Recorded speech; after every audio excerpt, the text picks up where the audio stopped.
Hello, hello. This is Taylor Ursula of That's So Pisces, and it's time to talk about a very Plutonian Aquarius season. So let's go deep.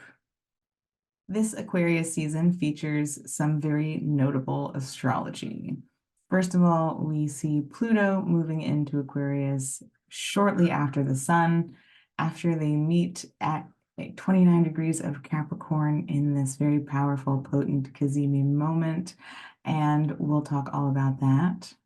We see Venus making its way out of Sagittarius, leaving that mutual reception with Jupiter. For now, we'll have another one, but leaving that mutual reception with Jupiter, leaving the bounds of Sagittarius and making her way into Capricorn. We see Uranus stationing direct, and this marking the final planet moving in retrograde motion to station. So all of the planets will then be direct for a short time until we reach our next Mercury retrograde, which we don't have for a little while. So we'll have everything moving direct for the time being. And we also see Mars finally making that square to the North Node that it is ruling in Aries from Capricorn. So we will have this kind of long-awaited, tense moment of change, uprooting, switching directions. What comes next? So let's take a look at some of these key transits and aspects for the month for the season of Aquarius, and we'll get a look at how those influences we just described will be impacting what we experience in these few weeks. So let's do it. And just a reminder that after we go through the transits, we'll be talking a bit about our card for the season, which is the Star. We'll take a look at how it interplays with the themes of strength that we've been exploring thus far in 2024. And we will see how these tarot archetypes impact what we'll be kind of moving through at this time. So stay tuned. So on Saturday the 20th, we have the Sun and Pluto meet at 29 degrees of Capricorn before they both move into Aquarius. This is boom. This is like impactful, powerful stuff. I'll mention too that the moon will be moving through Taurus on this day and will make a trine to the Sun and Pluto right at the edge of 29 degrees, right before they both move in. So not only is this cazimi itself very impactful, very meaningful, but we have the moon coming in, the moon in domicile, I'm sorry, in exaltation in Taurus, and therefore in this place of being grounded, in this place of being rooted and connected to our tangible physical needs. This moon coming in and making a connection to this potent conjunction and allowing whatever comes up at that conjunction to begin to move around us, right? The moon is the fastest moving planet. It connects the energies of the other planets to make events happen, to spread the news, to make something kind of begin to take shape around us. So the immediacy of all of these planets in connection, right before they all enter air signs, right? The moon will shift into Gemini as soon as it finishes this trine to these planets in Capricorn. Really showing us the kind of immediate access to what kind of language we come up with or are called to use in the aftermath of these events, this conjunction, this trine. Let's break that down some more. Pluto has been in Capricorn for the past 16 years. It entered in 2008. We can think back to that time and recall some very radical events. We had Obama, we had the housing banking crisis, a lot of change, a lot of old dynamics being uprooted, a lot of financial tumultuosity is a word I just made up. Happy Aquarius season. So change is neither good nor bad, right? We will see themes of change that fall across the spectrum of positive to negative. All of it being something that uproots what we've known, brings certain truths to the surface, and creates some sort of shift in whatever the current balance of power is. We are approaching the end of Pluto being in Capricorn for the rest of our lifetimes. It will take another 248 years or so for Pluto to make its way back around the sun and move through this sign again. So we're seeing some very history-making transits. Well, that is the transit. Some very history-making themes come up, some very history-changing, power structure-altering events that are happening around us. Pluto will move back to this 29th degree in early September and will remain there through the US election cycle until about November 19th or so. So the themes that we're seeing ignite with Pluto at 29 degrees currently will be revisited, will be reframed, will be reworked in some way when we reach this place in the fall once more. All of this is important to bring up because what the sun will integrate from that Pluto when they meet at 29 degrees will be very much what we understand about this Pluto cycle to this point. We're not only getting a sense of what Pluto is representing to us currently, we are doing a whole reframing or a whole recap, a whole looking back down memory lane up on this past 16 years to get a sense of how much we have changed, where that change has occurred for us. So thinking about where the Capricorn part of your chart is and getting an idea of how deeply that part of you, that part of your life, that part of your chart, your expression, your experience has changed over the past 16 years. This is the last time we'll have a cazimi between the sun and Pluto in this sign in our lifetimes, right? So that's all the energy we're bringing into Aquarius season, since they both move into Aquarius that same day. Whatever is coming up for us there, we are seeing an evolved version of ourselves this Aquarius season. Makes a lot of sense that we'll have a lot of interactions with the North Node, especially again, the Mars square to the North Node, as we are moving through Aquarius season and getting an understanding, air sign, getting some language, air sign, around what evolution has taken place here. Evolution being a very Aquarian theme. Pluto's shift into Aquarius marks an era of trying to expose power imbalances in our current framework. You can think about some Aquarian themes like collective ideas, right? Collective definitions, rules that we all live by as a society, right? If we go back an air sign and think about where Libra is, how we create the rules between you and I interpersonally, we think about Aquarius as an escalation of that. We think about what ideas we are bound to or adhere to as a society, as a culture. Thinking about information, it's very Aquarian. The internet was very Aquarian, right? Saturn and Aquarius. Saturn was in Aquarius rather when the internet was created, was invented. So we know that Aquarius is absolutely a structure around knowledge, around information. Who has access to that information, right? So these are all things that we'll be exploring in what is Pluto's really first deeper explorations of this sign. We had Pluto enter briefly the beginning of the year, back in March in 2023. So we got a taste of that first degree, but it didn't make it very far into Aquarius.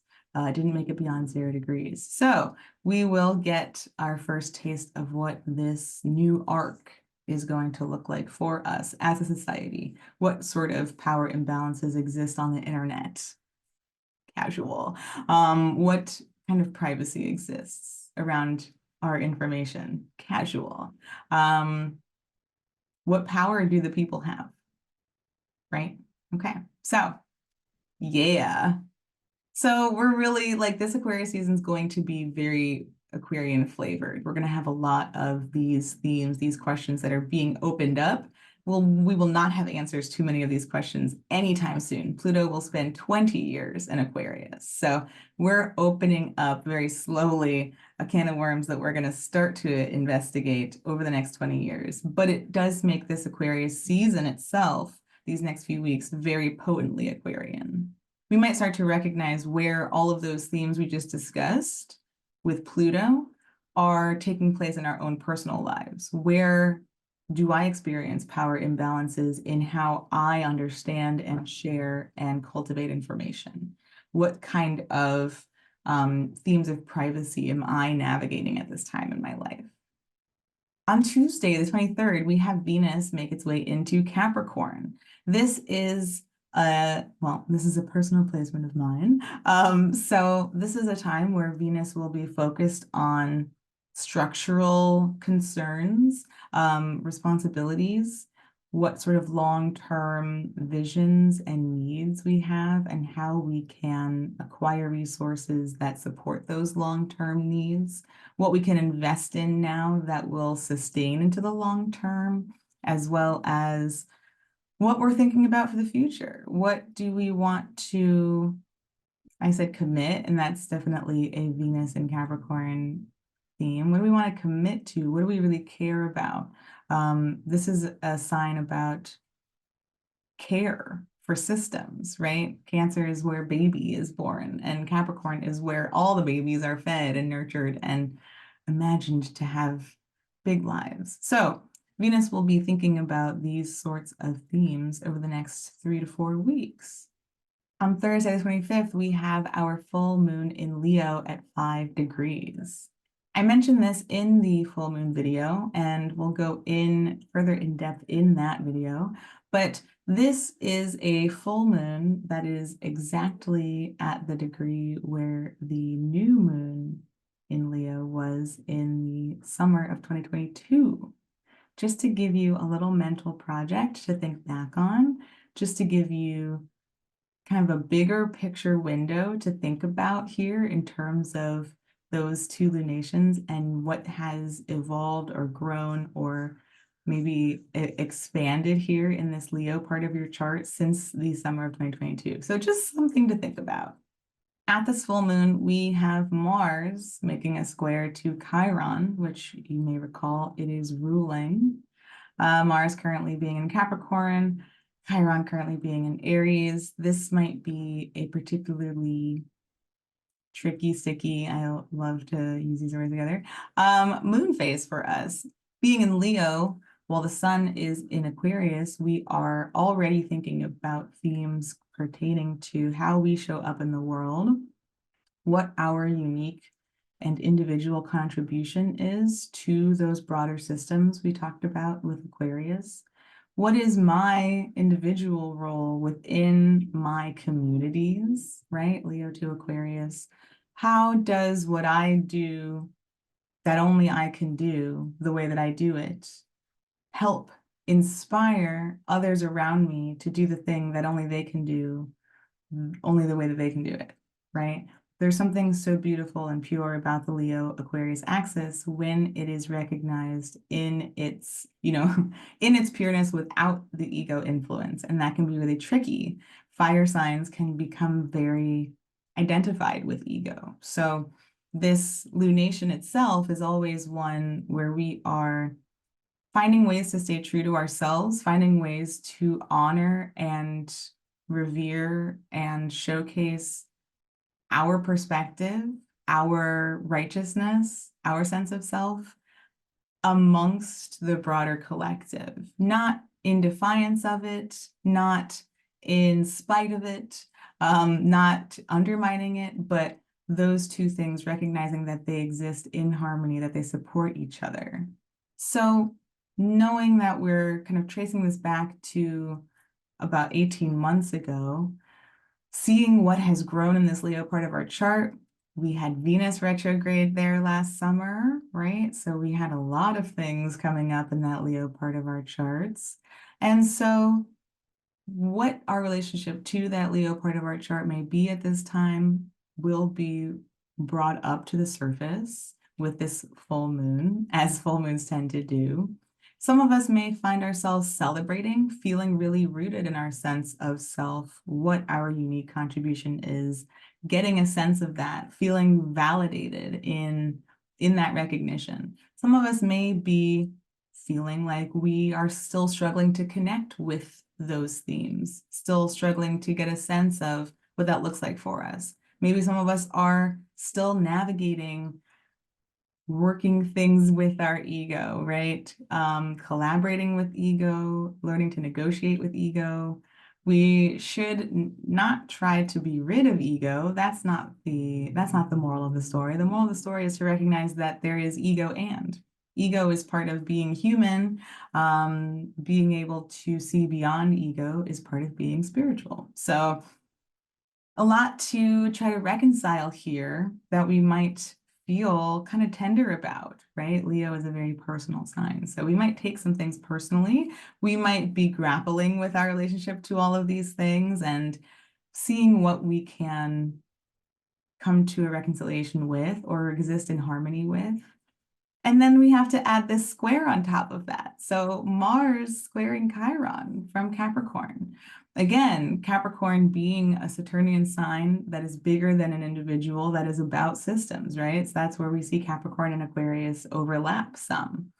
And Mars being in Capricorn right now is certainly being motivated by its ability to thrive within a bigger system, to be able to channel whatever it's feeling into whatever it's producing and being kind of in harmony with the environment in that way. Chiron and Aries, being ruled by that Mars, might be conflicted about systems we haven't successfully been a part of in the past. Whether or not we actually give a rat's about being thriving in this current system that we're currently in. Is this system actually fulfilling for me, or is it just that I do well in this environment? What do I care about that? What's the nuance in there that I want to explore? Aries holding Chiron might be thinking about all the previous times we've tried to initiate being part of a system that hasn't or haven't worked out for us. Might bring up for us memories of not fitting into systems of care in the past and where that's left us in the present. So there's a lot of feelings coming up at this time. There's a lot of material that we could be very sensitive about, but we could also really witness and become aware of and recognize where we've, again, grown tremendously in those parts of us, in those processes that we know about ourselves. The next day, Friday the 26th, we have Mercury come in and make the same square. So let's wrap this into the lunation cycle as well. We will not only be, okay, let's break this down by planets. Mars squaring Chiron might be the sort of immediate, again, ego trigger of I've wanted to feel like I can thrive here. I wanted to be part of the system. I actually don't want to be part of the system anymore, whatever that is for us. And that sort of knee-jerk reaction to whatever that wound currently looks like in Aries. Mercury coming through and making the same square then perhaps gives us the language to understand what's coming up, the ability to articulate and communicate what we're feeling, the capacity to start thinking about what this actually means for us. Mercury is about our day-to-day world. So if Mars is feeling triggered or tripped up by this wound of Chiron, then Mercury might come through and start to strategize, start to get some ideas about what this means and what we want it to mean and what we can do moving forward. So it's not a good feeling, but it might bring enough up to the surface that we start to I don't know, work on some kind of plan to move forward in that, whatever that is. On that same day, we have the sun make a square to Jupiter in Taurus at 6 degrees. And this may be, let's continue this narrative of dealing with this wound, of maybe being confronted by this wound, and hopefully figuring out a way through it, or at least a way to begin approaching it, right? So the sun squaring Jupiter can result in a couple different things, maybe some of both. We may feel our like kind of our own compulsion to gas ourselves up. We might feel like I'm feeling this trigger, I'm feeling this inadequacy or this lack or this loss of sense of self. And so I am kind of going to rebound from that and become bigger than what I think I am or what I feel like this is bringing up for me. And that may have us kind of coping in strange ways. We might overcompensate in some way. We might like get, again, we'll keep using ego here. Whatever Mars brings up ego-wise, Jupiter may amplify that, whatever that reaction looks like. The other side of that could look like a sense of finding spirituality in this process, in this examination, regaining a sense of hope as we step into some language with Mercury about what this insecurity is bringing up for us right now. We might find ourselves finding faith in spite of what's coming up, or as we learn to accept what's coming up, we find ourselves rebounding into faith. So a couple different ways we might see this. This is also the day that Uranus stations direct in Taurus at 19 degrees. So again, I've mentioned before that with outer planets, the stations, whether retrograde or direct, are where we feel that energy the most potently. And so with it being Uranus, which is also a very Aquarian energy, we may find a deep compulsion or like a new download that allows us to completely rise above whatever's coming up here. We might say, well, you know what? It's time for me to shed whatever that looked like. And here I am, like emerging as this fully radicalized new person. So there may be some catharsis with this stationing direct. There may be some release, some freedom that we're able to tap into in this whole process, which again feels like a very beautiful antidote to some of the ego quality that could be brought up here.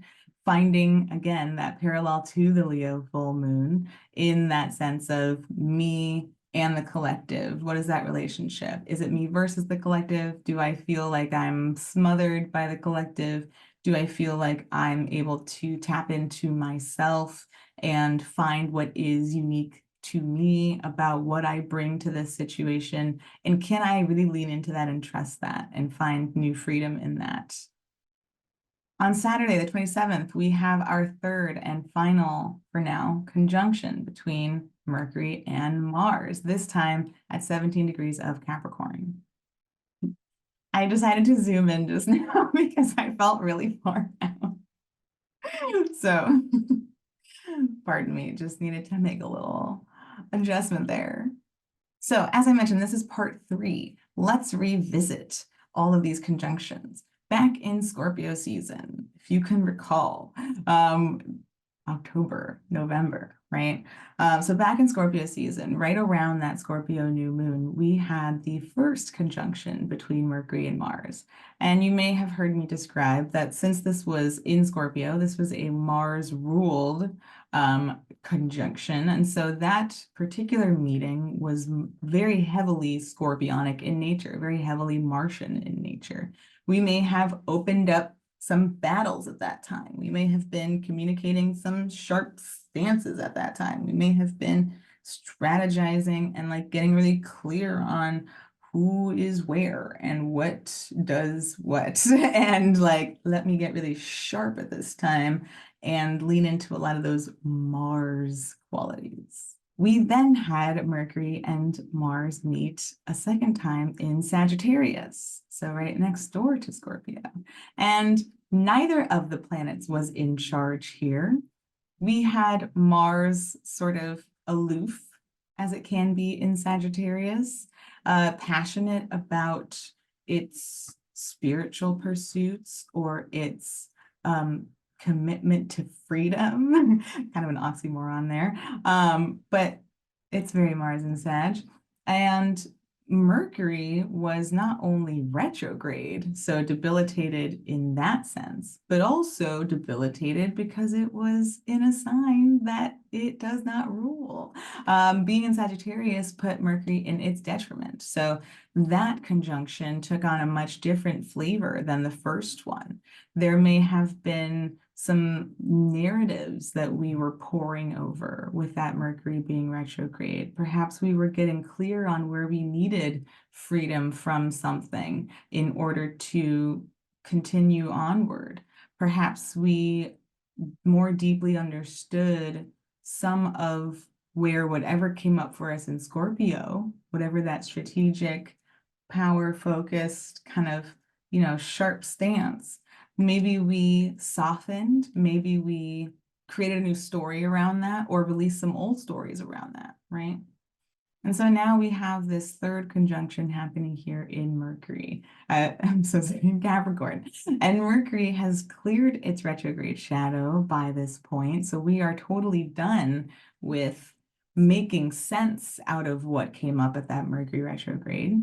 And this is also a Mars in its house, in its sign of exaltation. So it's not running the show, but it is, again, kind of taking the position of having the upper hand here as it is well equipped in Capricorn to accomplish what it needs to. So we're kind of, in all of these three conjunctions, Mars has had the upper hand. Let's go ahead and say that. And in this round, we might finally be moving forward from all that was brought up in those first two conjunctions, right? Let's bring into the fact that this is the same day that Mercury is going to square the nodes, which means that Mars will follow up and do so just shortly after. Not the same day, but a couple days later. We'll get there. So there is not only a wrapping up of the Mars-Mercury meetups, right? And kind of finalizing whatever those notes are, finalizing whatever those strategies are, because we're still looking at the same kind of themes. These planets together are about aligning our drive and our intellect, our conceptualization and our instinct, right? So these are some really potent periods we've had where we are able to reframe and recalibrate, reprogram some of what's going on here. Very strengthier, am I right? Yes. So love that we're seeing Mars in its exaltation here, really allowing us to get clear on what the best way will be to accomplish what we've set ourselves to accomplish at this time. Mercury squaring the nodes then introduces this element of changing directions. So we have the sense that these two planets meeting for this third time are sort of passing off something that then sets events into motion. So we're meeting, we're having this final chat about this, and we're gonna then make some things happen. We're gonna separate from here. I'm gonna forge onward, Mercury says, and I'm gonna go then spread the word. And that feels very Mercury moving into that square with the North Node. So Mercury then has us changing our minds about something, right? We continue this theme of change that was initiated with the Capricorn new moon that was exactly square the nodes. And we see Mercury coming through now and aligning some of what we saw opening up there with, all right, what's the new plan? What direction do I move in moving forward? What tools do I need for this? Just thinking about like the magician card in tarot for a moment here. Like, what tools do I need to switch gears here and to start acting on what I just talked to Mars about?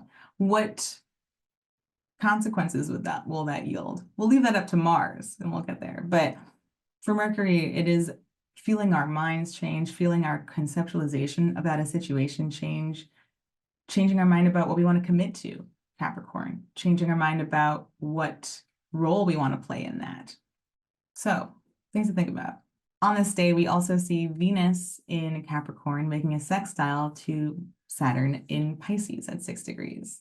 This is the same sextile that we saw Mercury make twice and Mars, as well as the Sun in Capricorn season. So we've seen a succession of planets, or a procession of planets, moving into this sextile over the course of Capricorn and now Aquarius season. This is particularly nice because Venus loves Pisces and Saturn rules Capricorn, so both planets get a little bit of a treat from each other. So Venus gets a little bit of the sweetness of Pisces from Saturn, and Saturn gets a little bit of the groundedness and stability from Venus in Capricorn. And together they're able to maybe connect some of our values as they are being established with Venus newly in Capricorn, with some of what Saturn's been trying to build and make real, make concrete in Pisces, which is another oxymoron. But whatever Saturn is trying to solidify in Pisces, Venus is able to lend a bit of groundedness to. Maybe we're able to take some of those ideas that we're having with Saturn and Pisces and start to make connections to some of the people through Venus who can be supportive in whatever making that real looks like. Okay, and on Sunday, the 28th, we then have Mars move into the square with the North Node that it is ruling in Aries at 18 degrees. Now, this is where we might be thinking about some of the consequences. This is where we might start to take the action, right? So let's come back to what was originated or initiated at that Capricorn new moon. If you've been watching the moon pull videos, we have talked about how it's different to have the vision of what needs to change and to actually start embodying the change. We were looking at a lot of pentacles and how we needed to kind of start just embodying that change. We talked specifically about the Two of Pentacles there and how we wanted to, at the Aries first quarter moon, so more Mars activity, how we wanted to take some time to reframe what the big picture vision looks like now. Think about what the change might lead us to, but also in real time, start taking those baby steps toward what that change looks like. Mercury has now come through and made the square and has pushed our minds into this new place of being, has pushed us to make some active choices about what we want to do in order to live in the kind of vision we've started to build. And Mars now, being the one ruling the North Node in particular, as well as being connected to our drive, to our instincts, to our actions, now has us maybe finally taking this leap, whatever this leap looks like, finally making this change, finally putting into motion something really concrete. Maybe we see ourselves actually starting to move into the change, right? If what we talked about before with the Aries first quarter moon back in Capricorn season at the end there was about taking those baby steps and bringing little bits of that change into our lives at a time, then this might be where we start to kind of see that in full force. Maybe we push the door open all the way to the change, right? Maybe we're ready to embrace it, hopefully, if we're feeling resourced, if we're feeling settled in this place. This is where Mars being exalted in Capricorn is helpful. Wherever that is in our charts right now, we are hopefully having some experience of being connected to those resources, being able to utilize whatever resources we have currently in a very smart, applied, practical way to build a bridge to whatever it is that we need to see ourselves moving into now. This process is made somewhat less daunting by the other two aspects happening on this day. We have Mercury in Capricorn making a trine to Uranus in Taurus, newly direct at 19 degrees. And this means that, again, that mind, right, what we talked about with Mercury squaring the nodes the day before, being able to change course, being able to start strategizing and making a plan, Uranus comes through and just sends like a plethora of ideas, of possibilities that maybe weren't even available to us before this moment. So again, that idea of Mars being able to potentially build the bridge here, Uranus comes through and like provides the first rainbow. Uranus is like, hey, got you this. Didn't think you would ever see this. Here it is coming out of left field. Couldn't have predicted that I would bring this to you if you tried, but here it is. So there's also some capacity to upgrade our mental processes here, right? We can think about these two planets as sort of our inner computers, very Aquarius season. And so we're thinking about Mercury being our current mindset, Uranus being that next update, right? Think about updating your phone. Uranus is the update that's going to help fix some of the bugs that have been impacting your ability to use those apps, okay? So Mercury is that new technological upgrade. We're able to like envision something differently. We're able to resolve issues in new ways. We can even think about this as like new neural pathways, right? Suddenly we're like, oh, that's easier for me to access than it was before. So there's something that comes in for us that's like pretty clutch and helps us start to make these adaptations. The second aspect is that we have Venus in Capricorn making a trine to Jupiter in Taurus at 6 degrees.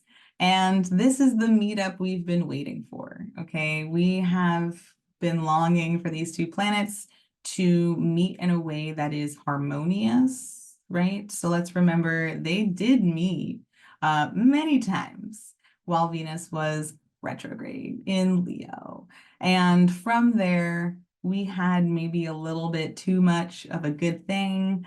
Those squares were really above and beyond. We may have taken on more than we actually could manage. We may have splurged more than we could pay off. We may have taken on, like, bitten off more than we could chew. We can think about all those little like consumption expressions, right? Like, so yeah, we might have we've seen them meet.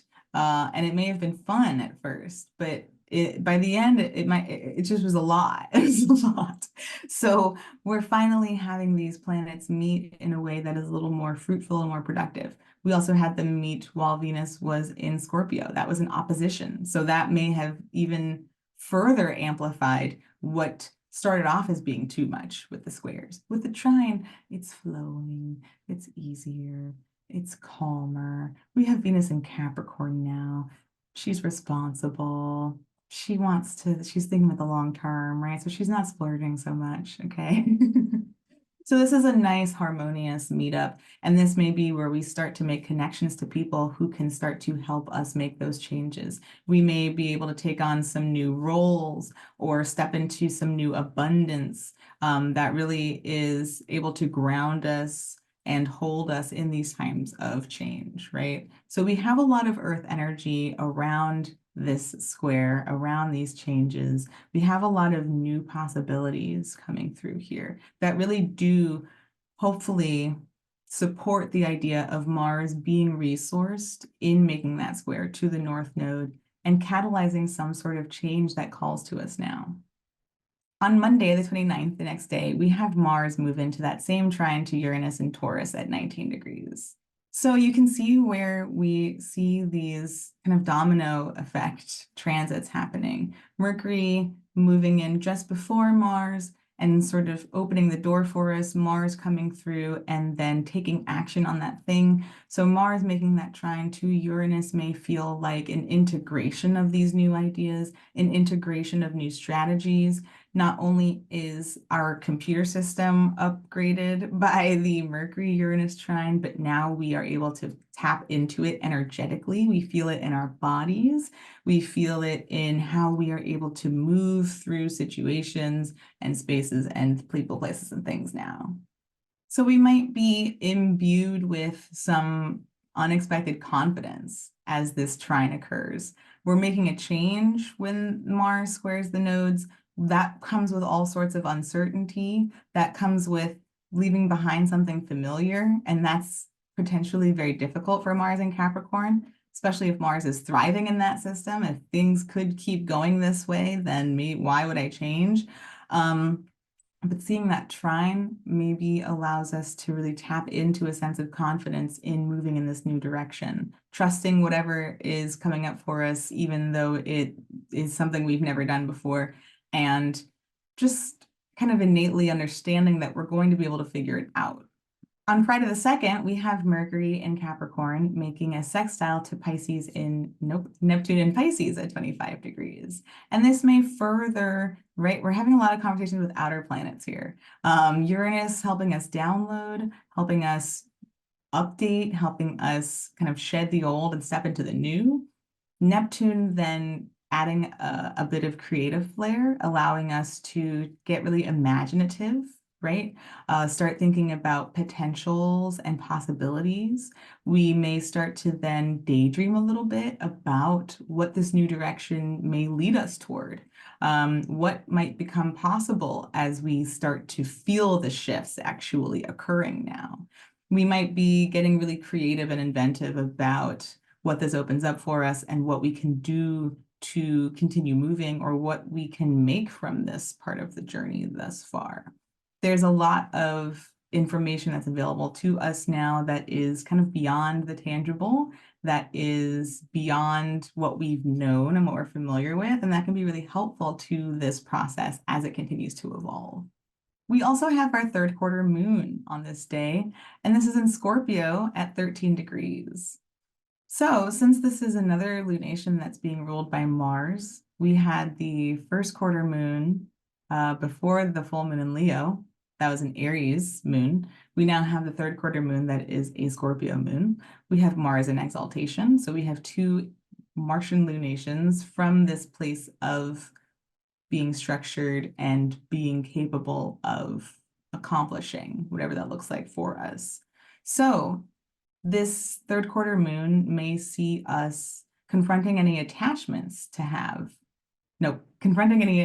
we still have to the emotional components of what we're releasing, right? I'm thinking about the Eight of Cups in this moment, thinking about what we feel compelled to hold on to, right? A Scorpio moon might feel worried, might feel a sense of lack, might feel a sense of fear of being exposed or being left, being abandoned, right? So we might be confronted by any of those feelings, thinking about how they interact with whatever change we've set into motion at this time. And since it's the third quarter, we're choosing to let go of some of those attachments. We're choosing to reconcile some of what, again, like maybe our ego feels in this moment, feels we are losing, feels we are missing out on by making these changes. So we'll talk more in depth about that in that Scorpio third quarter moon pull, but know that this is a time of release that is directly connected to the change that we've made in that Mars square to the nodes. On Sunday the 4th, we have Mercury make its way into Aquarius. So this is where we will see more of this Aquarian emphasis, right? We're having Mercury catch up with the sun, certainly going to meet with Pluto, which we'll talk about in a moment.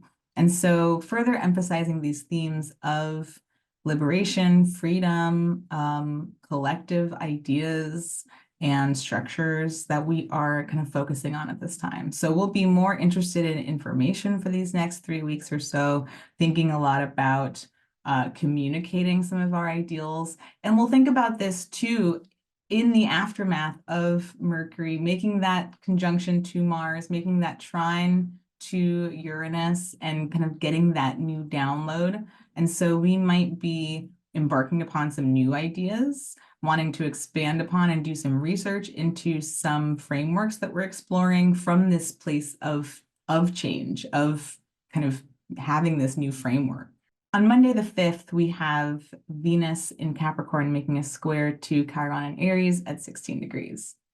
So more of the same square that we saw with Mercury and Mars just a couple weeks before, maybe like a week and a half before.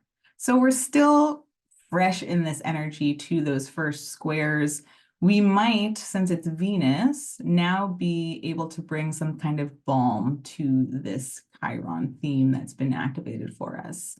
Maybe we're able to make connections now to people who we can share these experiences with, or otherwise find some form of bonding through this experience.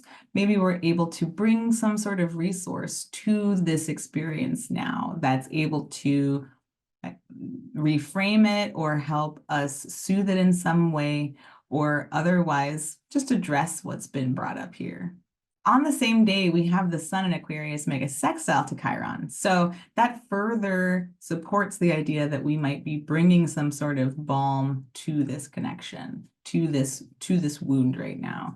Maybe whatever Venus brings up in the square, whether it's a connection to another person or a group of people or some resources that help us make sense of this current Chiron manifestation, the sun is then showing us understanding, integrating what we're seeing surface at this time, maybe able to intellectualize it a bit, not to the point where we're completely detached from it, but if we can objectively understand what's happening from that otherwise very personal Chiron place, we can start to understand it differently, right? When we have some objective information about it, we can kind of conceptualize differently what it is that we're experiencing and what it might mean to us at this current time, as well as what we want to do with it moving forward. On the same day, we have Mercury meeting with Pluto at 0 degrees. So this even further emphasizes the idea of integration. Mercury moving into Pluto's orb is very much pulling us deep within us. So we're going to further that idea of the Strength card. We're getting a direct connection, direct insight into what these Pluto themes are for us here at this 0 degree of Aquarius. And I'll remind you too that Pluto was here from March to about June, I believe, of 2023, before making its way back into Capricorn during retrograde last summer. So we might be revisiting themes from that time as well and getting a deeper look at what was kind of just scratched along the surface for us last year. So Mercury moving into this Pluto place is showing our mind entering into kind of the belly of the beast. We are directly connected to what our drive, what our connection to power, what our instincts might be at this time, right? And I know those are words that we've used for Mars, and they are similar in that sense. So Pluto showing us that deeper sort of purely instinctual space, showing us whatever compulsions we might be carrying at this time, whatever coping mechanisms or reflexes, defenses that we're currently operating within. Mercury is just getting a really clear look at what that currently looks like and just giving us insight into what that process currently is. From there, we can deepen our understanding of what's going on and start to get a sense of what we want to maybe course correct or spend some time with. The next day, Tuesday the 6th, we have Venus move into the square with the nodes as well at 17 degrees. Okay, so we're seeing that nodal story change as well. We saw Mercury and Mars here just days ago. We now have Venus showing up to the party. So where we have a little bit of different energy coming in here is last time we saw Mars making a square to the nodes, and Mars is ruling the north node from a place of exaltation in Capricorn. So that saw us, again, hopefully, connecting to the resources and the drive and the kind of long-term commitment that we need to push toward that Aries north node with skill and relative ease. Venus here is ruling the south node while making this square to the nodes. And so this may be more of a place of releasing something. Maybe it's the other shoe falling after the fact, in the wake of making this change when Mars came through and made a square to the nodes. Maybe there is some element of release in a different sense where we're able to sort of clear out that pathway to what was familiar.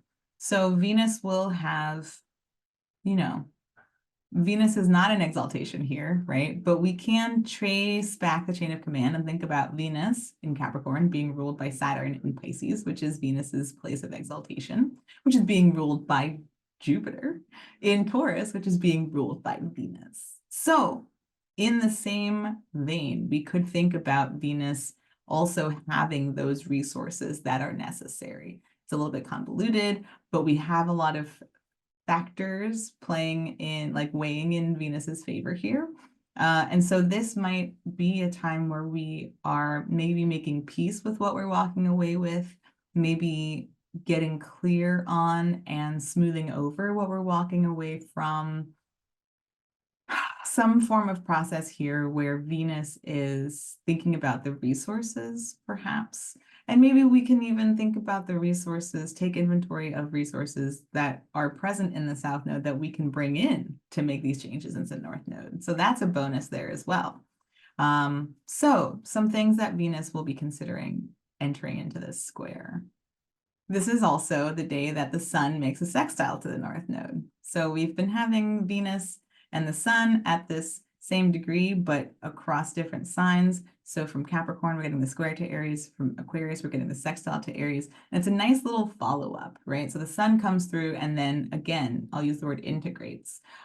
What those changes are starting to look like. The sun in Aquarius, maybe getting a zoomed out glimpse at kind of what the master plan is looking like at this point, what the purpose of these changes may be, how this is updating our framework, as well as how it is kind of revealing to us more authenticity within us, more of where we are showing ourselves and what we are called to explore at this time. On Wednesday the 7th, we have Venus in Capricorn making a trine to Uranus in Taurus at 19 degrees.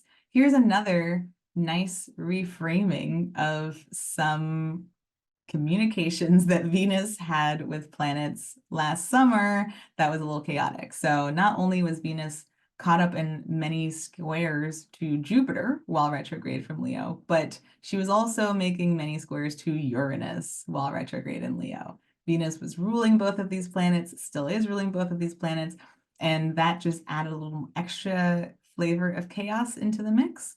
And so with Venus making all those squares to Uranus, we may have seen, let's recap some of those themes, some fluctuations in our finances, some changes in our relationships, some drastic alterations in our connections to others, as well as a big upgrade in terms of what our own values are. We saw Venus oppose Uranus from Scorpio. That was when Venus was in her sign of detriment. And so we may have seen the kind of end of that story in some way, or some escalation of that story, where we were jolted out of something or we were surprised by some events. So we're now having this, again, friendly trine to this energy. And this may be where things start to smooth over. We may finally have some resources coming in to, and maybe they reflect some relationship to what was happening during the Venus retrograde in Leo that was tumultuous. We might see something suddenly making sense. We might see some resources flowing in easily. We might see some new changes to our relationships that allow some deeper processing or allow a deeper connection to be made. So there's something easeful happening here that's also innovative and new. And so this could be an exciting time for us, especially since we are just having passed the North Node. And so maybe some of the changes that we have sought in that square that we just had between Venus and the North Node while ruling the South Node are allowing us to open up to some new possibilities that were not present for us before that. This is the day that Mars will also make a sextile from Capricorn to Pisces in Neptune at 25 degrees. We had Mercury come through here on the day of the third quarter moon in Scorpio, just a few days before this. And so Mars may be able to act on whatever kind of new creative concepts and ideas we were coming up with at that time. You might remember that at that Scorpio third quarter moon, I was saying that Mercury meeting in that sextile to Neptune might be opening us up to new possibilities about the changes that we're seeking now. So Mars might be able to, from this place, start to implement those, start to put them into action, start to strategize on what plan Mercury came up with. On Thursday, the 8th, we have the sun in Aquarius making a square to that same Uranus in Taurus at 19 degrees. This square is important because it also is the last aspect to the sun before we have our Aquarius new moon the following day. That means that this square between the sun and Uranus is very much informing whatever we are hoping to put into action at this Aquarius new moon. And therefore, it may make this Aquarius new moon extra Aquarian, right? We think of Aquarius as being different, as being unique, as breaking free from the mold, right? A lot of kind of surprise energy with Uranus. And so we're going to have a very Uranian influenced Aquarius new moon. So the other planets have all been hanging out in Capricorn, Mercury excluded, which we know just moved into Aquarius. But for Mercury, Mars, and Venus, they've all been making trines to this Uranus. They've all been able to integrate smoothly what Uranus has been bringing to the table. The sun here may find itself surprised by all that it's becoming through this Uranian influence. There may be some dissonance between what we've been able to work with between these earth signs and the planets inhabiting them, embodying them, and then what our concept of self is, what our current self-understanding is, how we see ourselves kind of growing day to day. We might have a sudden realization of, oh, wow, all these changes I'm putting in motion mean this all of a sudden. I'm suddenly this. I'm suddenly not this. I'm having some sort of stark revelation around maybe how pervasive these changes have been, maybe how much I've seen myself change. There's something surprising here, perhaps. There may also be something outside of us that is responding to the changes that we have been putting into motion. There may be others who see how different we are and clash with that in some way, whether it's positive, whether it's an interruption of sorts, right? Maybe there's some glass shattering in the sense of, oh, this is really what's real now. Okay, got it. Like I have to now confront this or face this. So there's something about this energy happening here at this square that elsewhere has been totally integrated and is working out just fine. But here, again, I'll use the word dissonance or some sort of disconnect between our sense of self and what we've been, who we've been, what we're becoming, and kind of how that is interacting with our environment. So then thinking about how that influences this new moon in Aquarius at 20 degrees, which takes place the next day on the 9th, we may be planting seeds around really embracing this energy, really creating proper space for this energy, allowing what urges are surfacing to be known, to be real, to be acknowledged. We might go into this new moon with the intention and the hopes of creating a new framework based on what's been shaken loose, based on what has surfaced for us to confront or face at this time. We'll talk more in depth about this in this new moon video. The next day, Saturday the 10th, we have Mercury in Aquarius make a square to Jupiter in Taurus at 8 degrees. This is where we may start to feel an abundance of possibility and confidence in whatever ideas we are working with at this time. This can certainly lead to, again, like biting off more than we can chew. We can certainly allow things to get gassed up beyond what actually makes sense. And that's where Mercury being in Aquarius might be helpful. Again, it's a bit more detached. It's easier to kind of zoom out and see the big picture, as well as just sort of remain unbiased, right? I don't want to say unemotional because I don't think that that's necessarily true, but it's not true. It won't be biased by emotions, and that includes our own feelings about ourselves and our potential, right? So there's some capacity for some ideas that we start off with to gain traction, to find grounding, to find support in other people in a big way at this time. On Monday the 12th, we have Mars make its way into Aquarius. And on the same day, we have the moon moving into Aries. So I mention that just because this Aries moon will be ruled by a Mars that is at the 29th degree of Capricorn, and on its way into Aquarius. So this might be a really spicy ingress.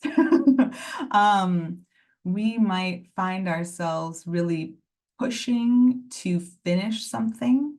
We might feel very competitive at this time. We might feel like we really want to accomplish something before Mars changes signs. Again, it's its sign of exaltation. And so it may feel like something I started here, I must wrap up, or I feel really driven to take the next level. So just knowing that this Mars ingress comes with a little bit of an extra like emotional oomph to it in terms of what that change in elements as well as modalities will look like for us. On Tuesday the 13th, we have Venus in Capricorn making the sextile to Pisces, Neptune. I keep doing that. At 26 degrees. This is also the day that Mars, newly in Aquarius, will meet Pluto at 0 degrees. With Venus, we are seeing maybe a bit of magic transpiring.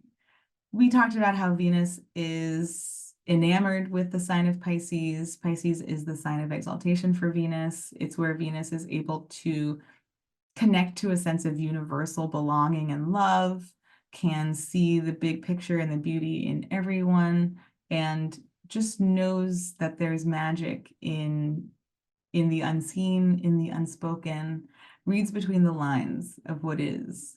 So connecting with Pisces is always beautiful for Venus. Connecting with Neptune in Pisces is especially bountiful and abundant in this sense. Some astrologers consider Neptune to be something of a higher octave of Venus, so a farther out planet that embodies some of the same values and traits and does so outside of like the mundane qualities of the world. So this might be a time where our sense of value is really heightened and expanded upon. We might feel really connected to people. We might feel very artistic at this time, very inspired. This might be a time where we can download some ideas about what we want to create next. What sort of, especially since it's Venus in Capricorn, so what sort of structures are we ready to commit to? And what are the potentials and possibilities that manifest when I commit to this? Mars moving into the rays of Pluto follows up with, of course, Mercury's passage through this point earlier in the season. And we can continue the narrative of Mars being able to act on what Mercury conceptualized before. So we keep seeing those themes throughout this entire Aquarius season. Mars and Pluto could be considered to have a similar relationship to Venus and Neptune, in that Pluto can be thought of as a higher octave of Mars. They both consider themselves to be focused on themes of drive, ambition, power, and Pluto takes those themes much deeper, thinks about those things much more pervasively. Mars is sort of on the surface, off the cuff, that sort of like instinctual body connection. And Pluto might be much more of that like sacral, ancestral, instinctual space within us. So seeing these two planets meet is sort of a merging of these two similar energies. And we might feel an alignment happening here in terms of reconnecting our sense of drive to our sense of power, right? So Mars representing drive, Pluto representing power. What is it that we seek now? How do we pursue it? What power do we feel in our ability to pursue it at this time? What strategies do we need to activate or create at this time? And where does that emerge from within us? So just getting clear on what that process looks like. And again, having a sense of realignment between these two planets so that we're able to move forward with clarity and integrity.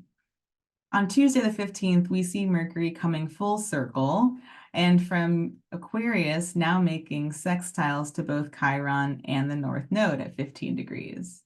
So, as I just said, we're coming full circle. We started off Aquarius season with Mercury squaring both of these bodies, bringing us to a place of tension with them. We're now ending Aquarius season with Mercury bringing us clarity around what those changes have meant for us, what it is to be moving in this new direction, how we think from this place of having changed, what sort of upgrades we are experiencing at this time, and how they are beginning to impact the rest of our chart. So Mercury coming into sextile Chiron, showing us where we've made progress with what was ailing us earlier in the season, showing us what we've reconciled here, what sense we've been able to make of this journey. And it makes sense for Mercury to then walk into the North Node and connect this to a broader journey that we're currently on, showing us where this acceptance of ourselves or this reconciliation of these themes is guiding us toward that Aries North Node journey of deeper trust in our ability to initiate, deeper connection to those instincts and impulses, deeper awareness of what we even feel called to at this time. On Friday the 16th, we have our first quarter moon in Taurus at 27 degrees. And this is also when Mercury in Aquarius makes the square to Uranus in Taurus. Venus also makes its way out of Capricorn and into Aquarius on this day, just about an hour after this first quarter moon, which means this first quarter moon is being ruled by a Venus at 29 degrees. Now, we just talked about Mars being at this 29th degree and ruling the Aries moon and bringing us maybe a sense of urgency as well as competition. Venus here at this 29th degree of Capricorn may see us revisiting that point that just happened days before. There may be a similar sense of pressure, especially since this is a first quarter moon. We want to see progress by the full moon, right?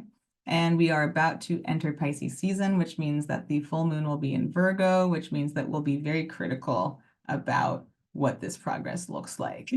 So we may feel a similar sense of pressure to be building up to something, to be acquiring certain resources, if we think about what the moon in Taurus is hungry for.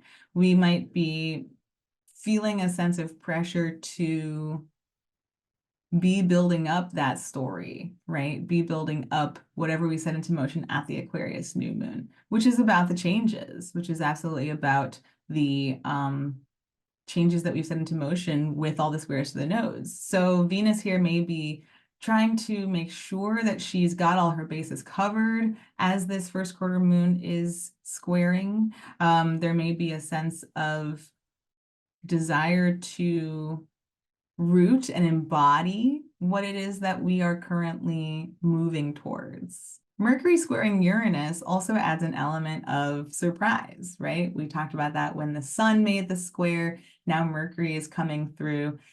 There may be just sudden insights, right? When Mercury squares Uranus, it's usually some form of new information out of left field.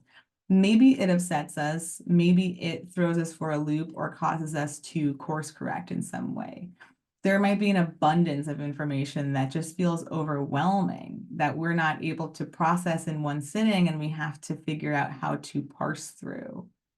This also may be a time where our plans go awry, right? Consider the possibility that this could feel like a mini Mercury retrograde, where there's just one day, or maybe, a little bit of maybe the day before too, ramping up to it, but just a mini feeling of things kind of being chaotic. I'm trying to go this way and everything keeps getting derailed. I'm trying to implement these plans. I'm trying to say this, and then something else comes out. So things of that nature. We might just be tongue-tied or tripping over what we're being faced with. On the last day of Aquarius season, Saturday the 17th, we have Venus making her way into the rays of Pluto. So we've seen this all season now, right? This is our third instance of a planet merging with Pluto.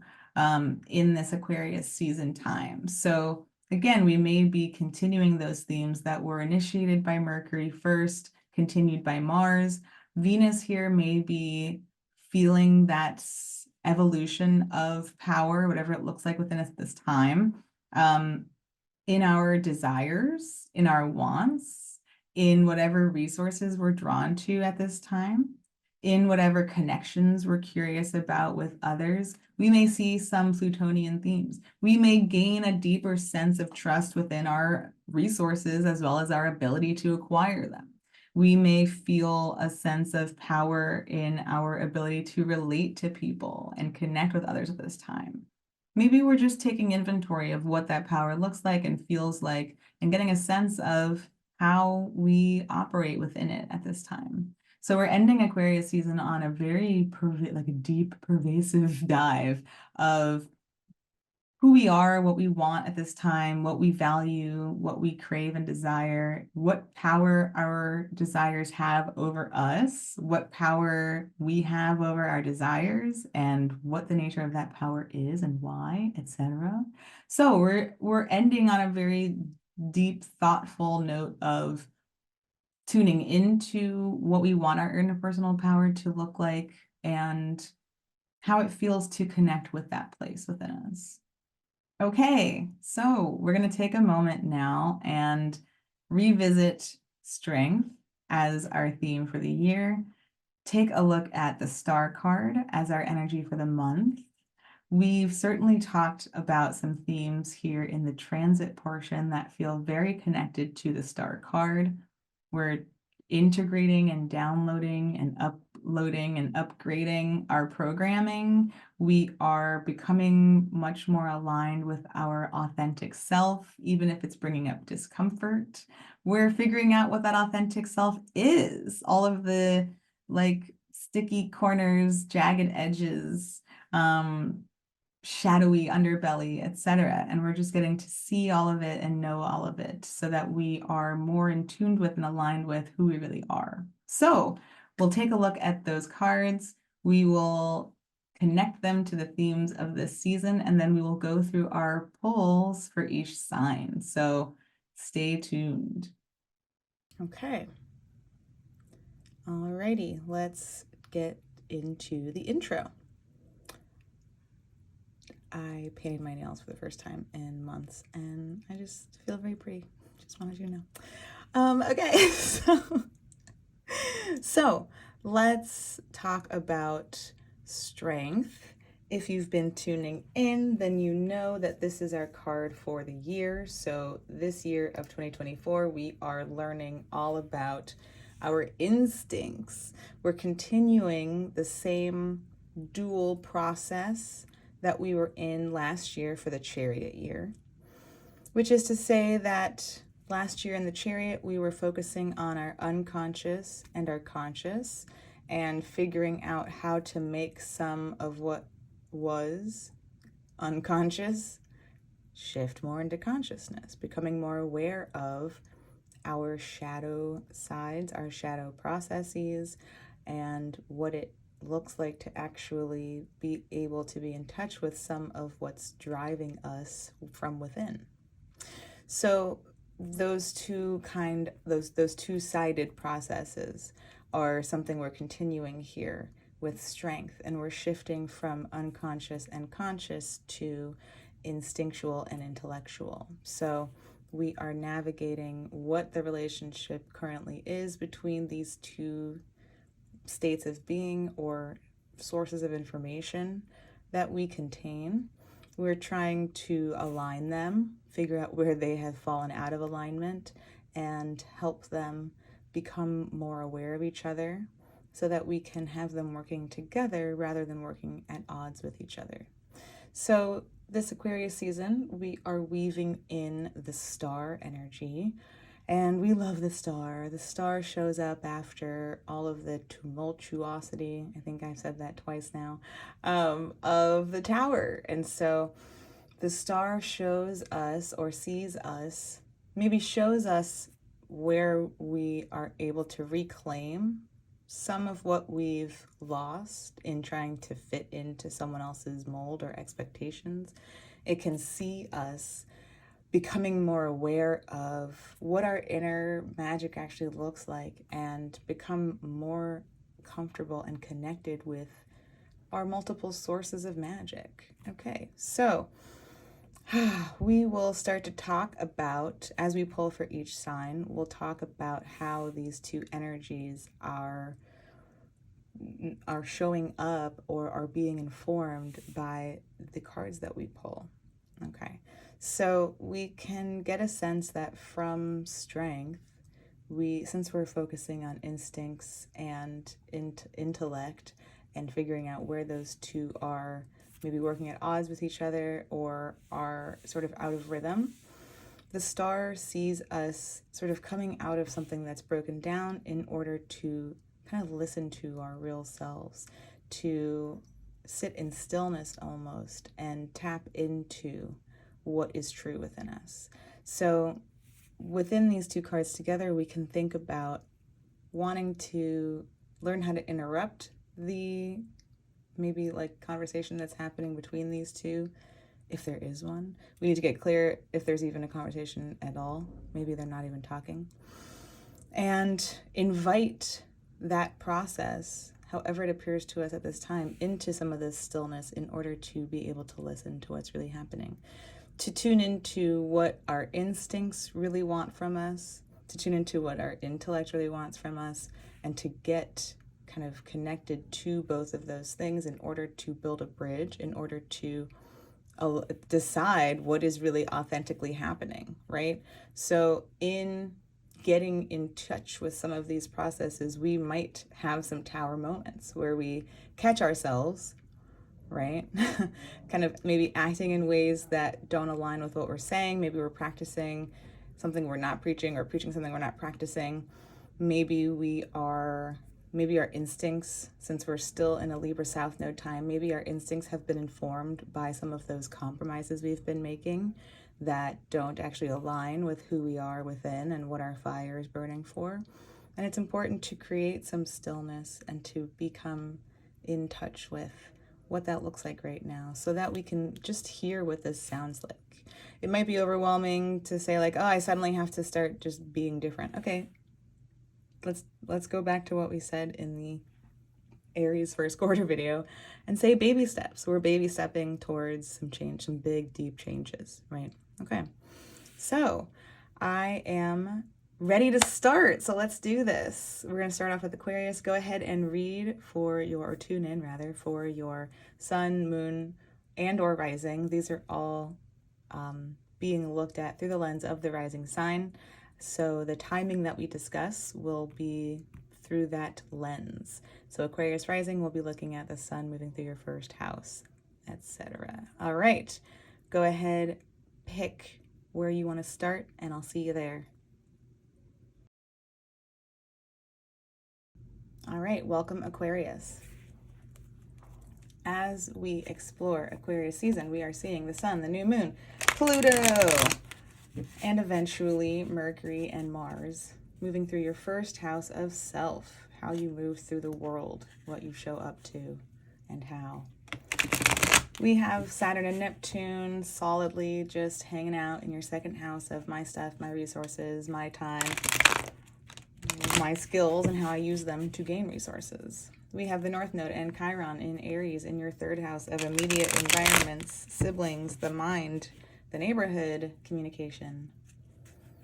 Jupiter and Uranus, as well as our late in the season first quarter moon, are in Taurus in your fourth house of home, origin story, family, lineage, emotional body. We have a full moon in Leo happening in your seventh house of one-on-one relationships, be they friend, lover, business partner, or enemy. We have the South Node moving through your ninth house of far away travel, other cultures, philosophy, making meaning, religion. The third quarter moon in Scorpio will happen in your 10th house of career, reputation, and legacy. And lastly, we have Venus making ingress into your 12th house of endings, karma, what it all adds up to in the end, isolation versus solitude. I think that's it. I think we covered it. We'll find out if there's anything else we need to know about that 12th house. All right, so some prompts I've put together for this season.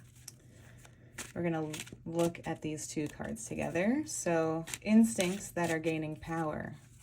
How I can offer realignment to these instincts. Where this connects to a gift yet unseen within me. How I can honor and nourish this gift. All right.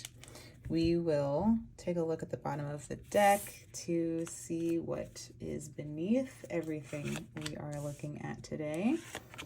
And lastly, we will roll our friendly fluorite dice here to see anything else we need to know. Well, you know what's funny is that I brought this moss agate to the reading, thinking about how Aquarius rising, you have a Jupiter fourth house. A Taurus fourth house. Jupiter's there right now. But you have a Taurus fourth house. And I thought all Aquarius risings are supported at the root by this earthy house. So how lovely here to see Venus and the Empress here. Oh, look who's underneath, the Emperor. Love when y'all are hanging out together. So that's a lovely, just beautiful omen to begin with, is understanding that beneath everything we're looking at today, we are looking at some Venusian Taurian energy. We're looking at feeling grounded. We're looking at feeling lush, feeling connected, resourced, open to others, fertile. What else can I throw in here? And, you know, it's funny because I said we'll find out more about that Venus moving into the 12th house if we need to, and we might, because Venus is affiliated with the Empress. So Venus is currently finishing up in your 11th house of friendships, hopes and dreams for the future, community, and about to dip into a little bit of solitude. Hopefully it's solitude, not isolation. We'll see more in the cards here, but maybe there's a winding down process you're moving into this season as you prepare to move in some way. Venus rules your 9th house, and that's where the South Node is. Maybe you're returning home. Maybe you're leaving somewhere you've been that's far away from where you started. Maybe you're winding things down in some way this season. So let's take a look. Let's find out more. Instincts that are gaining power. 5 of Pentacles. Ooh, amazing. You're like, what is that? Why would that be an instinct that I want? Okay, so let's think about our instincts around resources. Let's think about what patterning we possess around what we have and what we think we have access to. If we're talking about instincts, we're not necessarily talking about what has been real in the past. We're talking about what you've experienced and how that's been like patternized for you.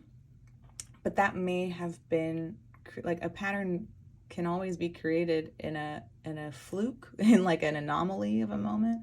Maybe it's just like this one thing happened and it wasn't the normal thing that happens to you, but it becomes something you start to expect. So instincts that are gaining power, we might be strengthening our connection to the instincts we have around feelings of lack.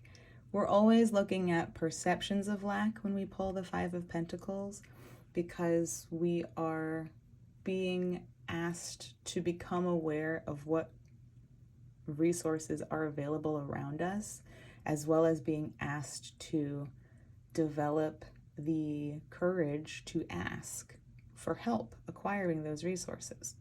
So I'm going to say that the instincts that are gaining power right now are around being able to look around when you are in a state of need, being able to be clear about where certain things might be available to you, as well as strengthening that instinct to ask, to know who to ask, to know how to ask, to, again, like feel courageous enough to ask, right?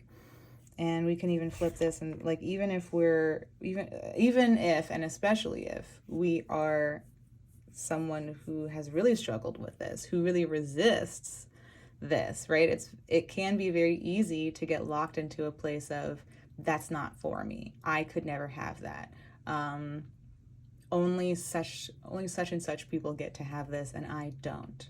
And that could, we live in our year of the Lord 2024, like, that is real. Okay, this economy is not a joke. So that might be a very real story. But regardless, if we're tapping into like the resilience, if we're recognizing what emerges within us or from within us in the face of chaos, which we see in the Tower, we're maybe getting a sense that we're strengthening our ability to maybe recognize when we're trapped in that pattern, when we're trapped in that place of, I could never have that, and getting clear, right? We're just working on getting clear on the instincts, and getting clear on, oh, when is that not actually real? When is that not actually what's happening? When could I have that if I just asked? Okay. How I can offer realignment to these instincts. Okay. Jupiter's coming for you. Well, we can get clear on what it is that we are actually working toward, is something that can be an invitation in the Wheel of Fortune. Kind of recognizing, where is there time, when is it the time to sort of push for things? When is it time to relax and rest and receive things? How has this pattern interrupted my ability to initiate what I want, to take a chance on something that could be for me, right? If we're thinking about Jupiter, Jupiter is recognition. Jupiter is being like top dog. Jupiter is like, I saw you putting in that work, and so when the wheel spun, it landed on you, buddy. So this makes a lot of sense to me. If I am trapped in a cycle of thinking that things are not available to me, I'm not going to try very hard to get them. If I'm someone who feels that I can't reach out to people when I'm trying to make stuff happen, then I'm not going to actually put any work in to impress anybody, because I don't want anyone looking at me, for example. I'm curious about what this brings up for you. I hope you'll let me know in the comments. So getting clear on this, getting clear on, well, what has happened in the past? Let me reflect on times when I didn't really show up for something that I cared about, and then I did definitely miss out on it. How did that make me feel? What did that do for my instincts and my intellect? That has thrown a wrench into this whole conversation, right? Because then we've told ourselves that we will never get anything that we want. And we also tell ourselves that we are too embarrassed or scared or whatever, fill in the blank there with whatever feels right to you, to ask for help, to seek that help. Okay, where this connects to a gift yet unseen within me. 3 of Pentacles. This is so beautiful. We're just working with others. Like, a gift yet unseen within you. Oh my God, this whole narrative makes so much sense to me. If I've told myself that I can't have stuff and I don't feel comfortable asking people for help in getting it, then I have not put effort towards something that actually really matters to me, and I have missed out on opportunities. This tells me that I'm not a team player. I'm not worthy of being on a team. I have nothing to offer. I have nothing to bring to this table because I have nothing. I don't have anything. So what would I bring to the table?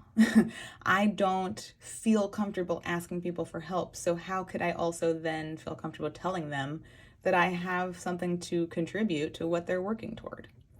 Okay, so I feel like we're realigning our connection to the 3 of Pentacles, getting really clear on what you are worth, what you already have, like not thinking about what you don't have, shifting any perception of lack or any real lack into taking inventory of what we do have. How can I use what I do have to make an effort towards something I care about? How does that make me a better team player? How does that make me someone who has the experience and the wherewithal to show up to a project that we are working on together? Okay. I love this. This is awesome. How I can honor and nourish this gift. Okay, well, we just got to go. We got to go is the thing. This feels very Aries, third house, north node. We're looking at the Three of Wands. We're looking at tapping into passion, right? I love that this has all been pentacles and that we started off with the Empress and we started off talking about that Taurus fourth house, that like root of you. Even if your IC is somewhere else, your IC could be in your fifth house or in your third house, and that's okay. Your fourth house is still like at the root of you, is still what's supporting you. It's really important to have those pentacles taken care of so that you can go out there and do all that Aquarian goodness, all that systemizing and communicating and all of that. It requires having strong roots. So I love that we see the pentacles showing up here. We see the Empress showing up here, really emphasizing that space for you, really making it clear that that's important. And then the third house too, right? And let's think about all of those fire houses, 3, 7, and 11. Let's think about what's your path, like, where do you want to go? Where do you want to be going, right? I mean, a moment ago I said that Venus is moving into your 12th house and maybe ending some stories for you. Maybe you're leaving somewhere, right? In that 9th house south node capacity. Maybe you're like, I've been far away for a while and it's time for me to reconnect with community, with my immediate environment. Okay, so where do you want to go? This is not an initiation of energy. This is not making the plan. This is, I already have a plan and it's time for me to start following it. Let's reverse this and think about, if all of this, then this, right? If I feel like I don't have what I need and I can't get it and I can't ask for help getting it, and that has encouraged me to stop putting effort toward what I care about because it won't work out for me anyway, and that informs how I think I can or cannot collaborate with people in my environment, then I can't move toward anything I want to. All the plans I've made for myself, I can't go toward them. How could I? I don't have anything to get started on this journey. I don't have any friends to tell me, like, to inform what it is I'm building toward. I can't even, I don't feel entitled to have anything work out for me. So I can't go. I'm stuck here. And maybe this invitation, honoring and nourishing the gift of, actually, I have a lot to contribute, okay, is revisiting this plan. Maybe you are getting clear on where there's resistance to this whole idea. I love that we have 2 3s here, right? 3s are like that triangular, I'm thinking about like the support that is used in bridges, like triangles are used to support things. We're talking about the Empress, we're talking about this rootedness supporting you as an Aquarius rising. So there might be a call to turn within and maybe begin like an inner journey toward, what do I actually want? Where do I want to be moving towards? What are the wands for me?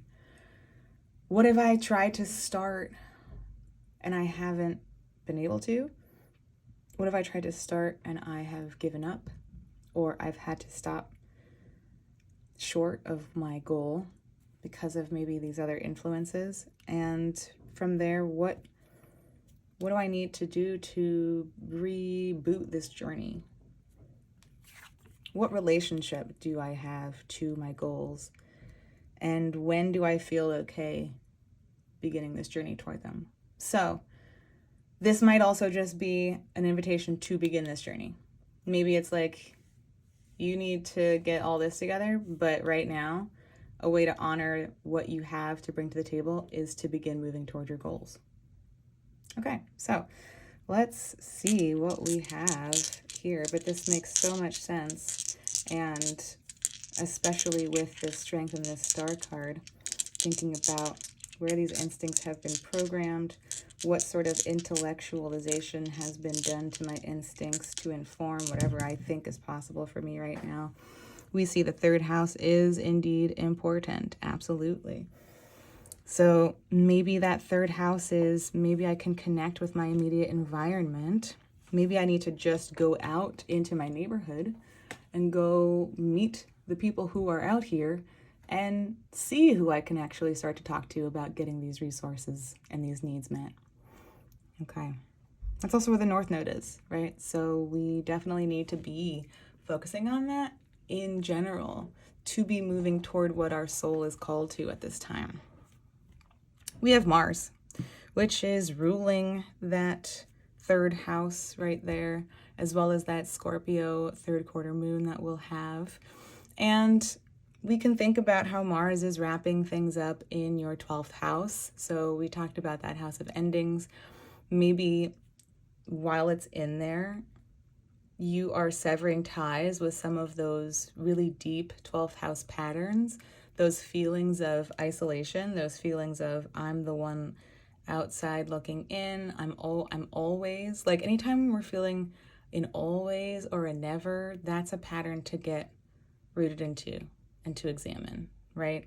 So Mars up there in that 12th house, maybe like cutting away at some old threads, especially since we know Pluto is wrapping up here for the last time. No, we have one more time.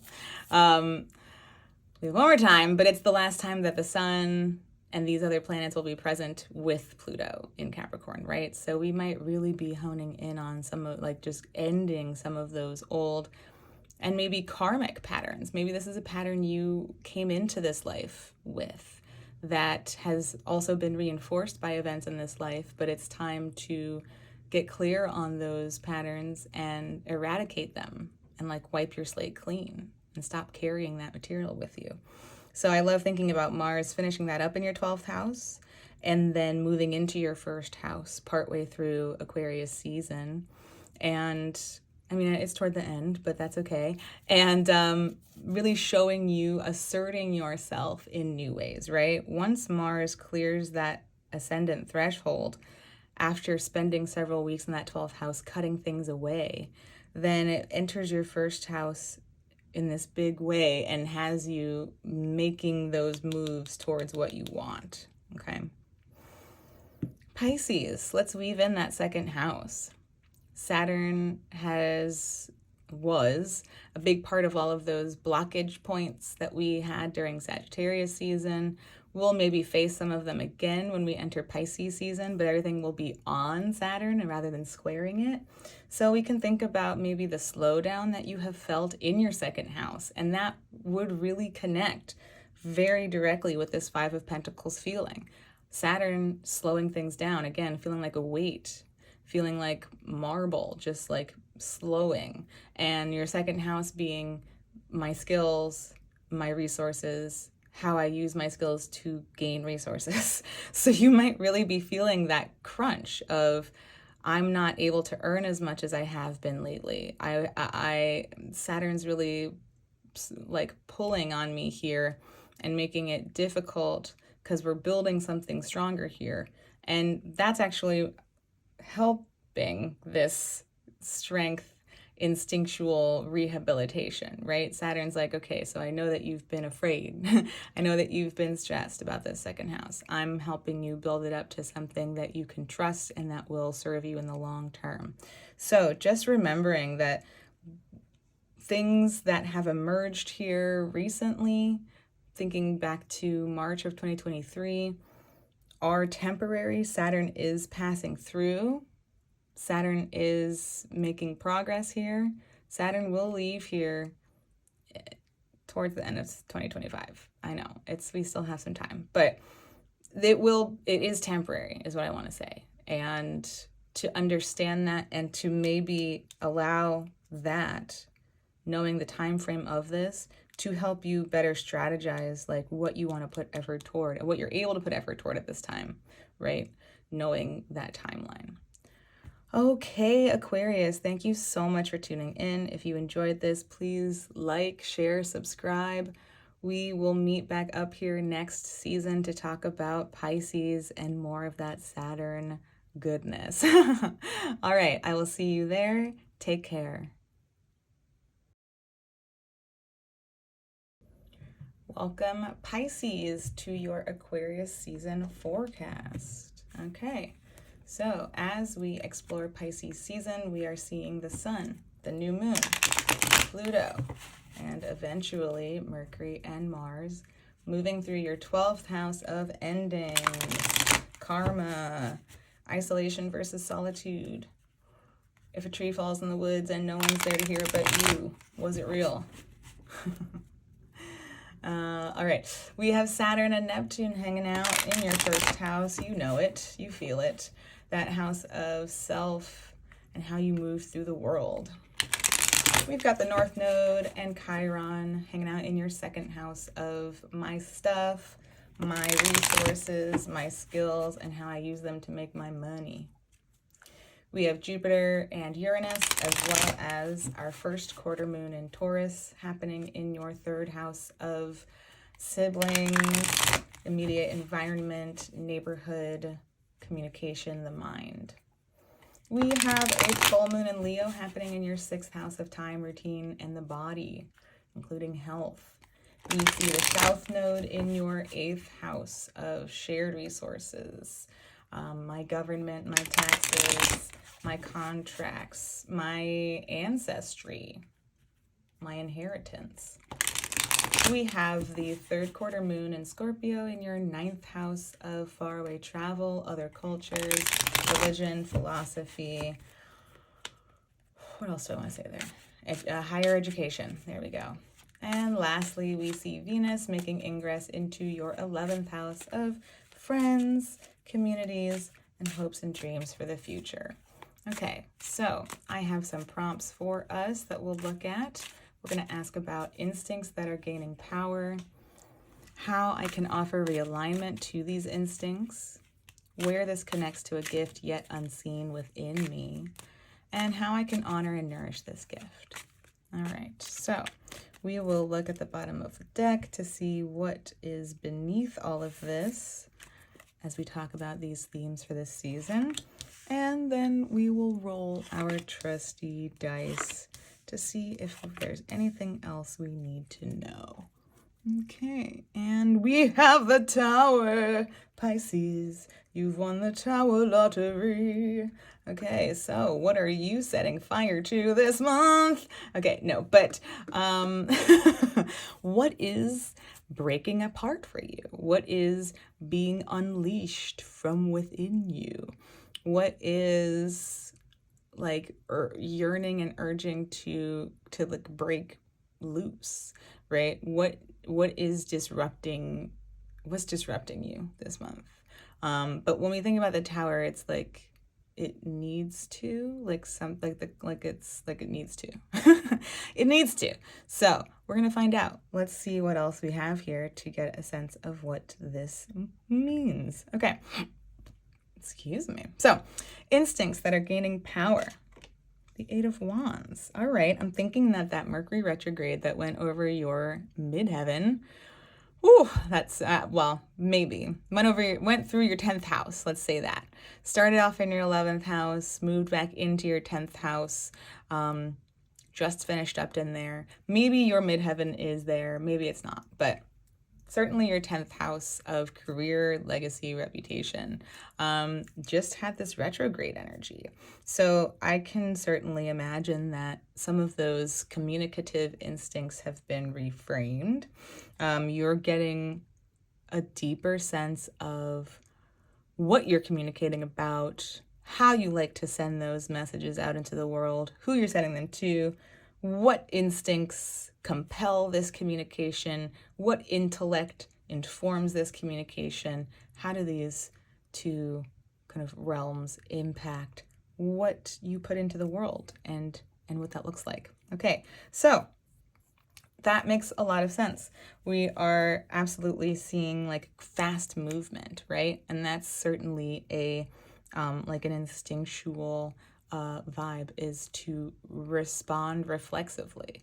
Maybe we've gotten a sense of where we are like sort of triggered to respond immediately, and maybe we respond from a gut punch place, and maybe we're like, oh, all right, maybe that's not what I want to do actually.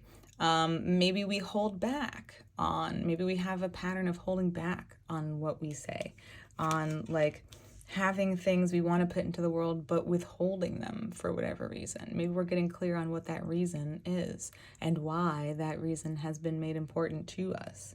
And if I resist this, then what am I offering that? And let's see what we're offering that. What are we offering to realign these instincts. Oh, lovely. We're going back to, well, sort of, we're kind of graduating from the minors, but we're also kind of going back to the drawing board in that it's a page. And we're looking at ideas. Like, what are my ideas? What is it to be inspired? What inspires me, right? What gets me moving? That makes a lot of sense. I love that we're dealing with wands here. We're thinking about, and again, I'm thinking about your midheaven too. Let's think about your fire houses, 2, 6, and 10. All of those houses of substance, right? So like your day-to-day routine is about, or wants to be about, inspiration. Your day-to-day life wants to be like motivated by something empowering and important. It wants to create, I imagine. I imagine your like day-to-day world and what you deal with skill-wise, time-wise, career-wise has to do with some passion, has to do with some self-expression. Okay, so what inspires you? I think you're kind of going back to the drawing board, or even stepping into, imagining what it would be to step into a role of being inspired, being someone who has new ideas, being someone who can see potential in everything they look at. That's a gift of yours, Pisces, is that you can see magic where other people don't even know it's there. Like they don't even feel it. Like they don't even, like they're dead inside. No. But like they're probably really earthy. But like you are able to connect with emotions in ways that like defy logic. You're able to express things in ways that people would never even think of. You can find magic anywhere. And so there might be just a call to offer realignment by maybe getting clear on where we are resisting in inspiration. Where are we like, no, I don't want to go there. I don't want to look into that. I couldn't possibly be that person. I'm not the one with the ideas. You are though. So I've told you. And therefore, I mean, look, Uranus is in your 3rd house, like giving you new ideas, like calling you into new parts of your neighborhood, like trying to spurn new conversations between peers just to like get things sparked up in here. So I think this is something you are offering, is being in the headspace of what inspires me, how can I connect to inspiration, what ideas drive me, what ideas am I passionate about. That certainly helps the reframe around what do I put out into the world. When I am creating something, how do I share it? Do I feel repressed in sharing what I make? And does that connect with this story of instincts here? Where this connects to a gift yet unseen within me. I love that, because we do have a lot of fire here, and fire can be very reactive. There's patience. If we think about the 4 of Cups as a gift, it's not really about the being stubborn and fearful that we might see typically.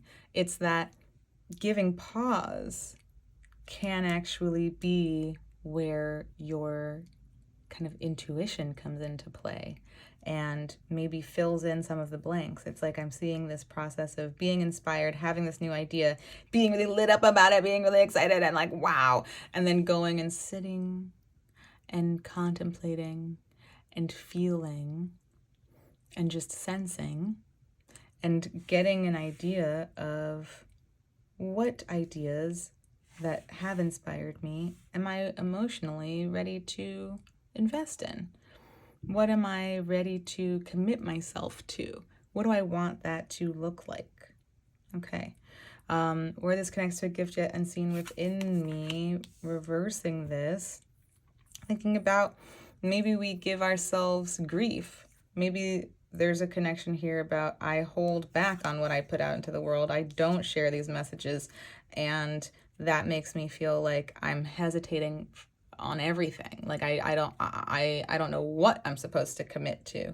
I'm really resistant to the idea of like even taking one of these cups or even floating into any of these options, because I'm just really stuck on what I'm able to do with it. What happens to me when I commit to things? What happens when I rush to commit versus when I am patient in committing? Do I allow my intuition into this process? How I can honor and nourish this gift is the Devil. Okay, and we're definitely making some connections here between the Tower too.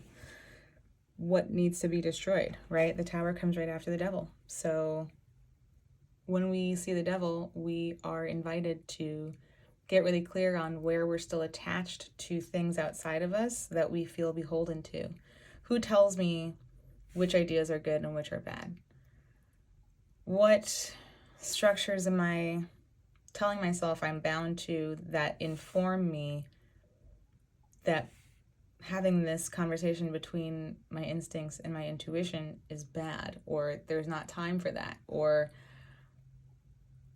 vice versa? Like, let's flip that. Where am I told that I need to be moving faster? Where am I told that I'm not okay taking my time and I need to rush? Where am I told that I'm taking too much time? Where am I told that I'm not taking enough time, right? Who's that? Who is that? Who is this Devil? Probably not one single person, right? But maybe an institution that we're bound to, maybe a structure that we're bound to, maybe it's a job that we have that tells us these ideas are good and these ideas are bad, and your timing is not right. I'm curious to know what this brings up for you, but I definitely think that how we can honor, like, again, the Four of Cups being a gift is I can take my time. I can feel things out.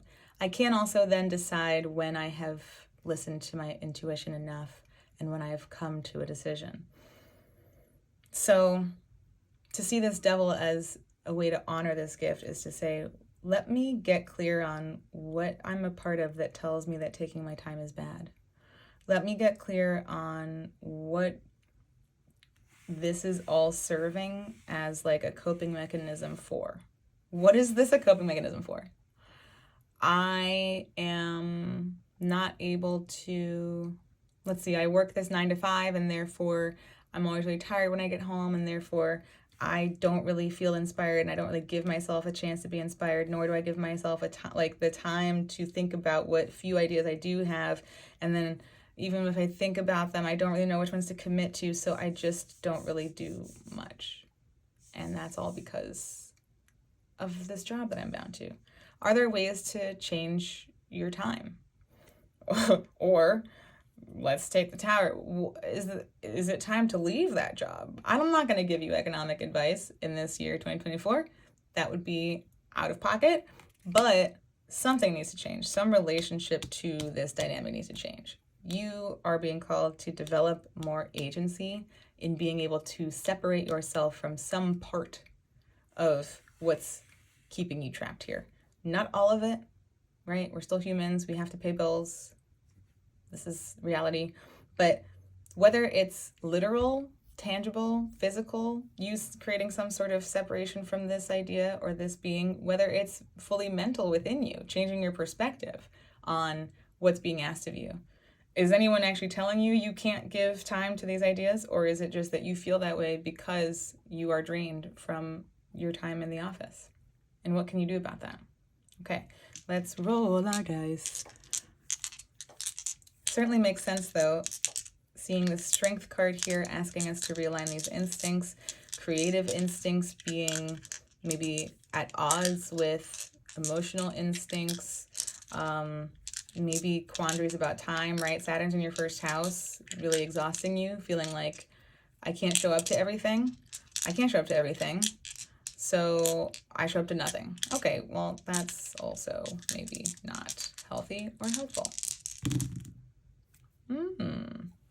Thinking about, all right, Cancer being your 9th house, right? Nope, your 5th house. Thinking about Cancer being your 5th house, and that's certainly about self-expression. That's absolutely about what I create from me that is of me, right? If the 1st house is how I show up and move through the world, then the 5th house is what I see from that experience that I really admire and appreciate and want to create more of. So your art is here in the 5th house, your children are here in the 5th house if you have them. Whatever you feel called to create, that is of you, comes from this 5th house. So let's think about, I mean, that's another water house, right? So that's certainly where you might be called to think about what wants to emerge from that 5th house. What's in that 5th house, if you have anything there? Where is your moon that rules that 5th house? What's the state of that moon? Does that moon feel oppressed? Is that moon in a challenging setup with other planets in your natal chart? And what does that mean for you? Let's think about, too, the moon ruling that 5th house means that the moon in real time, as it moves through signs every 2.5 days, is all informing what you want to create. And that's a lot of fluctuating energy. So it makes sense that we might be really kind of confounded by it. Ugh, I don't know what I want. The mood passed. I don't have the energy. Well, now the moon is full. So now I'm tired. Well, now that, I can't make that.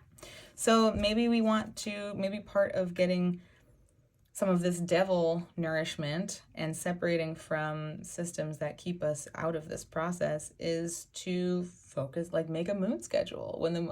Let me keep track of the fluctuating moon, and when do I have energy for creating? When do I have energy for play and love? All 5th house themes. When do I not have energy for those things? Where is the moon when that happens?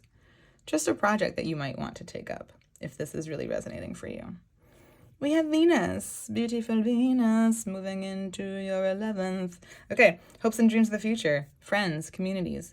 How can these entities, spaces, people, concepts influence this?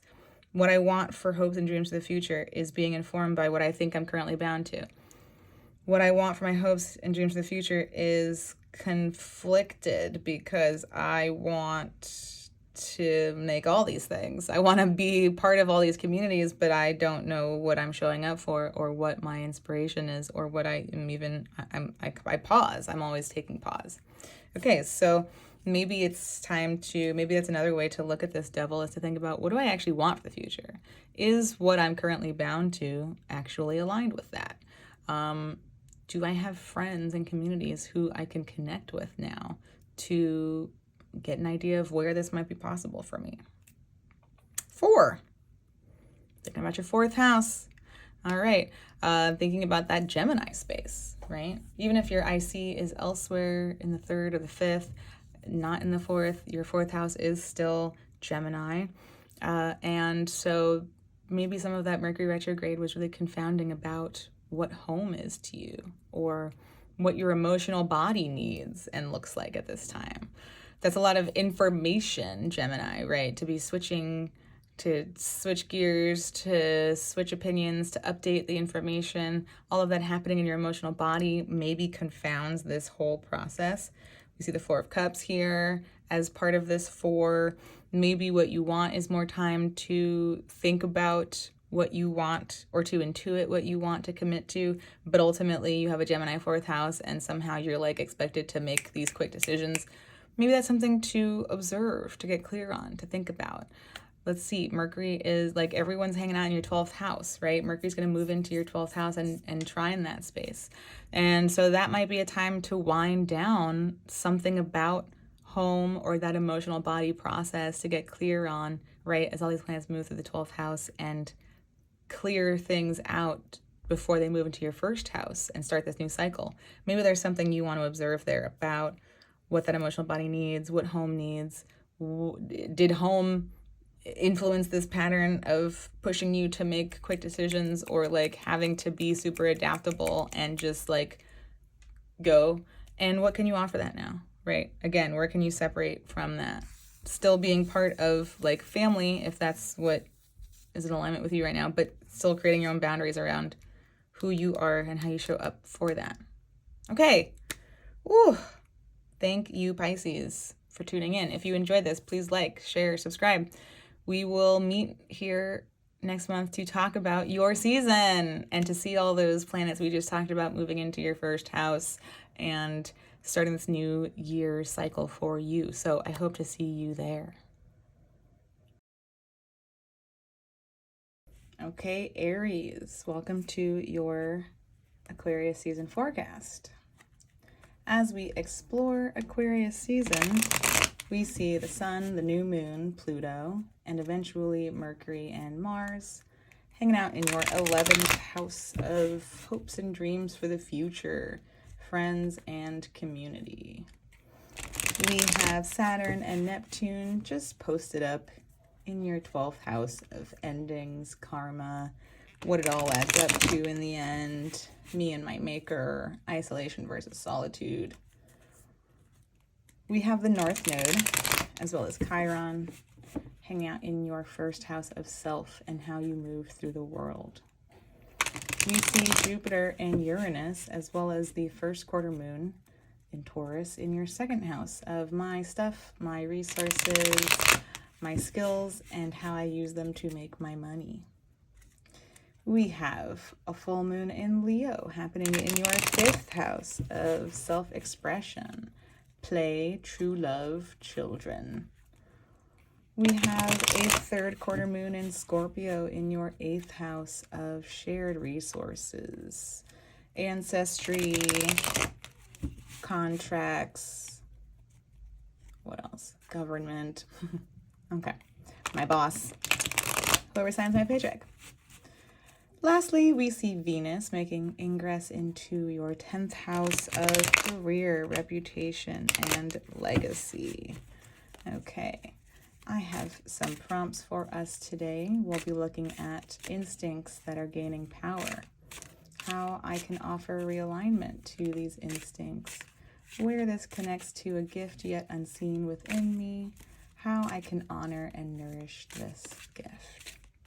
We will take a look at the bottom of the deck to see what's beneath all of this as we explore these themes. And of course, we will roll our trusty dice to see if there's anything else we need to know.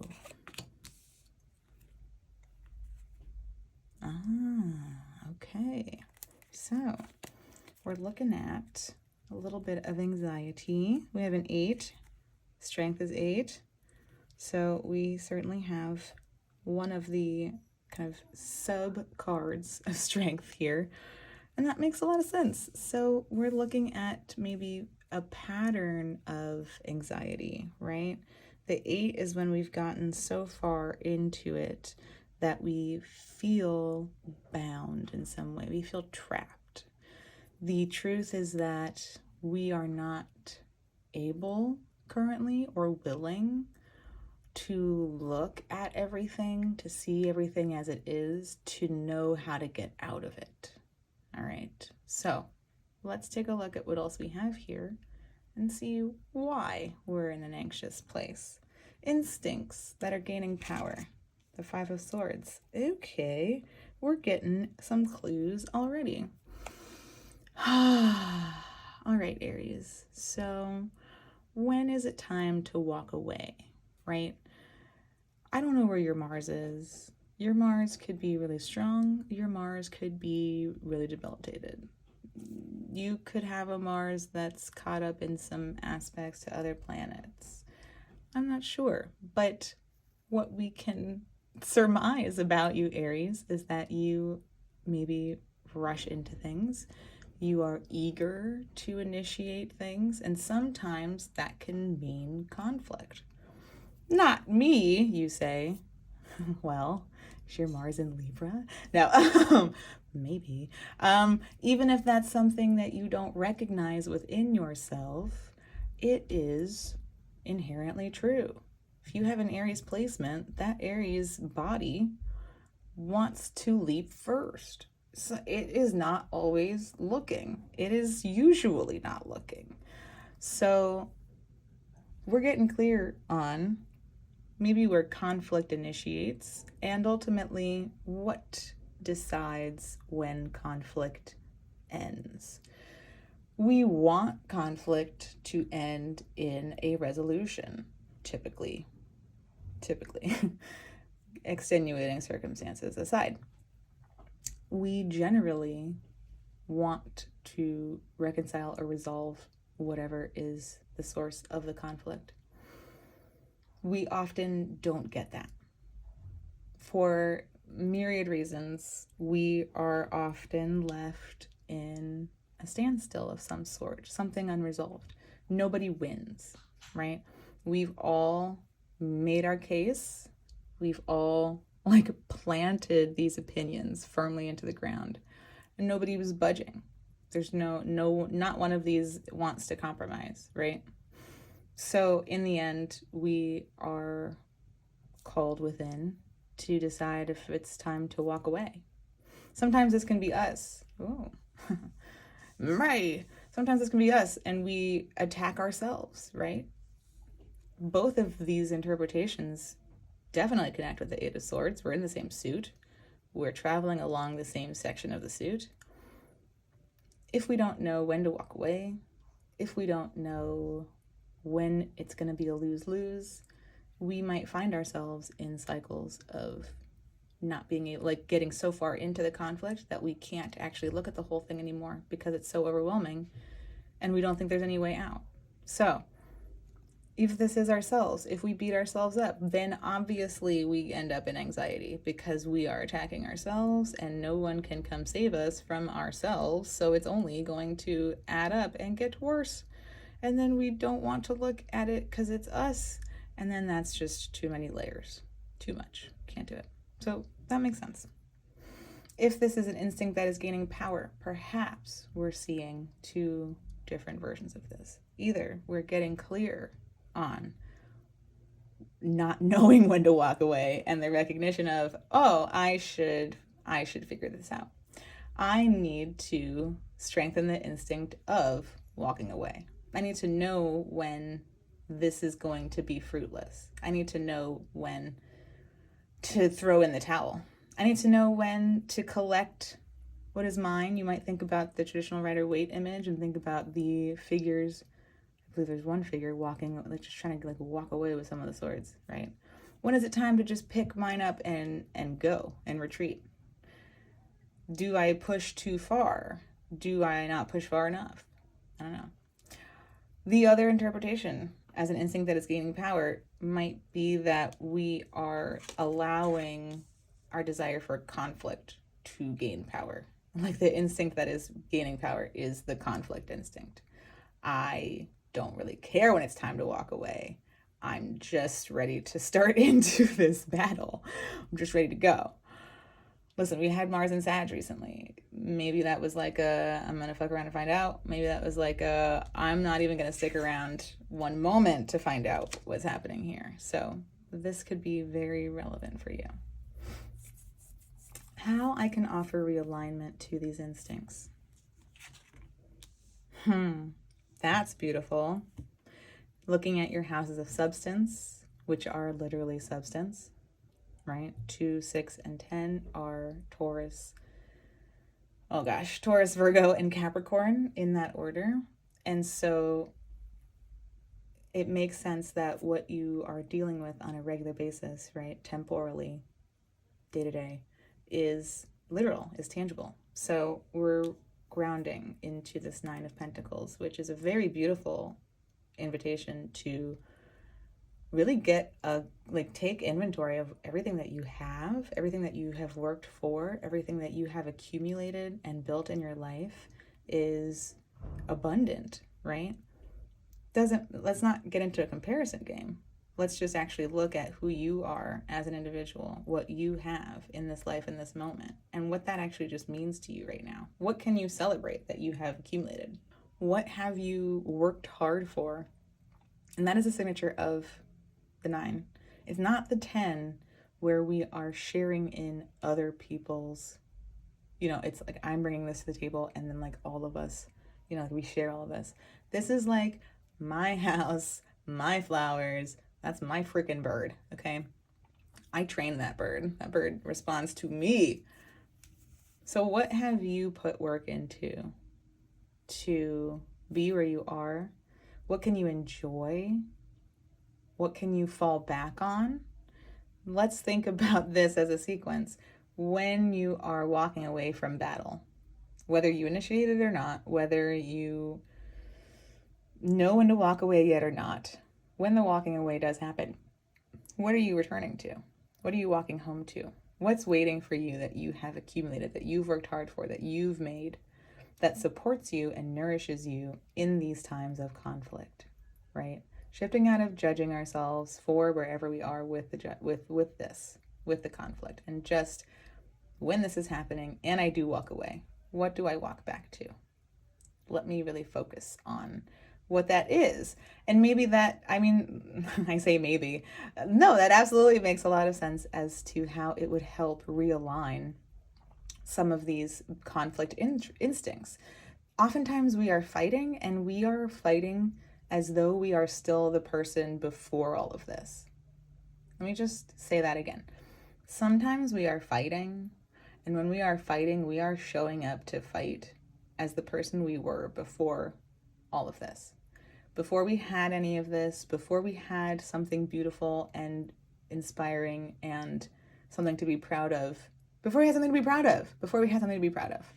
A lot of us come into these fights. We're talking about instincts, right? Versus intellect, and like who rules what, and like how is that working out? We've been conditioned. We've experienced things enough to develop a pattern of fighting as though we have none of this, as though we've never had any of this, as though we'll never have any of this. Take that to mean what you will. We've all had less before. I think I can generalize that. And so what has that patterned within you to think about what you have in this current moment?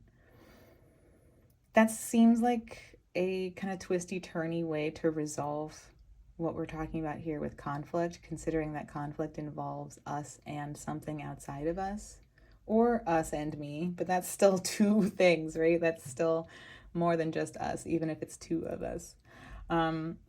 And it maybe seems kind of twisty or backwards to be focusing on like what I have for me and what I've built for myself. But it does make so much sense that if we're showing up to these fights but as someone we were before we had this, then we have nothing to walk away to. What we're fighting might be the only thing we have. We don't feel grounded or feel like we have a base, because that's typically what we are fighting to protect. So many like base instincts that were formed from a place of scarcity, and we are in one way or another abundant in something. I can't tell you what, but you have earned things, you have worked for things, you have things. Whew, okay, that felt, shake it out a little bit. All right. Where this connects to a gift yet unseen within me. Okay. Yeah, we're just going to keep going with these swords. All right. So, oh, I just got chills. All right. So, yeah. What are you, the word lying came up, and like that feels so strong and accusatory. I'm not going to ask what you're lying about. What are you having imposter syndrome about? Oh.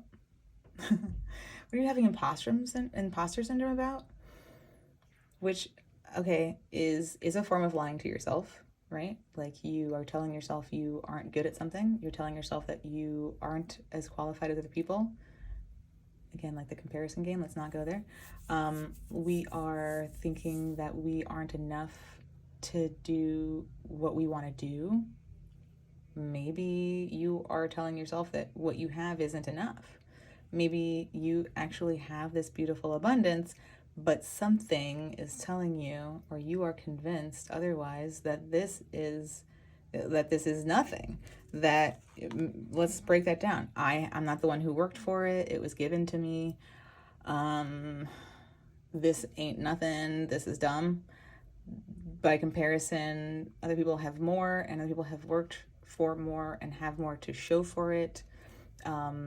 What I've worked for is bad, or, I feel ashamed of what I've worked for. Ooh, that's certainly one. Like, I feel bad about what I have, maybe that's something that comes up. We are in a wild economic time, and it might be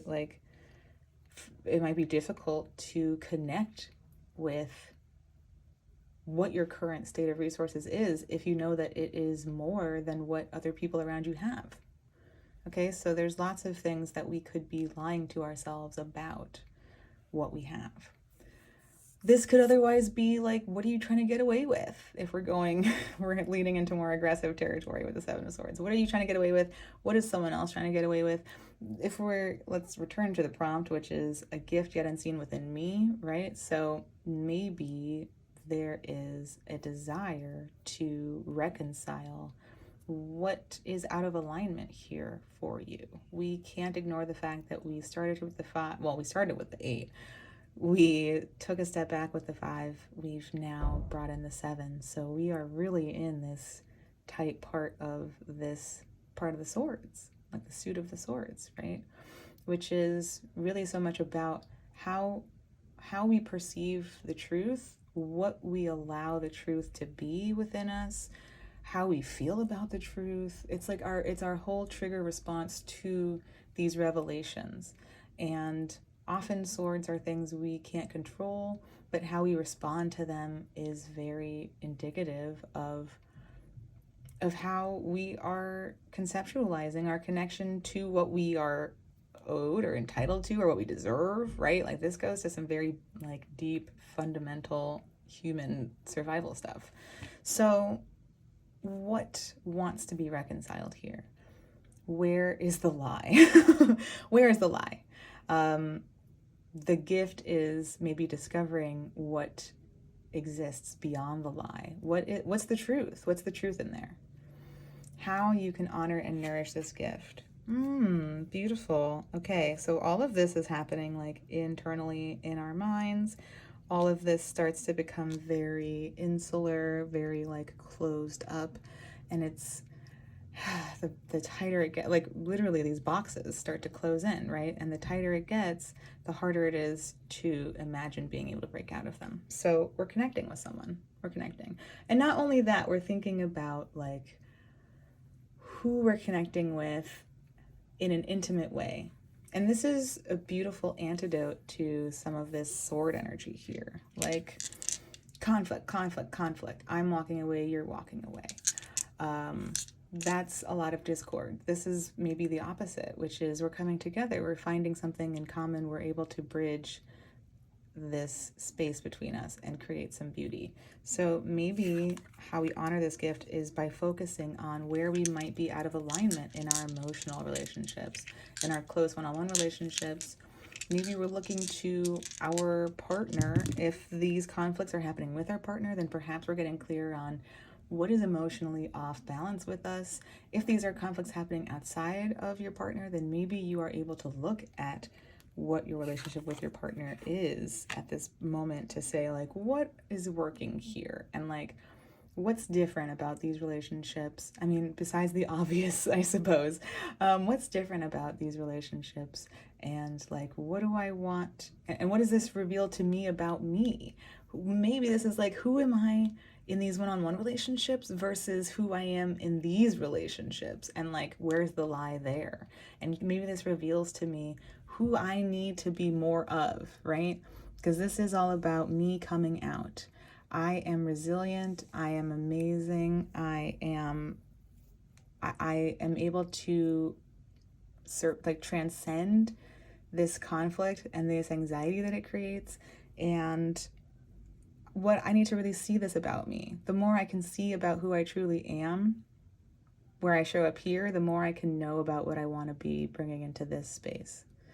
Okay, so the sun, sure, hanging out in your 11th house. Makes sense. We're thinking perhaps about friends and communities. I'm going to take a stab and say that maybe that's where some of this conflict is happening. I mean, Mars is going to move in there, right? But maybe too, it's Saturn in your 12th house, okay?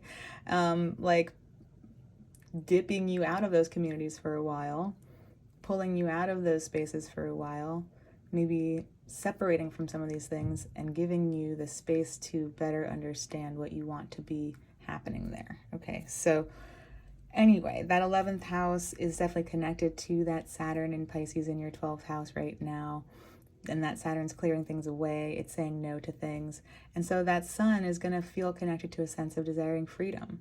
And I think that that is certainly connected to wanting to break out of these repetitive cycles.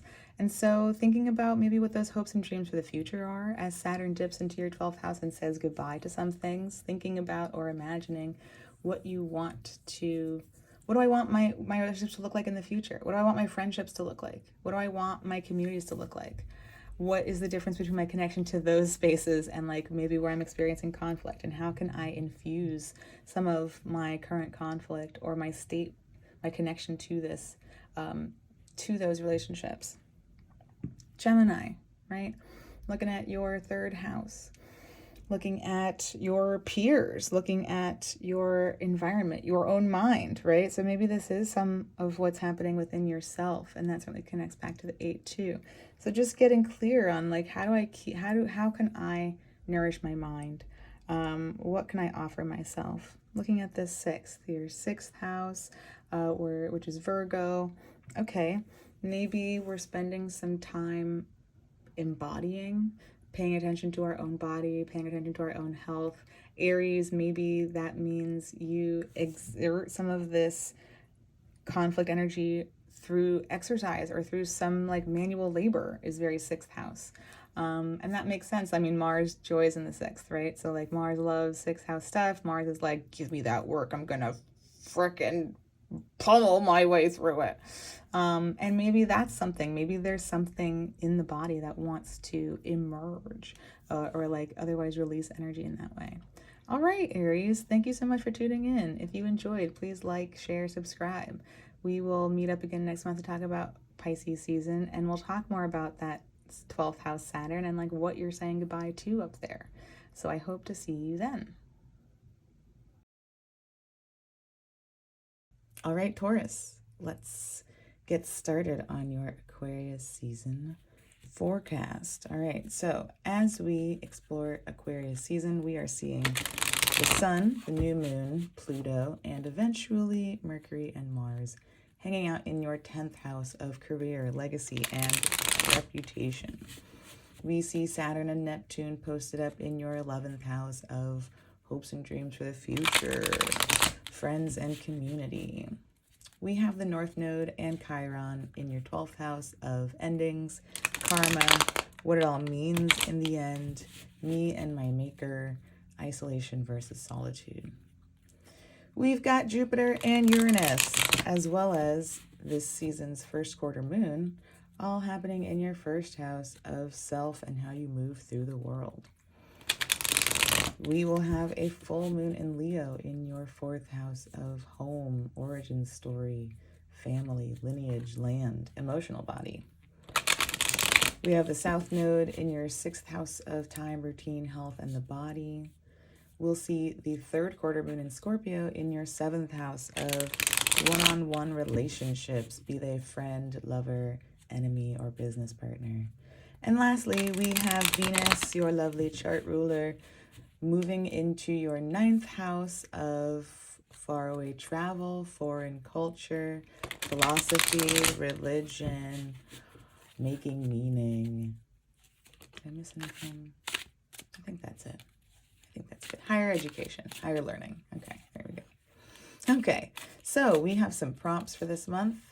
So we'll be asking about instincts that are gaining power, how I can offer realignment to these instincts, where this connects to a gift yet unseen within me, and how I can honor and nourish this gift. Okay, so we will, as we have been, take a look at the bottom of the deck to get a sense of the stories beneath what we're pulling for this season. And lastly, we will roll our trusty fluorite dice here to get a sense of any other information we might need to know. The reveal, okay, 6 of Pentacles. So we're looking at, you know, I love how the 6 of Pentacles has been showing up in these pulls lately and in the work I do with my hypnosis group.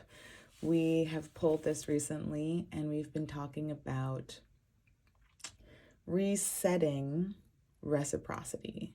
So where are you engaged in relationships where you are the tree? Which is to say that you have an abundance, or you pretend to have an abundance, and give to these hands. Where are the relationships in your life where you are the hands and someone else is giving? Or is there give and take in these relationships? Are there relationships where you are always the tree and never the hand? Are there relationships where you are always the hand and never the tree? How does that feel? What is that doing for you in this moment? And what thoughts do you, what attention would you like to give to what those relationships look like for you right now? Do you ever feel like you're allowed to ask for help? Do you prevent yourself from being the hand and then always need to appear to be the tree? Do you feel as though you don't have anything to offer and therefore you are never the tree? Some questions to ask yourself, and we'll dive deeper into these cards and see what else is supporting this story here. So, instincts that are gaining power. 8 of Pentacles, cute. Okay, we already have a correlation here. So, 8 of Pentacles, you are developing instincts around routine. Makes a lot of sense seeing the South Node there in your 6th house. You might be like, I have been doing this every day for the past however long, and like, why am I doing that? What productivity is this actually amounting to? What is this yielding for me on a personal level? Is this for someone else? What's the story here? You've been loosening the grip in your 6th house of routine and service. Okay, so I'm gonna, we're gonna feel out what else is coming up, but that's the first thing that comes up for me. Getting stronger and more informed about what you want to be working at, right? So perhaps there's some battle between your intellect and your instincts about what is worthy of being produced, what is worthy of being built into my routine. By the time we've gotten to the 8, we've moved past the 6. We've either given to someone who needed it, or we've received something we needed. We've then taken what is left from that. We've planted it in the 7. We've developed a formula for how we're planting. And in the 7, we're getting a sense of whether or not that made sense. We are deciding if that actually worked out the way we wanted to. So in the 8, we have locked in that formula, right? We have locked in whatever the steps are that we take to regularly make this happen. So maybe there are stronger instincts forming around where you have felt resistance to this, okay? Maybe you have developed stronger instincts around what you even want this to look like, right? We have been having a larger overhaul of our expectations. We talked a lot about that during Capricorn season. We've had a lot of overhaul of our time and what is worth our time, and also like, what are the resources that I'm using to produce all of this? Do I want to be using all those resources? Do I have all those resources to spare? Could these resources be put to better use? Could my time, my body, right? When I pull this, I think about like chronic health issues, and that brings me back to the 6th house South Node. You might be in a place of recognizing, I had energy like this at some point in the past. I have progressed in time and age and my body, and my energy now looks like this. It is not the same as it was before. We're not getting into judgment about whether it's better or worse. We're just recognizing it's not the same. And how do I reconcile that for myself? What does productivity look like for me when I am actually considering what my energetic levels look like, and not just, let's think about all those negative Libra traits, right? Like not just saying yes when I really mean no, not just saying yes when like I don't agree with what we're making, not just signing up to keep the peace. So if I'm not just signing up to keep the peace with other people, then what am I working on? And what does that look like for me? So I love that as an instinct that is gaining power. That sounds empowering. That sounds important. And it sounds like it helps you reevaluate as a Taurus rising, right? Like what you show up for, what you preserve. Tauruses are supposed to be able to kind of take their time in approaching things. And maybe this is affording you more time, or maybe you are getting a better sense of what your time looks like. Okay, how I can offer realignment to these instincts. We love the Magician. The Magician is wonderful. And I love thinking about this as, you know, the Magician is Mercury.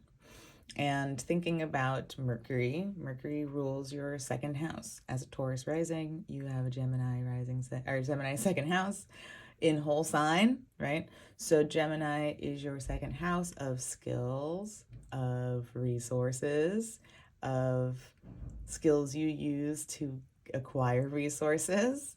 Okay, so I love the overlap here, the literal translation. It's time to get an assessment of what your tools and skills are, how you can realign these instincts of what you want to be producing and what your time looks like and what kind of energy you have and what is worth it to you, right? Worth is a very Taurian theme. You're now helping this process by getting a sense of what are my tools currently? What alignment am I waiting for to make something happen? What would that look like? Getting a sense of maybe thinking about what tools you had, right? And what tools you no longer have, and allowing that to help you get clear on what tools you do have. And then beyond that, starting to imagine what tools you might need. As you reframe this, as you think about what you want that to look like, as you get a sense of what energy you do have, then getting a sense of, okay, what tools would assist me from this current level of energy? Or not from, but what tools would assist me within this current level of energy? From this place, that's where I want the from. From this place of where I exist now, what tools could assist me in this reframing? What would be possible for me if I had different tools? What is possible for me with these tools? Just getting clear on that. Recognizing what you are capable of accomplishing in this moment, right? And then getting a sense of maybe the timing of things around you. Around this time, I have this energy, and that means I can do this. Around this time, I don't have that energy, and that means that moment's not lining up for me. I can get clear on that and strategize and use that information. Gemini, Mercury information, right? Use that information to better strategize, right? I can make things happen if I know what's going on. Okay. Where this connects to a gift yet unseen within me. Aha! This is so linear and literal, and I'm loving it. I hope this is obvious. If I can think about my time and my energy and what I'm putting those toward and get clear on what's important for me to put those toward, I can then think about what tools I have, what tools I don't have, what tools I might want to have, and how I could maybe acquire those tools. Now I can start to imagine how those tools could show up. Now I can start to imagine what new things I can create, right? I don't want to say like what I can produce because I don't know. I don't want to just, that feels very consumerist to just focus on the productivity, right? That's why I made the Pentacles plants, because we're not just talking about money here. We're talking about life force energy. We're talking about tangible resources. We're talking about things we have. So if I get clear on this story where I feel like I'm always giving, maybe I'm giving too much and that's really impacted my energy for what I can give to what I need to work on. Maybe I feel like I've taken too much and that makes me think that I'm not outputting enough to deserve it.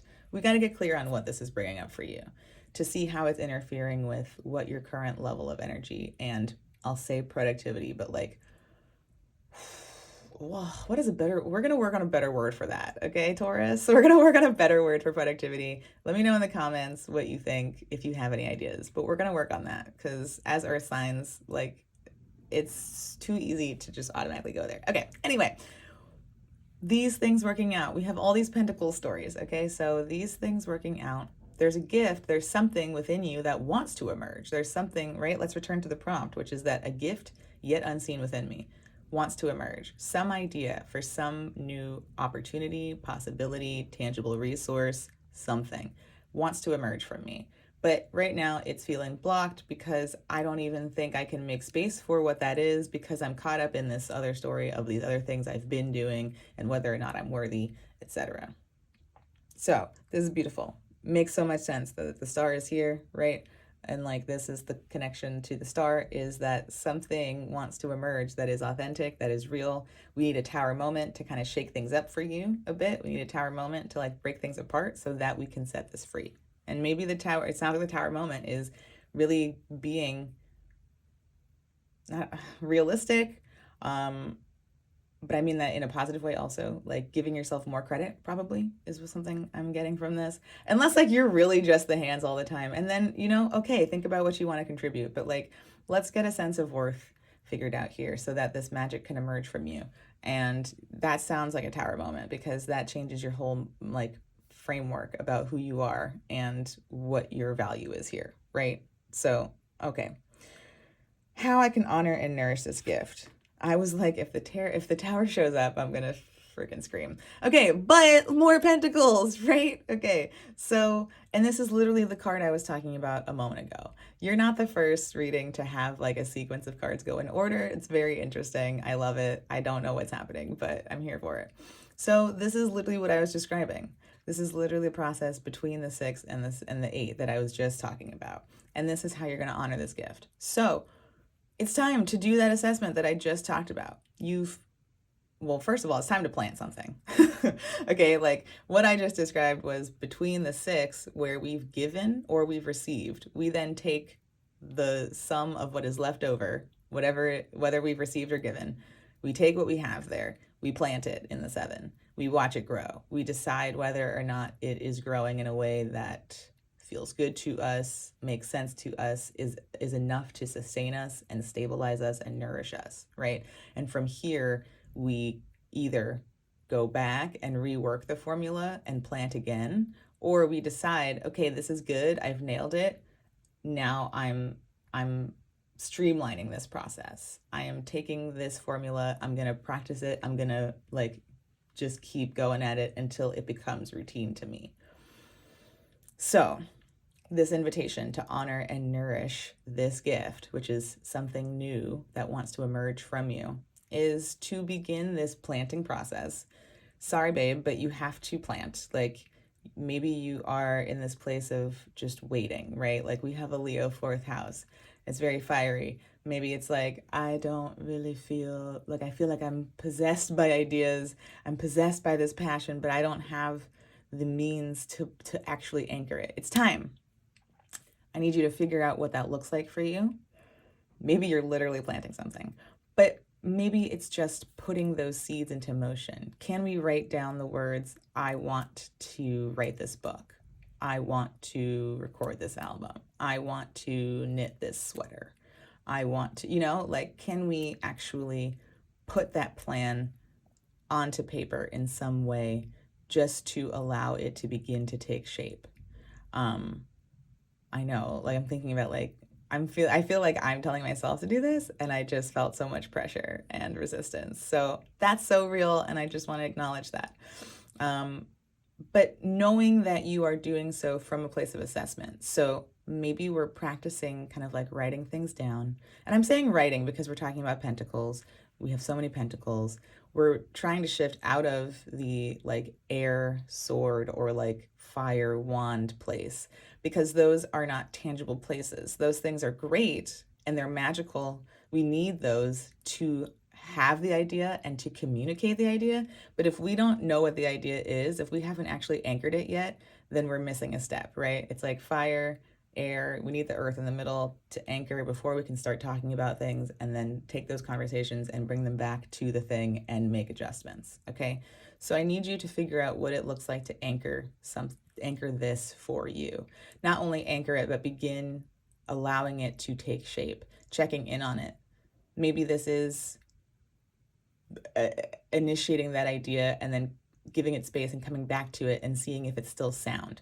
Thinking about these tools, right? So anchoring the idea, planting that seed, thinking about the tools that you currently have, thinking about the tools that you might need as you take assessment of these, what the timing might look like. That all then bringing you back to the board to focus on this. Okay, so based on these tools, this plan's not going to work. Based on these tools, this plan will work. Okay, cool. I'm going to actually get clear on whether or not this is viable so that I can make space for this and this can better help me reconcile what is routine for me and where I want to change that. Okay, let's roll these frickin' dice. Oof, I am loving this for you. Again, I'm sorry about the pressure. I know. Look, I have a Taurus Mars, so I get it. Like, we can't be rushed. Don't pressure me. Don't push me. I'm not trying to push you. I'm trying to gently encourage you to honor yourself, boo, because there's something inside you that wants to be real. And from one Taurus to another, I just want to tell you, take your time in doing that. Okay, you have all season. Give yourself time to get clear on what this could be and just move through the process, move through the steps. You're very good at that, Taurus. It's just like outlining the steps so that you can take them. Jupiter in your first house. Okay, yeah. So Jupiter is absolutely doing the do. We also see Sag here, which let's bring that into the fold because Jupiter's ruling Sag.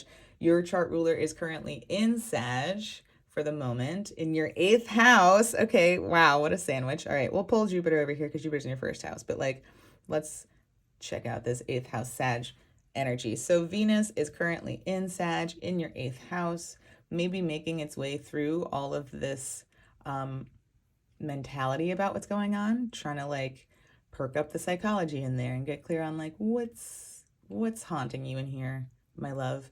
And Jupiter and Venus are in mutual reception at this time. They're averse to each other. They can't see each other. So that makes it difficult for them to know what the other one's doing. And maybe that's really confounding to you right now. So let's talk about timing in a very real way.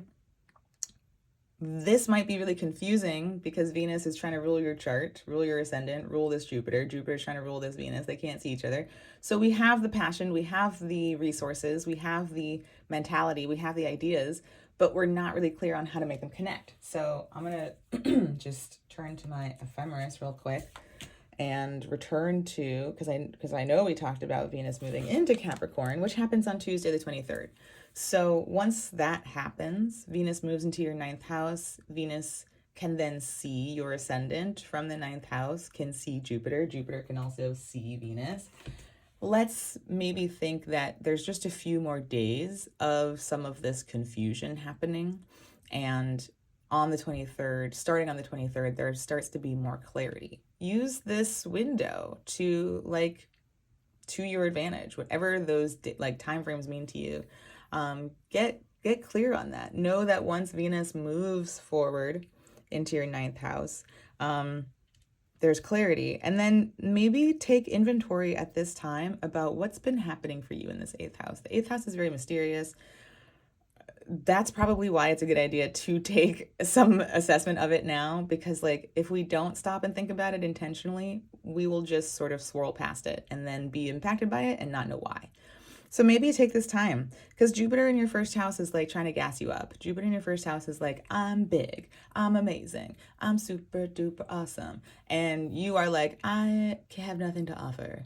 I can't be the tree, I'm always the hand. Or like, I don't like what I offer. Okay, well then let's get clear on that, because we got to be believing in you. We got to be believing in you. This is like such a magical 8th house space. This is like, I can create anything. And I think it's important for you to recognize beyond this tower moment of like your self-worth that you've got something really important that's trying to emerge from you. And I want you to honor that. All right, Taurus, thank you for tuning in. If you enjoyed, please like, share, subscribe. We will be back next season to talk about Pisces and to, explore like what is going on in that 11th house. What kind of hopes and dreams for the future do you have after you've recalibrated some of this in the present moment? All right. I hope to see you then. Welcome, Gemini, to your Aquarius season forecast. Okay, so as we explore Aquarius season, we are seeing the Sun, the new moon, Pluto, and eventually Mercury and Mars making their way through your ninth house of faraway travel, foreign culture, higher learning, oh my gosh, religion, philosophy. There we go. We are looking at Saturn and Neptune just chilling in your 10th house of career, reputation, and legacy. We have the North Node and Chiron in your 11th house of hopes and dreams for the future, as well as friends and community. We have Jupiter and Uranus, as well as this season's first quarter moon, hanging out in your 12th house of karma, endings, what it all means in the end, me and my maker, solitude versus isolation. We have a full moon in Leo in your 3rd house of friendship, immediate environment, siblings. Friendship is more of an 11th house theme. Peers is the word I want. There we go. Peers, siblings, immediate environment, the mind, communication, neighborhood. Okay.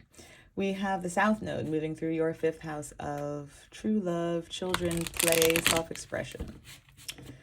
We see the 3rd quarter moon in Scorpio in your 6th house of time, routine, health, and the body.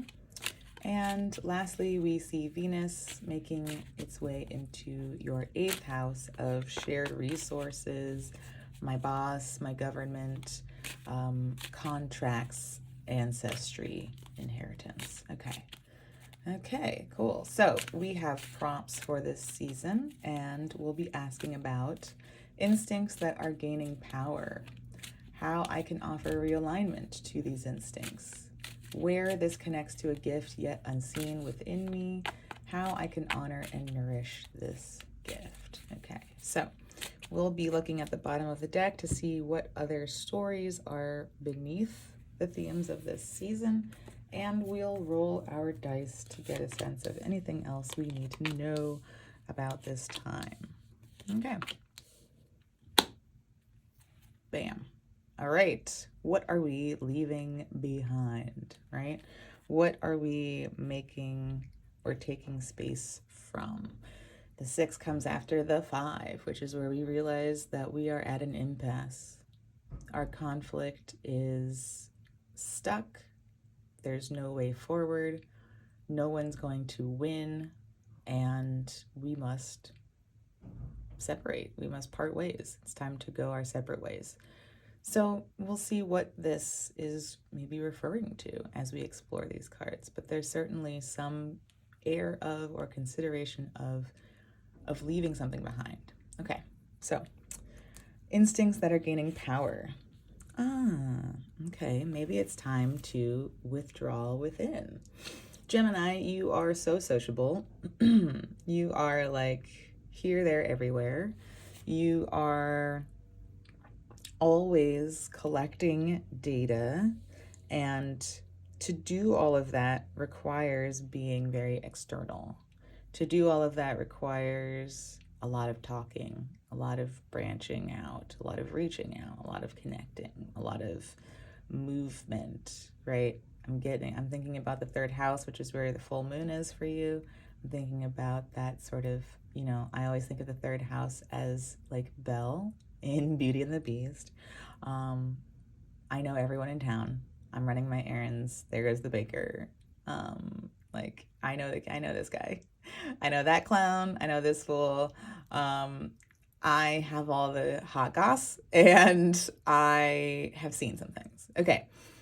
And that's I imagine, a big part of your identity is having that information, seeing those things, being part of those connections, knowing the scoop, knowing what's up. Okay. But when do you turn that off? When do you turn off that function? Where's your Mercury? Okay, where do you turn off that function and allow for the process to unfold? Okay, so instincts that are gaining power are hopefully where you may be in resistance to this, where you may be like unaware that it's time to go into the chrysalis process. And the chrysalis process is very like Neptunian, Piscean. It's very much zooming out and allowing everything to stew, allowing everything to process, and allowing that process to inform you. The only way you can be informed by that process is if you stay in the room long enough to let it finish. It's kind of like here's a very Gemini metaphor. It feels like an upload. It's like you can't exit Instagram until you finish uploading the story. Or like you can't exit YouTube, like you can't leave the platform. You can't leave the screen until it finishes uploading. It's not going to upload in the background for you. It's not that advanced, okay? It's just not. It will stay distracted. Maybe this is a story about where you're gaining instincts around coming out of this place. So maybe you are a little more advanced, okay? Maybe you've been in this process. Maybe you've allowed yourself to dip out of the connecting and the talking and the communicating and all of that to go into the space to withdraw, right? And maybe you are now gaining some deeper instincts around when you're ready to come out. Okay, so maybe you've been in here. Maybe you've just been in here for a minute. We just had a retrograde. We just had a Mercury retrograde. Okay, so maybe you're getting a stronger sense of what that timing looks like, when that process is done, what it feels like to have felt that shift occur within you. And like these are intangible shifts, right? Like these are, I always think about, like I made this a chrysalis for the very reason that the butterfly, like the caterpillar goes in here and then completely dissolves. Like I'm just mind blown by this process. Like everything breaks down and then there's an infrastructure that remains that then knows how to rebuild. So like that's ancient information that is accessible within this chrysalis that the caterpillar knows to embark upon. Like it just happens, right? So again, like information is in here. Like there's information in here and we might be thinking it's all outside of me. I have to go get it. And it's like, no, it's in here. So awesome. I love thinking about you getting a better sense of this process. I mean, it's quite literally intellect versus instinct. Like the intellect part is like, no, collect more, keep talking, keep going, keep scanning, keep surveying. And the instinct is like, actually, I need you to come inside now and process this. Something really important is in here, but we're not going to be able to sift through it until you sit still. How I can offer realignment to these instincts. Well, this is fun and really goes against everything I just said. So thank you for this contradiction, Tarot. Celebrate. How I can offer realignment to these instincts. Celebrate. Okay, so why I said this goes against everything I just said is that typically the Six of Wands is like a celebration that involves other people. It usually involves other people recognizing what you've accomplished and then like celebrating you for that. So yes, all right, that does involve the other people. Maybe that's a critical step to knowing when you can go in here. Maybe we're missing a step that the Six of Wands is asking you to reconsider, which is you've been out here collecting this information, you've been scanning, you've been learning, you've been adapting, you've been evolving. Very cool. Have you stopped to actually honor those things that you've done? Have you stopped to allow other people to celebrate what you've been out here doing? Maybe it's only when that happens that we then can begin to receive the signal, the instinct of, okay, time to go inside.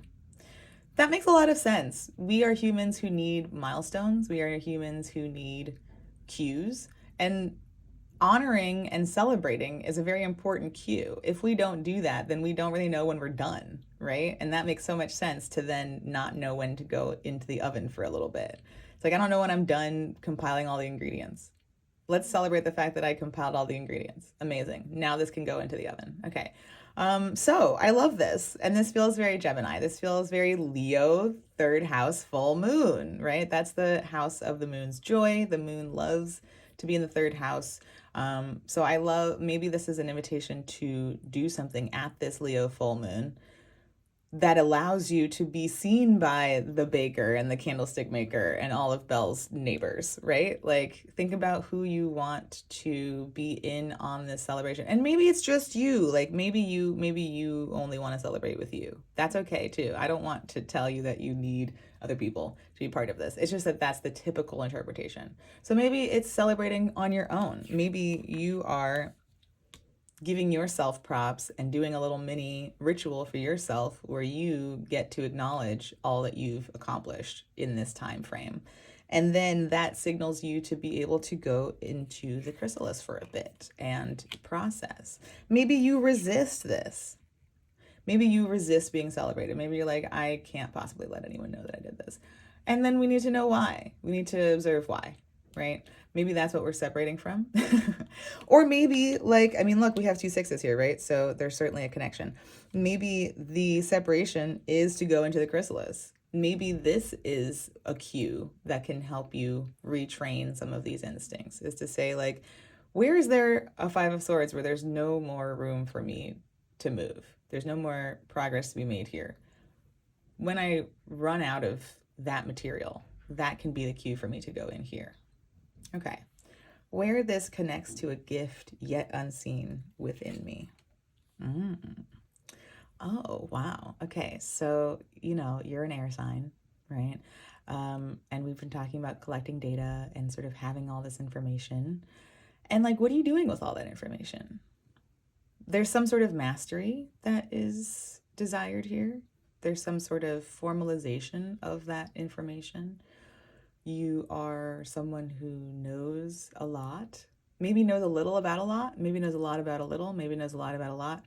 Again, where's your Mercury? You tell me. But all of that serves a purpose, right? All of that wanting to know, all of that connecting serves a purpose. And it's to create some sort of tome of what you've learned so that you can be a resource for not only yourself, but for others to come to and respect and awe and sort of receive this guidance from. I love this because this feels very connected to the chrysalis in the sense that at what point are you done collecting the information to then go in here and process it and then recognize that you have actually acquired this sense of mastery or this state of sort of finality with something. So this process is all asking you to get clear on this. I definitely see an overlap between these cards. If I don't stop and celebrate what I've collected, then I won't know when it's enough. I won't know when I've mastered it. I will just keep going and resisting this, and I'll keep telling myself that I don't have enough, and then I'll never get to go into this space to actually process everything I've collected to then know that it's enough.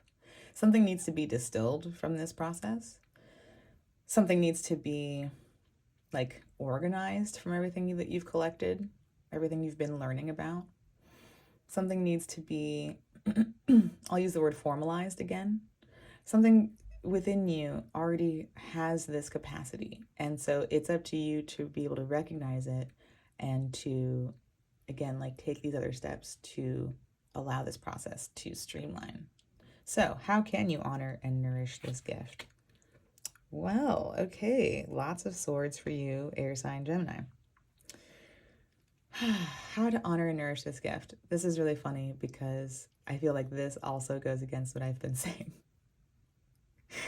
Gemini, like you would be a contradictory reading. That's absolutely bonkers. Who could have ever predicted that? Okay, so the Page of Swords is typically about being open to new ideas, being open to new information.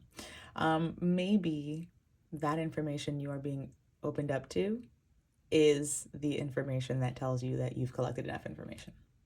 Maybe this is about stepping out of this role. This could be a couple of things. Am I resisting new information? And yet I'm out here trying to collect and process new information. And what does that look like? Is the channel open or closed? That certainly plays a role in what else happens here. Have I been playing the role of being the page for too long? Have I been just opening myself up, opening, opening? Do I just keep sending this kite further and further into the sky Am I ever going to get it back? um, am I tired of that? Is it time for me to like maybe internalize this process rather than being out here asking these questions and connecting with people and waiting for the moment when I'm going to realize that I've hit the wall, like enough is enough, and never really going to find it? It's time for me to maybe reconsider what this role looks like for me. When do I play this role? For whom? I'm thinking about intuitively right now just the South Node moving through your fifth house, and who are you doing that for? What forms of self-expression are you stepping out of? Is it needing to be constantly questioning? Is it being so open that you can't focus on what you've already acquired in terms of knowledge?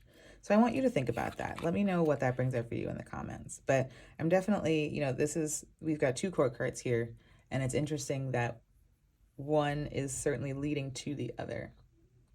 But I don't think it's in the straightforward way that we typically imagine. I don't think that this is saying constantly be open. I think this is maybe saying get clear on when you want this to be open. Get clear on when it's time to open up these channels and when it's time to close these channels and when it's time to like trust what you've received and allow it to process so that it can be annexed and added to the files. I'm sorry to make you sound so like mechanical in that way, Gemini. It's been very easy to make this parallel with these particular cards. So let's roll these dice. Thinking about the star, absolutely. Like if you are kind of out here playing this role just for the sake of it, because other people know you to be this, because you know yourself to be this, you identify with this, then we're encountering a tower moment leading to this star that's asking you to radically shatter that idea and think about what else you might be doing this for. What's the authentic reason behind this? And like what resilience have you developed in this process, and how can you pause to ground in that? We have Capricorn, okay, which is your 8th house, totally. We have Jupiter, which is hanging out in your 12th house. All right, so yeah, we'll come back to this 11 in a moment. I did think about that when I brought up your 5th house South Node, so we'll definitely touch on that in a second.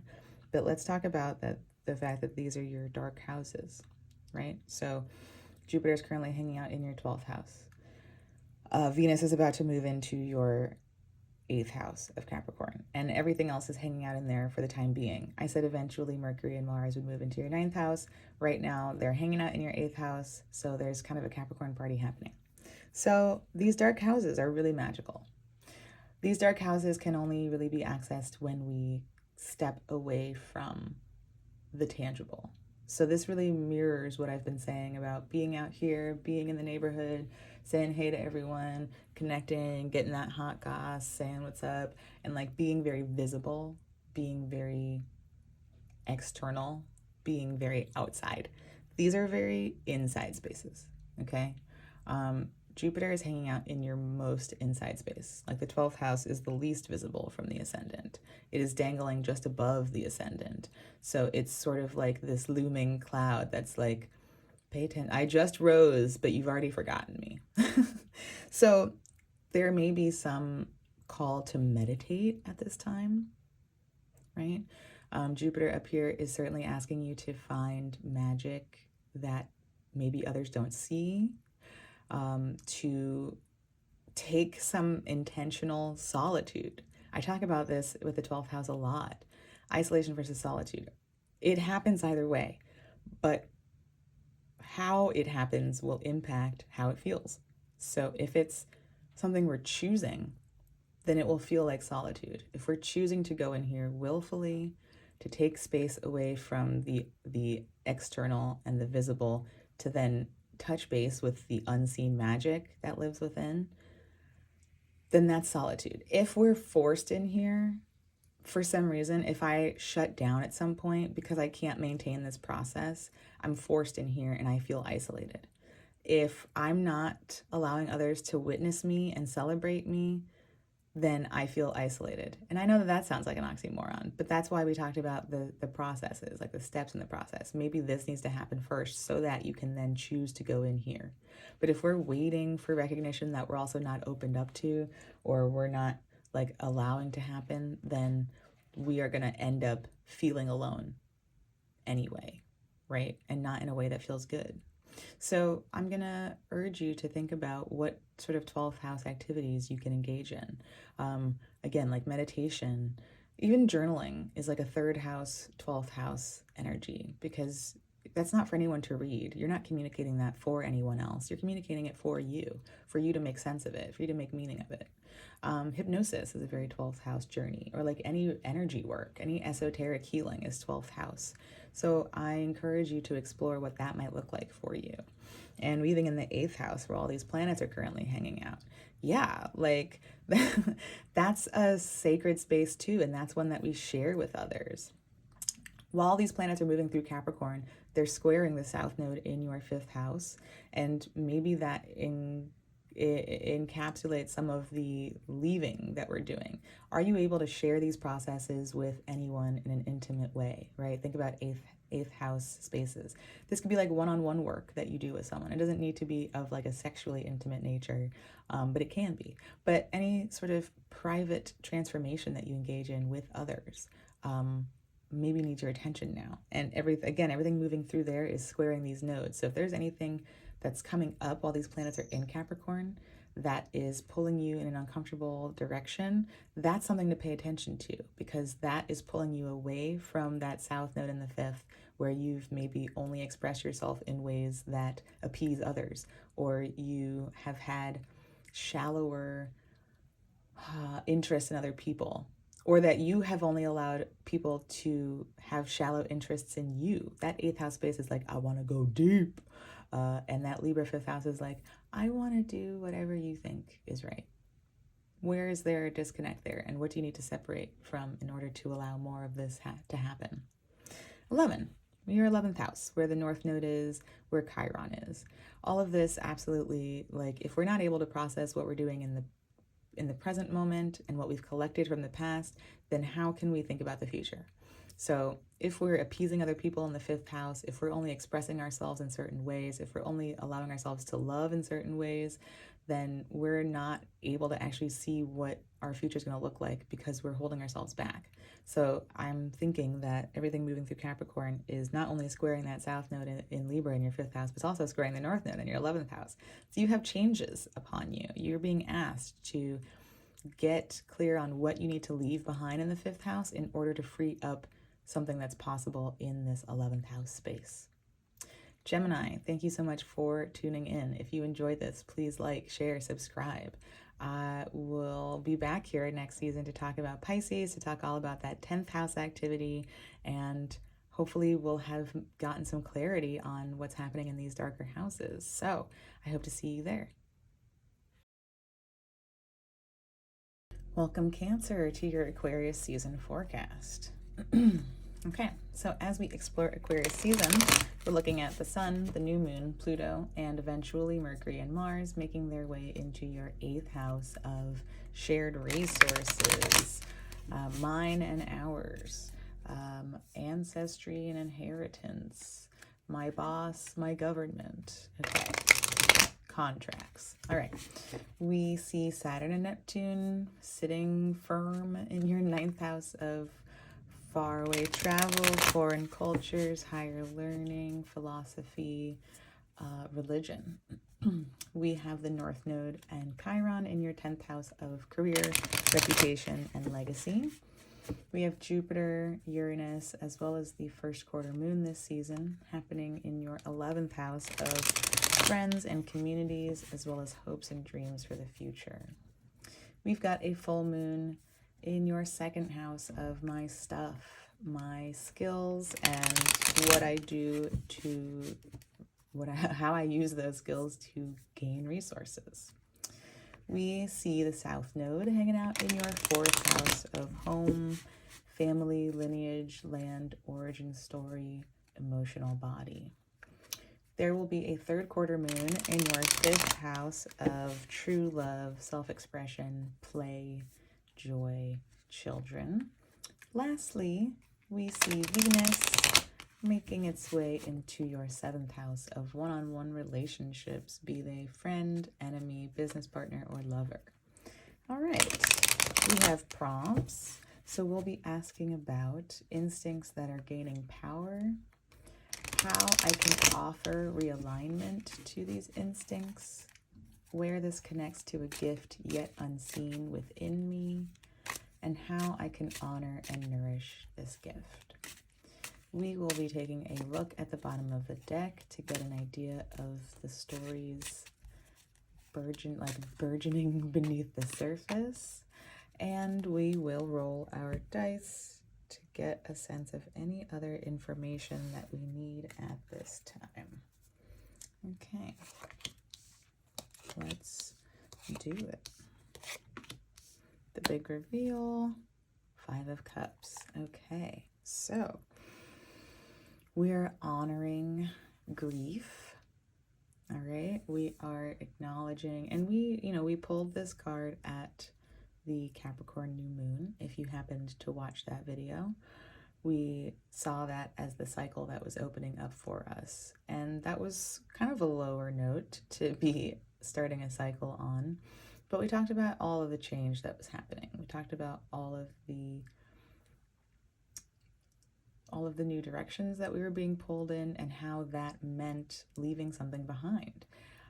Recognizing where something is not what it once was, and being willing to acknowledge that grief in welcoming the changes that we're moving into. So some of that story may be really resonant for you at this time, may be quite tangible for you this Aquarius season. Maybe that Capricorn new moon opened up something for you. I mean, that took place in your 7th house, right? So your one-on-one relationships are likely going through some changes. That moon in your 7th house of relationships was square to the nodes that are currently moving through your 10th and 4th houses. And this might mean that you're leaving behind a really old story from that 4th house, right? That's our origin story. That's our emotional body. So whoever we have been, right? Whatever that Libra 4th house has meant for you, whoever you've been as that person, might be coming to an end due to some of the events that are or connected to some of the events that are transpiring in this 7th house space. So let's acknowledge that there's something to grieve here, that there's something that has been lost, right? Something has spilled. There is something that still remains. That's what the light at the end of the tunnel is showing us. But it's important to be in the tunnel in the moment, to be open to what's present and what you're feeling, to honor that so that you can then move toward what remains for you. So we'll get a sense of what else in this read is supporting this story. All right, instincts that are gaining power.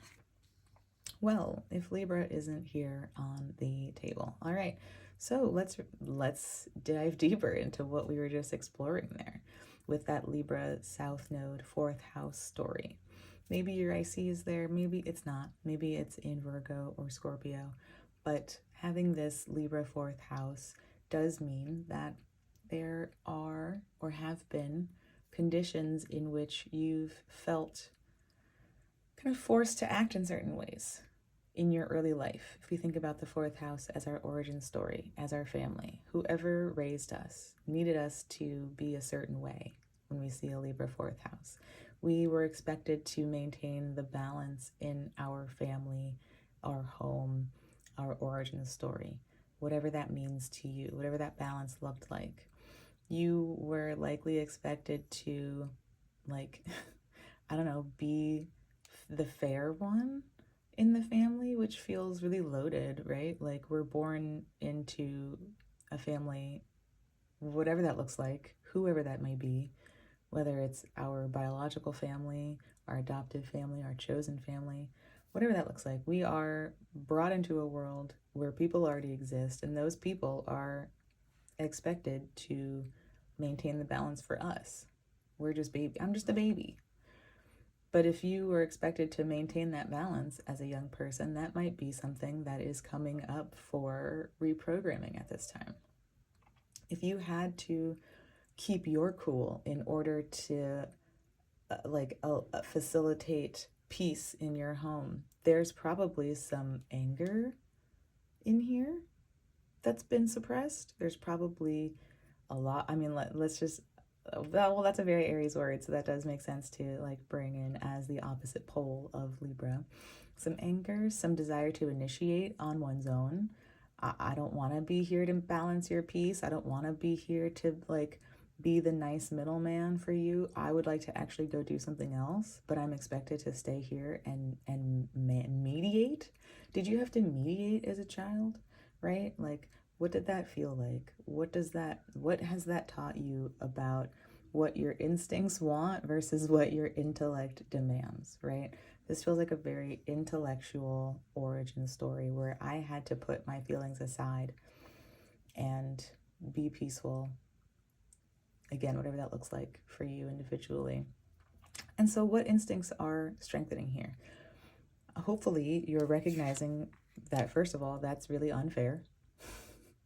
It doesn't matter how lovely your family might be, how close you might be with them, whatever it is you've been through and come through the other side of, and like you're all good, you've patched things up, everything's solid.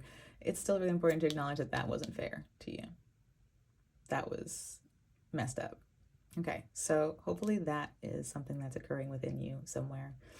And with that comes a whole unraveling of what we understand fair to actually be. What is peace to me? What is balance to me? What does it mean for me to be able to initiate true peace, right? So we're not saying leave peace behind, like that's a dumb idea, go fight everybody. Obviously that's not what we're saying. We're trying to put aside the negative traits of this, which is, again, what we've been conditioned into, right? So we're really shedding a skin here of, where have I been placating other people to my own detriment? Where have I put aside initiating things for myself in order to maintain someone else's chill? Where has that like repressed my own instincts? Where do I think about this intellectually when I need to listen to my feelings about this? Maybe your fourth house has some planets in it that are really detracting from this story of peace. Maybe you were like a rebel. Maybe you weren't. Maybe you were expected to balance the peace, but like you didn't. Okay. And that is some instinctual material that needs to be reprogrammed too, because then if we're just stirring the pot just to disturb the fact that people want peace, even if it's false peace, that's something that we've then carried into our other relationships, right? Are we just creating chaos because we actually want to take responsibility for the fact that we don't want to be asked of this, but we don't know how? So there's different stations of what this could look like, but I'm hoping that some of this is becoming known to you through this South Node transit, and that you're becoming aware of where you are being interrupted in your own authentic growth by some of these people-pleasing or rejection of people-pleasing traits. Okay, cool. How I can offer realignment to these instincts. Well, it's time to, okay, we see some of what, like, we need to create space. We need to maybe separate a little bit from some of these relationships, right? Honoring the grief of that, I think, certainly comes with this story. Honoring the grief of that wasn't fair, and also this is impacting how I currently navigate my one-on-one relationships, and that brings me grief. Because as a Cancer, I really care about the people around me, and I like to be part of a system of care where I care for others and they care for me. And if something is interfering with my ability to maintain genuinely peaceful relationships, not peace that's being enforced falsely, right? So getting clear on that. That's something for me to mourn. I need to take some space. This is me putting up walls around that programming, recognizing that it was unfair, and putting walls around it so that I can actually start to listen to myself. I just said the thing about where do I need to be listening more to my instincts and listening less to this intellectualization of things that is really like creating problems for me. It's this. Like, this is where we go to begin that process. We need to take space, because right now what this tells me is that we're in the early stages of the swords, but we're escalating. This is not just, oh no, something is disrupting my relationships and I'm just getting a sense of it. This is, oh, this has been happening for a minute. We're at the 4. This has been happening. I've passed the 3, which is the 3 was where we went, oh man, that's real. Okay, that's happening and I'm a part of it and this needs my attention. The 4 is where we are saying, if I don't take this space now, this is going to keep progressing. This is going to keep progressing. We're going to keep getting deeper into the tension and the stress and the inability to communicate, right? Because swords are communication. Swords are air. If your one-on-one relationships are suffering from this, then that's a problem. Are we resisting taking space? Some of this Libra-ness is codependence. Have we been programmed to be codependent? And is that unfair? The answer is yes. And is that also, though, causing me to resist taking space, because space from what I am codependent to feels more threatening than the dysfunction that's happening? Okay, so, all right.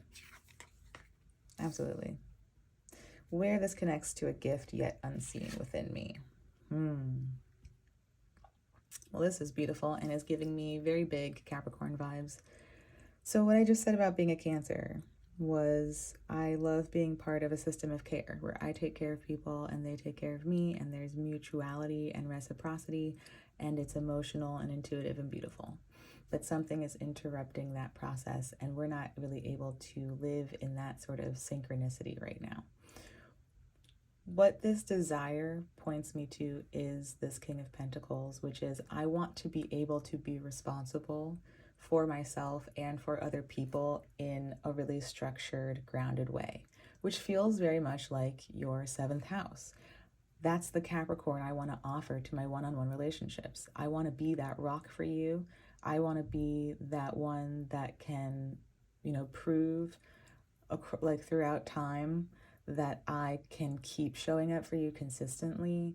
I want you to feel that support, and I want to feel that support coming from me, being given to you.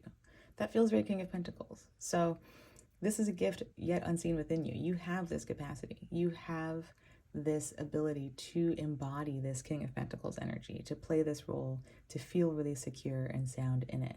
Right now, I'm sensing that we're in this place with it, where we're thinking about, 1, what does that even look like? 2, where am I playing this role from a place where I don't have it to give because of these other things that are happening, because I'm self-sacrificing, because I placate and peacekeep. That's me doing this King of Pentacles role in a way that I have been asked to that isn't healthy for me. And that's keeping me from actually doing this in a way that feels good. So we could be in several places with this. 1, I don't even know what this looks like. I want to find out. I'm doing some internal searching to understand what I even want to be showing up as for people. 2, I'm already showing up as this core for people, but it doesn't feel good. I need to step back from that and get to the root of why I'm showing up in this way or for these things that are not healthy for me or are not reciprocal, right? We're talking about the Cancer, there's reciprocation of that, and where I feel maybe exhausted and where I need to take space. So you possess all of this within you, Cancer.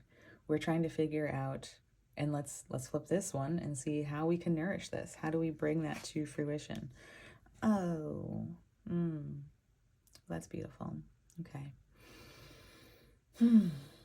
So in this, we're seeing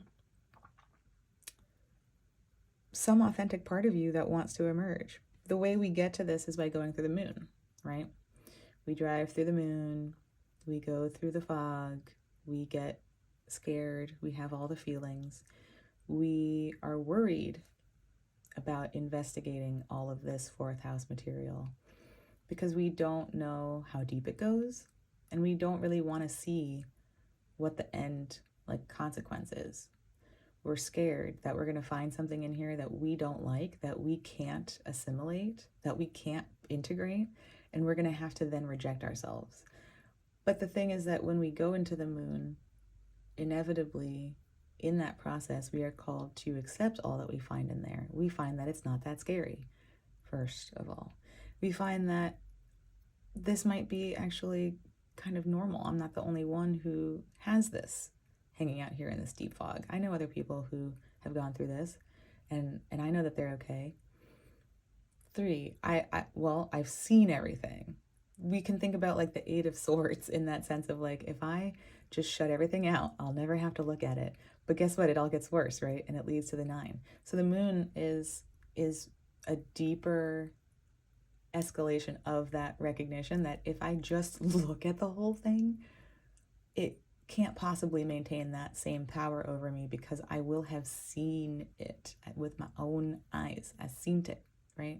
And like now I know the extent of it. Now I know how big or small it is. Now I know these things about it. Becoming familiar with it makes it less scary. And that is how we get to this place of self-acceptance. That's where we get to touch base with this inner child energy, because as children, we didn't reject ourselves. We didn't know how to do that yet. We were a bunch of chaotic, contradictory things. And again, it was supposed to be our parents or our caregivers, our caretakers, our family, whoever was responsible for raising us was supposed to keep the balance while we got to be the crazy kid. And there's a deeper story here about rejection that had to occur at an early age within yourself, because it was taught to you by your environment so that you would be expected to keep the peace. So it's time for you to embrace all the parts of yourself, to go into that moon space, to meet all of you, to recognize that you're not that scary, to recognize that everyone has monsters, and to embrace yourself, to bring yourself out of these clouds, rise here, having transformed, knowing that you have integrated all of your material and that you are comfortable being you. I'm thinking about the Leo full moon in your 2nd house, and that is very much focusing on, we've told this whole narrative about me and other, what I'm giving to other people, what I'm doing for my family, how I'm showing up for my relationships. This Leo 2nd house moon is like my stuff, right? My things. What do I have to offer? What do I value? I think you need to know more about that before you can, let me take a step back. I think you need to know more about that and get clear about this before we can get a sense of what this is meant to look like. And to do that, I think you are being called into here. Now, again, this does mean, first of all, separating from the people we love in some capacity, taking space from things that are routine to us, that we are accustomed to like doing and initiating care-wise, and also going into this shadow place to find ourselves and embrace ourselves. That absolutely signals a big catharsis of grief. There's a lot to be processed here. Having lost the opportunity to embrace my inner child sooner, having been asked to maintain balance for people in ways that are not fair to me, and me not being able to show up as the partner, as the, partner, again, business partner, friendship, like enemy partner, lover, whatever that looks like, not being able to show up in the way that I feel I should and want to. And that absolutely pertains to a lot of grief that needs to be acknowledged and felt and held, so that we can then make our way toward the light, which is, okay, now that I've gotten clear on this, I can start to think about what this looks like for me. I can start to step away from this programming, realigning these instincts so that I know better how I want to show up and what feels authentic to me, what I've always wanted to be out here that I haven't been able to before. And that's absolutely the star. Let's remember the tower precedes the star, so this does feel like a tower moment. We are talking about swords energy here. I'm talking about grief, and that's absolutely kind of like a ripping off the Band-Aid moment of, I have to take a step back if I want things to be different. Aries North Node, 1000%. Like, what have I held back from initiating? We're looking at your 8th house, which is Aquarius season. Okay, so that's absolutely a ripe time to do this investigating. Let me investigate my inheritance. What did I inherit from my family, from my parents? What do I currently bring to my shared partnerships? What's the overlap there? And what do I need to get a deeper understanding of? Looking at Neptune in your 9th house, what do you believe in? Maybe your broader philosophies are being rewired too, and that's some part of this. It makes a lot of sense. Whatever you learn here internally then shapes how you view the world, and that's a very 9th house concept. How I see the world around me. Do I see myself as fitting into the world around me? Do I feel different than the world around me? What do I believe in? What philosophies shape how I see the world? So this deeper work is also connecting you with some of these. I mean, this is also very moon energy, right? That we just talked about with the sun. So this feels like it's time to kind of figure out what Neptune's been washing away up there in that 9th house to make space for in terms of how you view the world and what part you think you play in it. All right, Cancer, thank you so much for tuning in. If you enjoyed, please like, share, subscribe. We'll come back next time to talk about Pisces season, and I'm sure we'll have much more Neptunian material to chat about. So hopefully you'll have gained some clarity there, and you can let me know in the comments. All right, see you then. Welcome, Leo, to your Aquarius season forecast.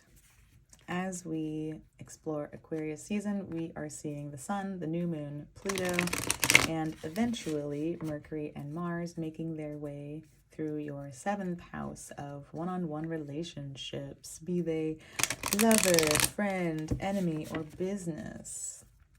We have Saturn and Neptune parked in your 8th house of shared resources. My boss, my government, my landlord, my contracts, what I've inherited, my ancestry. Okay. We've got the North Node as well as Chiron in your 9th house of foreign cultures, faraway travel, higher learning, philosophy, religion.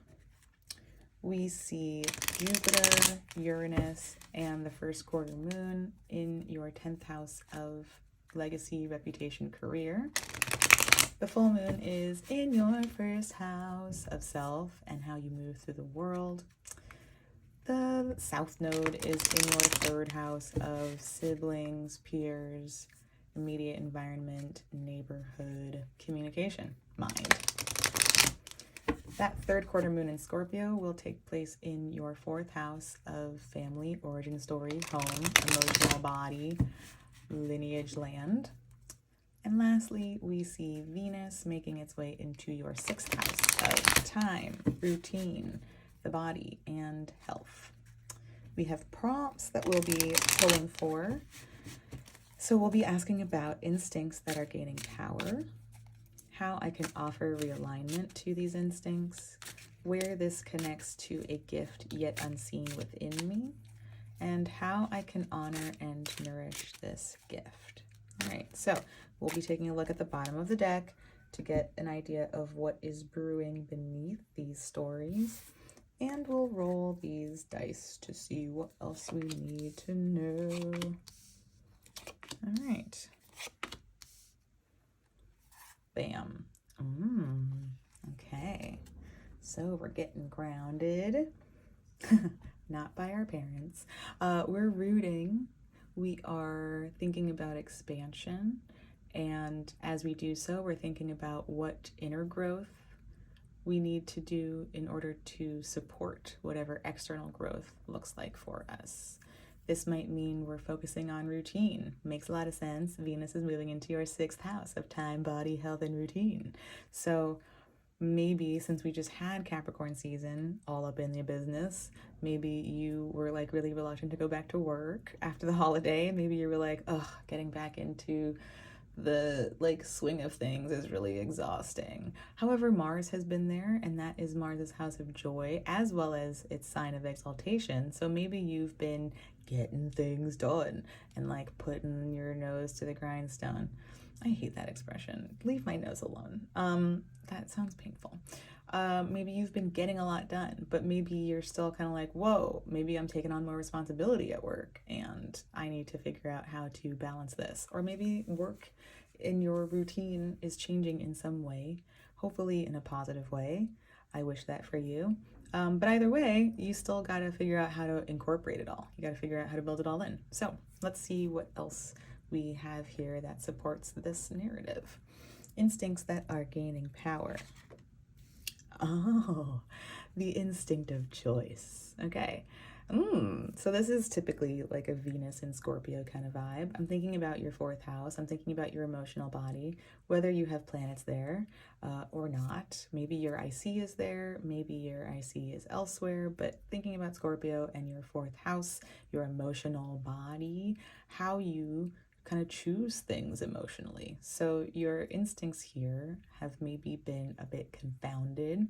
That's what we see when we see the 7. We recognize that events from the past color what we expect from events from the future, as well as impact what choices or options we think are even available to us. Based on this thing that happened 12 years ago, I now am convinced that the only thing that I can have is that.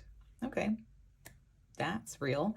But let's get clear on what has informed that. And it sounds like that's something you've been working on. Very strength, absolutely.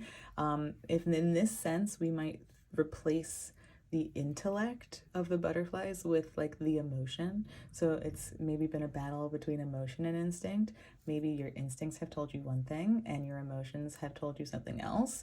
And emotions are very powerful. Emotions are very strong. All of your dark houses are water. So all of your subconscious, unconscious processes are very emotional. It's what makes you so passionate, Leo. So there's a lot of like mystery in those water spaces. Emotions are so strong. They absolutely impact us overriding our instincts, right? So hopefully this means that this is an instinct that you've gained some strength in. You've likely been in a process of assessing, like, hold the phone. What do I think is currently in front of me? Am I seeing my options clearly? Do I think that this option is right for me? And is that predicated on an old instinct, an old truth that is no longer accurate? What informs how I choose things? What emotions that have been stained kind of need my attention at this time? What can I give to this to better understand how this process of choice works for me? Okay. How I can offer realignment to these instincts. Well, it's a sequence. Okay. You can realign them by saying goodbye to all those choices you made that were from a place of false truth, from a place of coded emotional material that doesn't actually reflect reality in this moment. Maybe it reflects a previous reality, but there's something that has changed, right? Like we're no longer looking at what we were. You've built a lot on these choices you've made in the past that have been informed by the past before it. It maybe feels, as you examine your emotional choice-making process, really overwhelming to actually take inventory of all of the choices that have sort of added up in this time that have been made from this place. It might feel like, well, I'm already this far in. I've committed this deeply to something. I've spent all this time and emotion in this thing, having made this choice. Now I realize I actually need to separate from this thing. So we're getting a sense that maybe this is even us separating from this process, right? How I can offer realignment to these instincts that have been infiltrated by emotional debris. I start to say goodbye to things that I recognize in this moment are not fulfilling for me.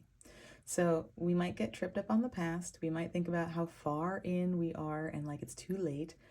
Okay, let's acknowledge that. That feels stressful. And then let's get a sense of what can I tell in this immediate moment does not fulfill me emotionally. It doesn't matter how long I've spent building it up or investing into it. I can now, like, as I'm working with this, I can get clear, I can investigate, I can inquire between these two functions what's not actually feeling good to me. I'm getting the sense that it's pretty clear to you what doesn't feel good to you. That, I think, we are much better at becoming aware of, because we're not making a choice in that moment. We're simply acknowledging something that's grating at us, that is draining us, that is, again, like that we're putting something into that isn't giving that return anymore. And that makes a lot of sense as a way to strengthen this instinct. As we start separating from what we recognize in this immediate moment is not fulfilling for us, we start to pull away from this pile of things that we feel is really big and like insurmountable.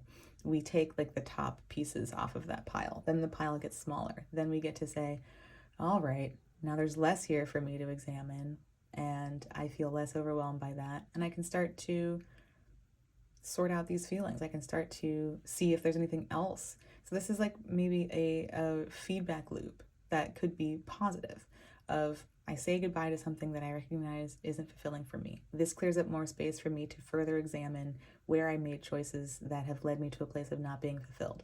That then makes it clear to me what else is not fulfilling for me that I can start to walk away from.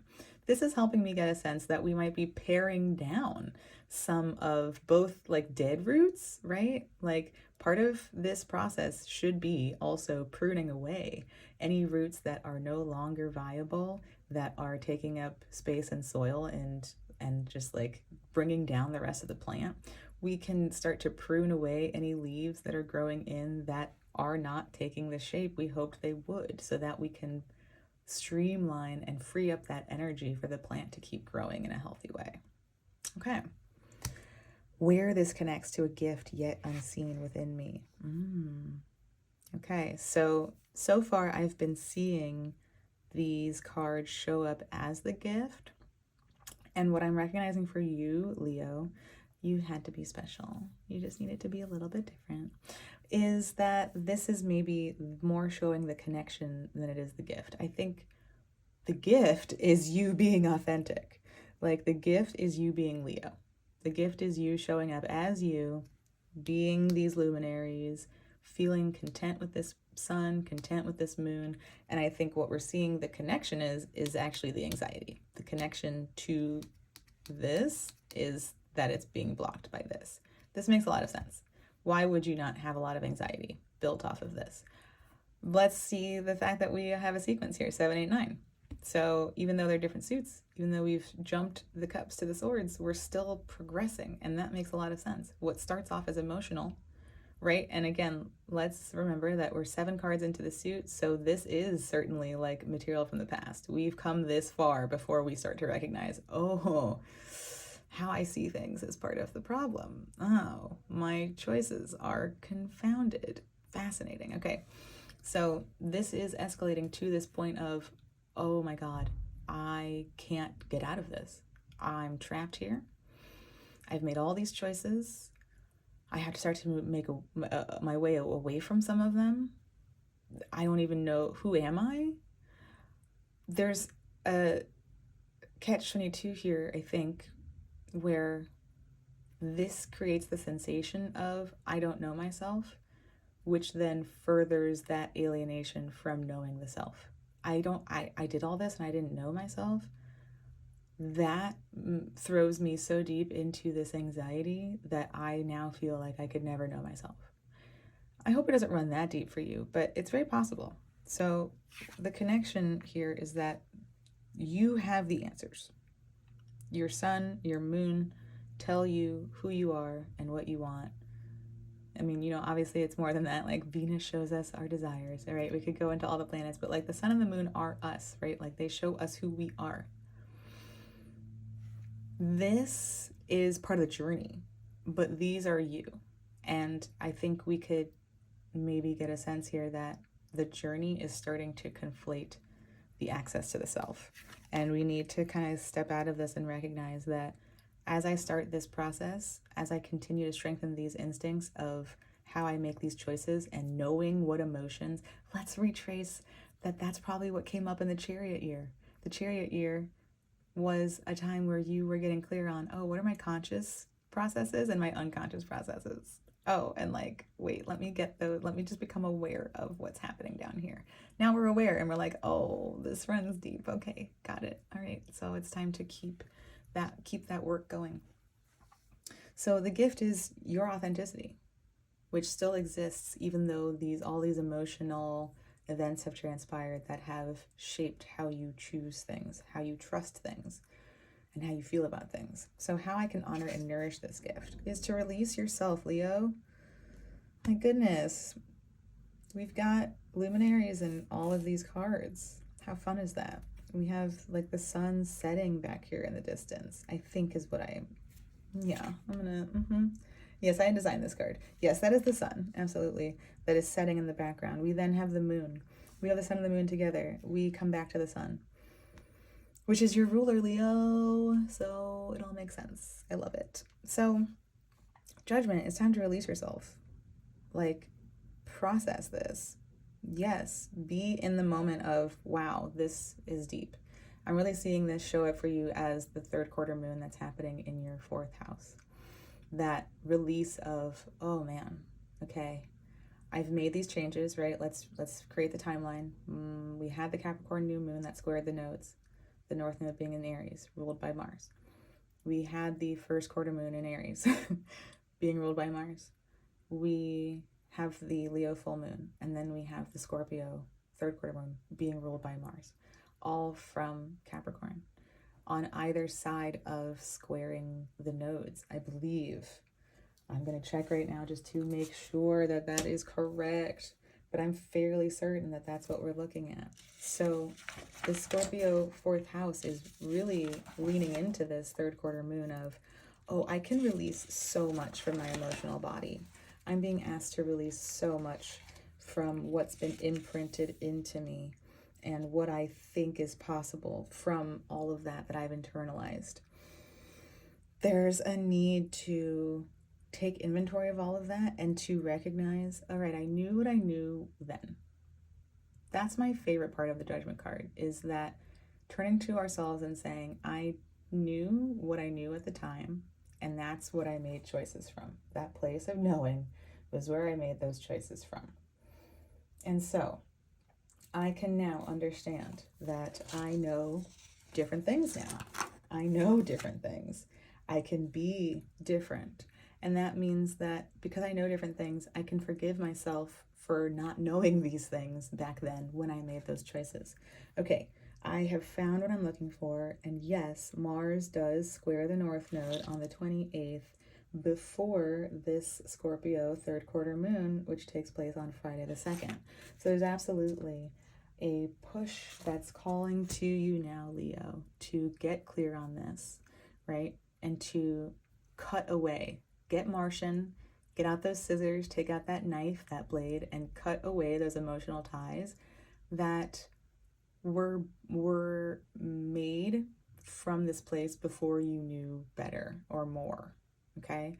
And then forgive yourself, I think, in that third quarter moon before we have that Aquarius new moon in your 7th house, where you can then make these new promises, these new intentions, these new desires to connect one-on-one with people from this place of being yourself, from this place of embracing your gift. This is the I am the authenticity in the community I'm a part of. This is the I know myself no matter what I go through. I know myself, I hear myself, and I see myself. And I can bring that self into the world. Let's go ahead and roll these dice. But this is a beautiful story, and I love thinking about coming back to this Two of Pentacles. You know, earth signs are your houses of substance. So it makes a lot of sense that we are seeing your emotional houses with, you know, again, the 4th house and all of your dark houses being water. We're seeing like this communication, this sort of like mentality. And those are all your, I'm going to get this. Yes, your communication houses, right? So like 3rd house, 7th house, 11th house, all these spaces of how I connect with people. And so it makes sense that we need to focus a bit here on like the houses of substance. What do I do with my routine? What do I do with my time? How do I ground myself? So how can you take care of your body and like your basic needs to help facilitate you move through this process, right? All right, Leo, we get it. Yes, it's you. But let's think back to that Leo full moon, all right? Let's think about how you, right? Your desire here on earth is to be your authentic self and to be embraced for being whoever you are, right? Not getting a free pass for being a jerk, not getting a free pass for being like a braggart or for making other people feel small, but for being you, for just showing up as yourself and trusting that that's enough. And so let's think about that full moon and how it's your first full moon, right? Like this is the last full moon we had in the 12th house, so we cleared out a lot from your subconscious, unconscious space.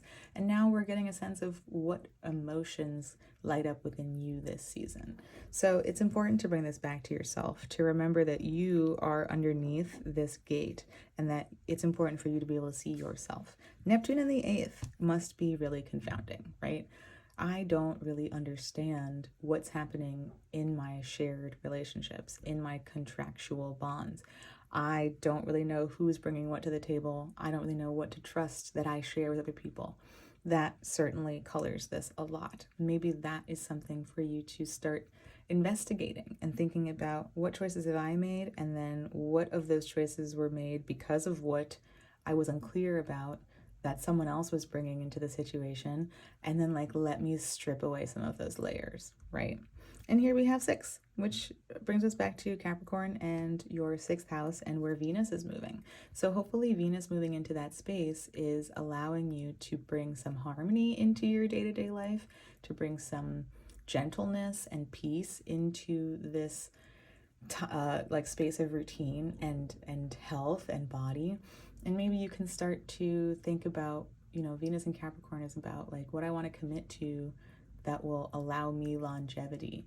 And maybe that's a way to start reframing how this emotional body starts making decisions from a place of what's going to support my health and wellness in the long run, what's going to support my sense of routine, what's going to support my ability to balance. Something that's important for you, Leos, is that like the way that you help the Aquarius part shine, the way that you encourage other people to be their best is by focusing on you first and you being your best. If you are not your best and then you're trying to encourage other people to be their best, then what's the best? What is that? And how will we know it? And like who recognizes it? And like what are we encouraging people to do here? Right? If this is built upon how you were told to be when you were a young Leo, then we got to address this, because that's some patterning that is impacting how we have those one-on-one relationships in our Aquarius house, in that 7th house space. So hopefully this gives you some information that you can work with before we have that Aquarius new moon, where you can sort of lean into some intentions around that one-on-one interaction and what you want there, who you want to be in those one-on-one relationships. And that starts with you. Giving you permission, Leo, to focus on you. If anyone asks, you can point them to me. I said it. That's right. Okay, Leo, thank you so much for tuning in. If you enjoyed, please like, share, subscribe. We'll be back here to talk about Pisces season. We'll dig deeper into that Neptune 8th house energy and see what's going on in there. So I hope to see you there. Welcome, Virgo, to your Aquarius season forecast. As we explore Aquarius season, we are seeing the Sun, new moon, Pluto, and eventually Mercury and Mars moving through your 6th house of time, routine, health, and the body. We see Saturn and Neptune posted up in your 7th house of one-on-one relationships, be they friend, lover, enemy, or business. The North Node and Chiron are hanging out in your 8th house of shared resources, psychology, ancestry, inheritance, contracts, my boss, my government. We see Jupiter and Uranus, as well as the first quarter moon in Taurus, happening in your 9th house of faraway travel, foreign cultures, higher learning, religion, philosophy, making meaning. We have the full moon in Leo taking place in your 12th house of endings. What it all means in the end. Karma, me and my maker, isolation versus solitude. We have the South Node in your 2nd house of my resources, my stuff, my skills, and how I use them to make my money. We've got a 3rd quarter moon taking place in your 3rd house of peers, immediate environment, siblings, communication, the mind. Lastly, we see Venus making its way into your 5th house of true love, children, play, joy, self-expression. We have prompts that we'll be looking at, so we'll be asking about instincts that are gaining power, how I can offer realignment to these instincts, where this connects to a gift yet unseen within me, and how I can honor and nourish this gift. We'll be taking a look at the bottom of the deck to get a sense of the stories that are beneath what we're seeing unfold this season. And we'll also roll our dice to find out whatever else we need to know. The big reveal, 8 of Swords. All right, you're not the only one to have the 8 of Swords on the bottom of the deck. What are you stressed about? What's worrying you? Okay, so, and not just what's worrying you, but what are you feeling unwilling to look at this point? So not just what's worrying you, but like what has been worrying you so consistently and deeply that you now feel kind of surrounded by it and unable to actually like fully look at it. Okay, so let's see what else we got here that will let us know what's going on. All right, instincts that are gaining power. 2 of Pentacles. All right, time, routine, health, and the body. I'm looking at that 6th house. All right, I'm thinking about, Pluto dipped in there last year from March to about, I want to say June, I think, early July.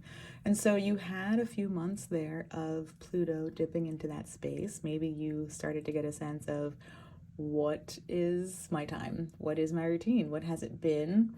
Where are there issues here? What kind of compulsions do I engage in as part of my routine? What power does my routine have over me? Where does my routine give me power? Okay, so all of these themes of Pluto, thinking about those things. We're gonna have the sun, again, the new moon will be here. Pluto's coming back here for a 2nd time, and halfway through this season, well, not literally half, but partway through this season, we'll have Mercury and Mars make their way in here. So we'll be giving a lot of focus to your balance. Maybe something is coming, right? Maybe you're expecting something. Let's think about Venus moving into your 5th house. Let's think about that Aries North Node in your 8th house. Maybe you're expanding your family. Maybe you have kids on the way, is one example. Maybe you are creating a project. Maybe you are falling in love, right? 5th house themes. Okay, so we just had Capricorn season. We just had a whole bunch of activity in your 5th house. Mars and Mercury are still there, doing things, accomplishing things, making changes, because those planets have been squaring that North Node and South Node. So maybe you're pulling away from what I've been doing in the 2nd house, where that North Node, if that South Node is, what I've been doing with my time, my resources, my stuff. Now there's something else emerging from the 5th house. Again, be it a child, be it a project, a creation that we're making. I'm having to focus on that 8th house of our shared resources and whatever that's bringing to the table. So we are getting some stronger instincts, developing some more powerful instincts around our sense of balance and routine in our body. Whatever you are encountering now, children, creations, true love, whatever that may look like, whatever changes have been set into motion for you, you have maybe been in a place of, whoa, I'm trying to grow out here, and it turns out I don't have the roots for that yet. Whoa, there's some dead roots in here that were growing to support some other growth that I need to now trim away to allow new roots to grow. Whoa. I've been really focused on the internal growth, and now something's growing outside of me, and I have to refocus on like what I give my time and energy to. Okay, so how can I offer realignment to these instincts? Ooh, take a step back. Oh, Virgo. You're just booping away in the process, taking the steps, and then you're like, take a step back. I never. I know, but it's time. So we're going back to the beginning. Again, maybe this is revisiting. I'm not sure why I said again. Again, we're revisiting what our day-to-day looks like and how we're nourishing our roots to support our growth. So taking a step back looks like, what am I growing? What is important for me to grow? And is it time for me to bring a new resource in to help support this growth? Again, if we're creating something, we're going to need some resources to put into that. If we're welcoming a child into our house, we're going to need some resources for that baby, right? So take a step back from what the everyday looks like and get an idea of what is my everyday? What new things are entering my everyday? What do I feel about new things? Let me take a moment and investigate what my approach is to new opportunities, new possibilities, new signs of growth. Going back to that, rooting into this and getting an understanding of how this operates will absolutely help realign this instinct. That's pretty obvious since they are in order, right? Okay, cool. We definitely make sense of this already in terms of how this applies to strength. It's not necessarily a battle of what's been happening like intellectually versus instinctually, so much as it may be that we are just developing instincts to adapt to the changes that we are currently anticipating or moving through, and that requires a reprogramming of our intellectualization of how we move through our time and day. There may be instincts that have been sleeping until now. Now there's something new happening and these instincts must awaken. Oh my God. Okay. So how do I make sense out of that? How do I integrate these instincts for what is new here? Okay. Where this connects to a gift yet unseen within me, Queen of Pentacles. Wow. All right, Virgo, you little practical bitch. So all of this is Earth. Okay, but we know that underneath it, it's anxiety and swords. So let's not, let's remember. Let's remember everything you're made of, okay? It's Earth, but it's also Mercury, which is Gemini, which is like thinking, which is like information, which is like, whoa. All right, so how this connects to a gift yet unseen within me. I'm thinking about this in a couple ways. The gift itself might be the Queen of Pentacles. Perhaps you are the Queen of Pentacles. Perhaps you are ready to embody the Queen of Pentacles. This is giving me hardcore child entering the world, but like, obviously there are so many different things this could be, but this is just really, really what's showing up here. Maybe I just know Virgo risings that are like going through this. So the gift might be, I have this capacity. I am ready to play this role of the Queen of Pentacles. I need to know what it looks like. And in order to know what this looks like, I have to get clear on the first steps. Like I can't be the queen of this whole suit if I don't have it together from the jump. Like I need to go back to the beginning. So I want to play this role. I want to feel comfortable playing this role. In order to do so, I need to really go back to the beginning and get clear on these initial foundational fundamental steps. This could be the connection to something I want. So maybe there's another gift that's within you, and the way to access it is by embodying the Queen of Pentacles. So thinking about this a couple different ways. So we are investigating what our connection to this queen is thus far. How do I feel about my resources? Do I feel grounded and surrounded by my resources? Do I feel capable of rooting into my resources and trusting my connection to them? Am I able to reflect some of that outward to encourage others to tap into that same energy? What does that look like for me? What would it look like for me to embody the Queen of Pentacles? How would it feel to portray this role? This is giving me information about what I want to focus in on in terms of these two cards. Okay. How I can honor and nourish this gift. Wow, good Lord, Virgo. Could you be any more earthy? My God. All right. So I'm not making fun. I love it. Can I have some? A Pisces teases, you know, like a Pisces is jealous. A Pisces wants some of that earth. Please ground me, daddy. So 10 of Pentacles, how I can honor and nourish this gift. First of all, let's celebrate everything you already have. This is really telling me that like you're anxious about the future. I don't know that this is like I'm anxious about what's already transpiring, because everything here is so grounded. It does make sense that it's like, oh my God, I'm such a grounded oriented person. I'm such a tangibility oriented person that like any change makes me feel unstable. Let's honor that for a moment because that's so real. You have a Sag 4th house. That's not the most consistent area. That's not the most like consistent space. So maybe you are aware of this idea that change is destabilizing from a young age. Maybe you know already that like, ooh, the more things expand in here, like the crazier it gets, and like nothing is one thing. Everything is always changing. And I have a lot of feelings around that. So anxiety, we have this anxiety. Your houses of substance are air.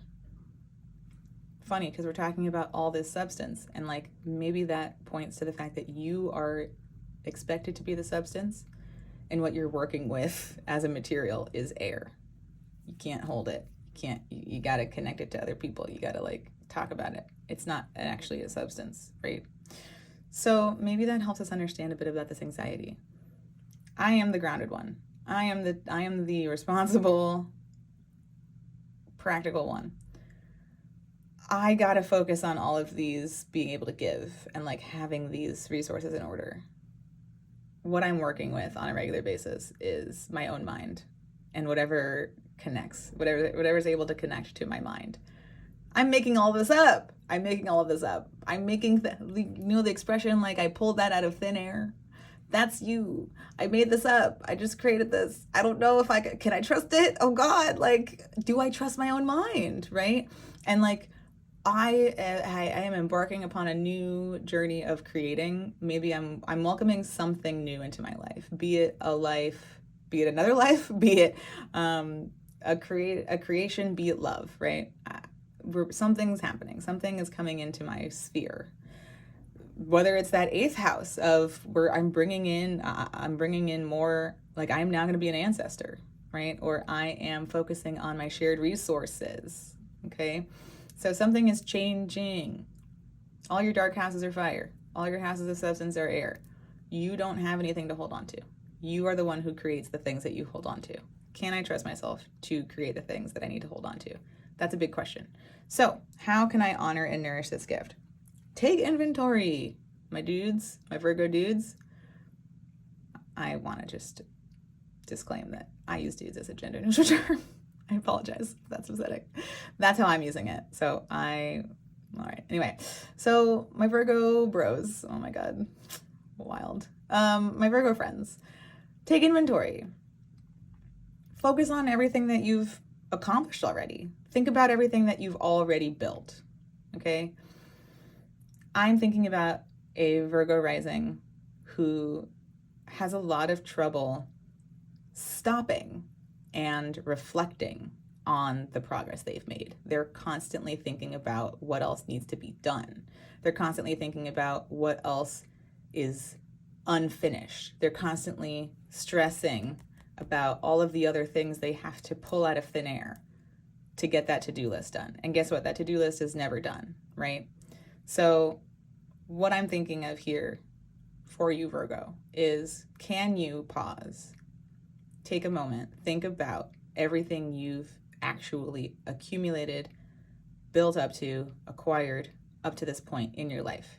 Doesn't matter how old you are or how young you are or how whatever you want to say there. It doesn't matter how much time you've had here on earth or how much experience you've had in any field you are interested in. I want you to take a moment and think about, reflect on what you've built, what kind of life that you have currently that you share with people.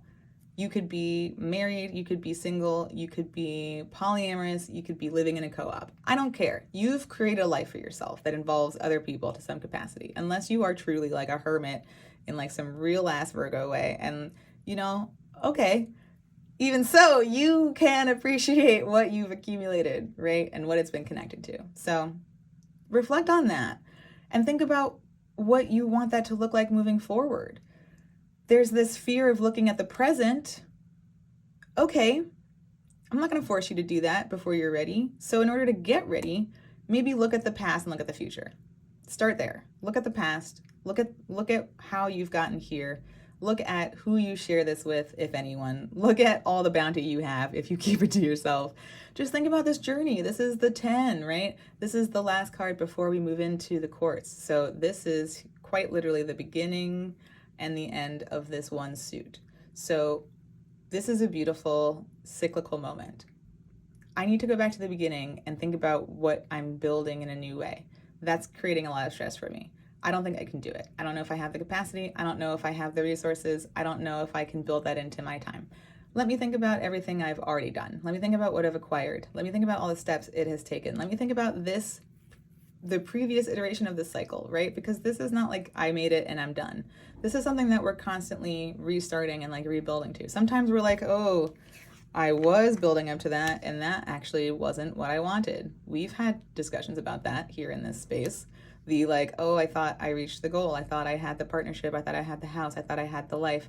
Turns out that wasn't actually what I wanted, or turns out something changed and that's no longer what I want. It turns out something changed and it's no longer what they want. There's been a lot of talk about reframing this. So it is maybe important to build that in too. Maybe that's why you don't reflect, Virgo, because it's so easy for you to take inventory of the things that did not work out rather than the things that did. Okay, so maybe there's some reframing here. Maybe whatever's entering or whatever's changing is also changing what this looks like. So take some time. I know you don't think you have a lot, but look, all the planets are going to be in your 6th house in a moment. So we're going to be talking all about time for you. Take some of that for yourself. Think about what you've built. Honor what you've built. Honor what you've acquired. Let that cue you to begin this cycle again and help soften this anxiety about what you think is too overwhelming. Because everything here is saying you've got the freaking resources. Everything here is saying you've got things. Even if things are changing, you have these resources and tools and groundedness to move through this change. So this is really just mental. This is all happening in here. Connecting this to these cards, the Strength card, instinct versus intellect. You are probably someone who focuses a lot on intellect. And let's honor the fact that you are very guided by instinct. Okay, Sagittarius is like a very passionate, like, I fly by the seat of my pants kind of magical energy. So like, the programming within you is very instinctual. Do you actually give that credit? Probably not. You probably honor all of the ways you've organized information and all of the ways you've planned the way to this 10 of Pentacles. And you probably haven't actually acknowledged that like some of what you've accomplished has been instinctual. Maybe your instincts are what's feeling really stressed here. Instincts are like, I know how to do this, but you're telling me that we can't because you're telling me that you're afraid, and like, so now I'm trapped in your fear, even though I have the answers. I'm the instincts. And maybe that is what the star is pointing toward, that needs to emerge, that authenticity that needs to emerge after that tower moment. Maybe the tower moment is realizing, oh my God, no, I can't have control over everything, but actually I am really good at what I do. And I have the skills, I have the capacity. I'm thinking about this full moon in your 12th house of endings. Maybe some story about who you are and how you've seen yourself and what you think the universe thinks of you is coming to some big culmination point here. Maybe that 3rd quarter moon in your 3rd house is having you end some relationship to how you communicate certain thoughts or how you think about certain things. Maybe it's encouraging you to connect with some of those immediate environment and resources to help you. All right. And so thinking about this star of what have you not acknowledged within yourself? What resilience do you possess that you aren't giving credit to? What authenticity is here that's ready to be listened to, that isn't being heard or acknowledged, right? Aries, Yes, North Node, absolutely. Okay, everyone's talking. Aries, 1000%, that North Node, that Chiron, right? That Chiron is like, I can't trust my own mind, my own instincts. That Chiron in your 8th house is like, did I mess that up? I did something, I trusted my psychological framework. Is there something in there that I shouldn't have trusted? Did I not initiate something I really wanted to? Is that something I'm holding grief about? Do I feel anxious about that? So absolutely, getting clear on that and thinking about maybe taking inventory of what's going on in that 8th house. If you have planets there, are they being impacted by Chiron? Is the North Node hitting them? Because the North Node is also a very destabilizing influence. It certainly lends itself to this anxiety. Everything's changing. I don't trust it. I don't know what's going on. Okay. The moon, like I said, that full moon in Leo in your 12th house. And that is ruling your 11th house in terms of like hopes and dreams for the future. So maybe you're clearing some stuff out in that full moon.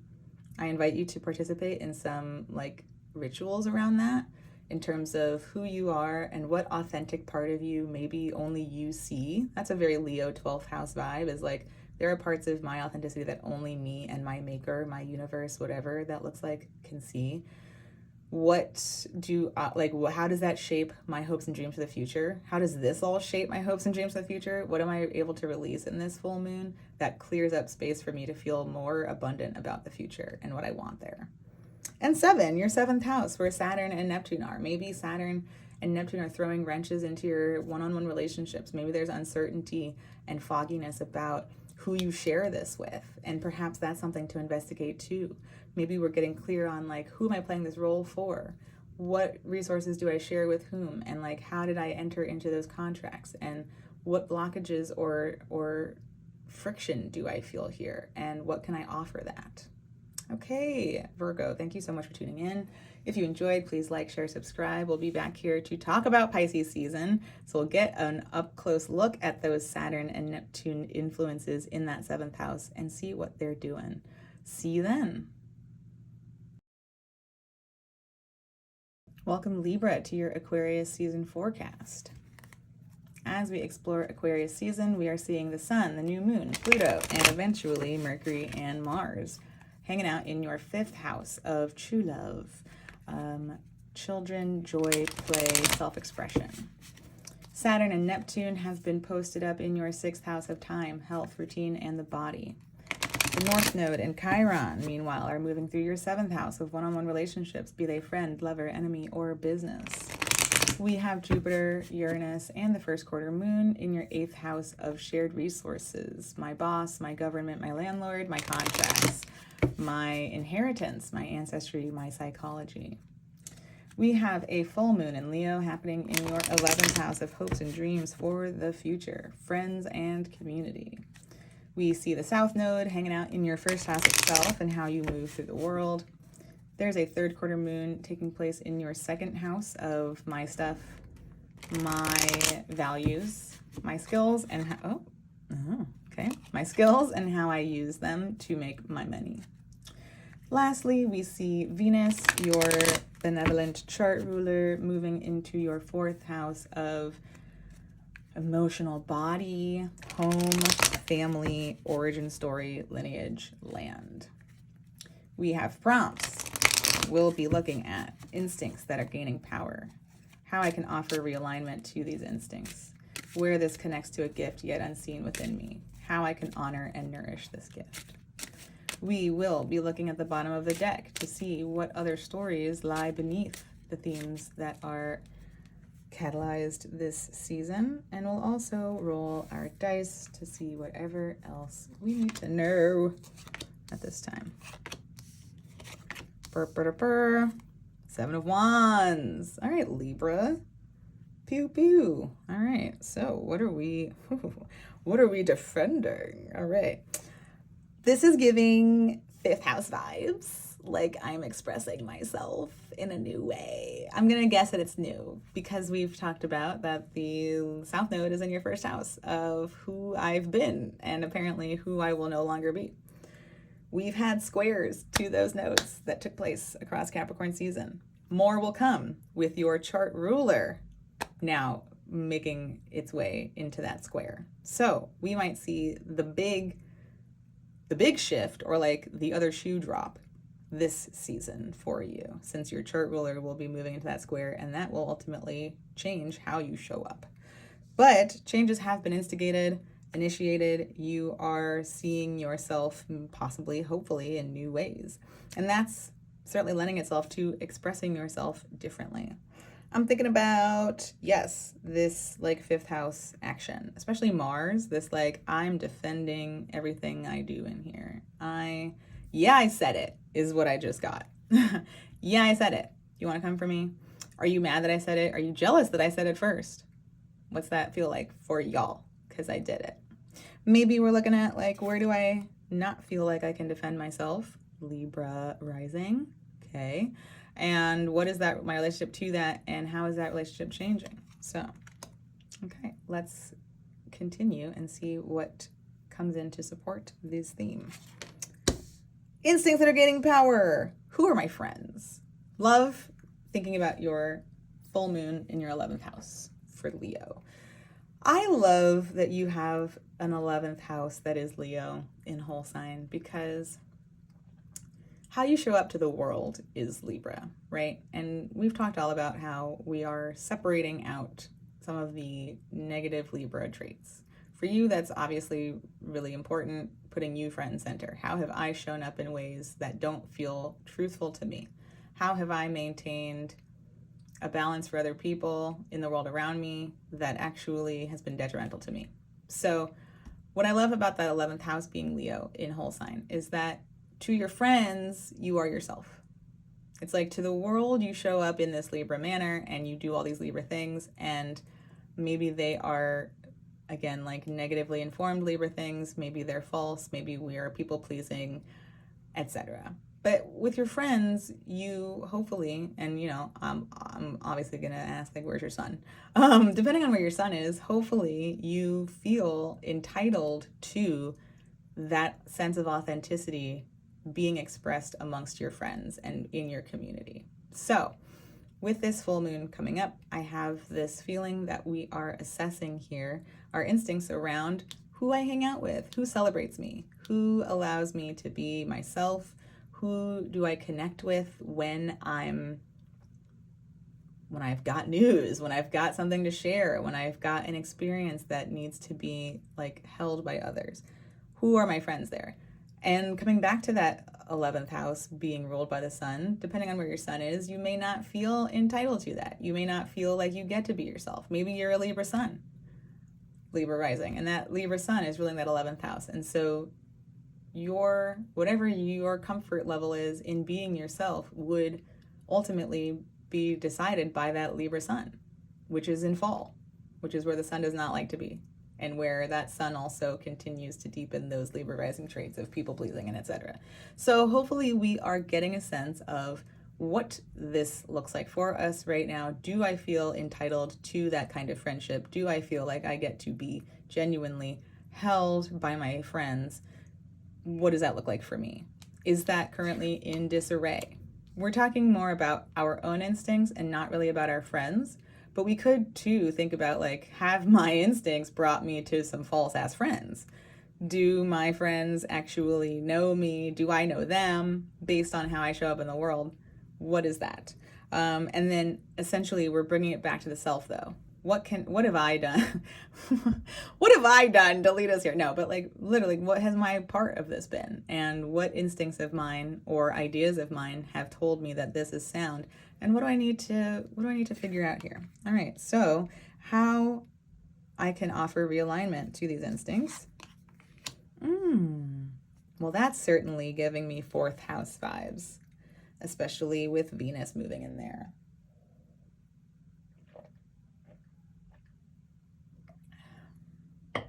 So, and just gotta say, I like the sequence as well, 3 and 4.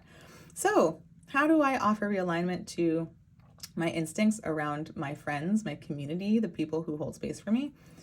I focus on where I feel like I don't have enough. Okay, so the 4 of Pentacles can be where I'm holding on tight to whatever I have here because I am fearful that I will never receive anything else, and therefore I have to hold on to this because it's the only one I'll ever have. This can be, I used to be sustained by this amount of this. I am now growing. I am now evolving. And it turns out that what I previously was able to live off of, whether that's literal money or like energy or time, whatever, I now need more of. So I am feeling a bit protective of what I have. Maybe we're inverting this. Maybe we're spending. Bitches be shopping. Libra, you like shopping? No, Libra, you are stereotypically told that you enjoy shopping because stereotypes are shallow as hell. But there is something to be said about I am maybe splurging on something important to me, right? When Venus moves through the fourth house, there's typically some desire to like redecorate in here. Maybe that's emotional, right? We started with some cups, so we could certainly extend this into I'm redecorating emotionally. What does that mean? I'm bringing in some things that tell me I'm enough. I'm bringing in some things that allow me to feel safe here at home with my own feelings so that when I bring my feelings out to my friends, I'm rooted in myself. So what does that look like? Do you need to empty the pocketbooks in order to bring something into your emotional or literal home life to help support the instincts you have around your friendships and who you're able to connect with? Are you feeling very protective of the little amount that you feel you have at this time, whether that's perceived or literal? And is that impacting how little you feel you have to give your friends? So what you are offering is an assessment of, where do I feel like I don't have a lot? Where do I feel like I need more than I have? Where do I feel like I've been holding on really tight and really protecting something that's inhibiting me from connecting authentically with my friends? Okay. We've had a lot of planets moving through your fourth house, so there's a lot that's been stirred up here. We've had the nodes being squared from this fourth house, squaring that south node in your first house and that seventh house north node. So absolutely, how you're showing up to the world right now is being modified by planets moving through your house of home and emotional body.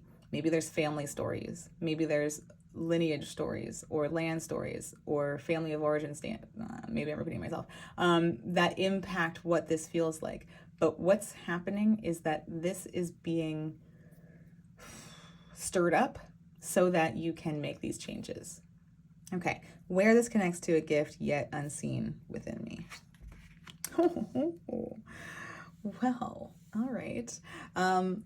So I've been going through a little bit of like, is this card the gift or the connection? And many times I've seen it be the gift. I have once or twice in these readings seen it be the connection to the gift.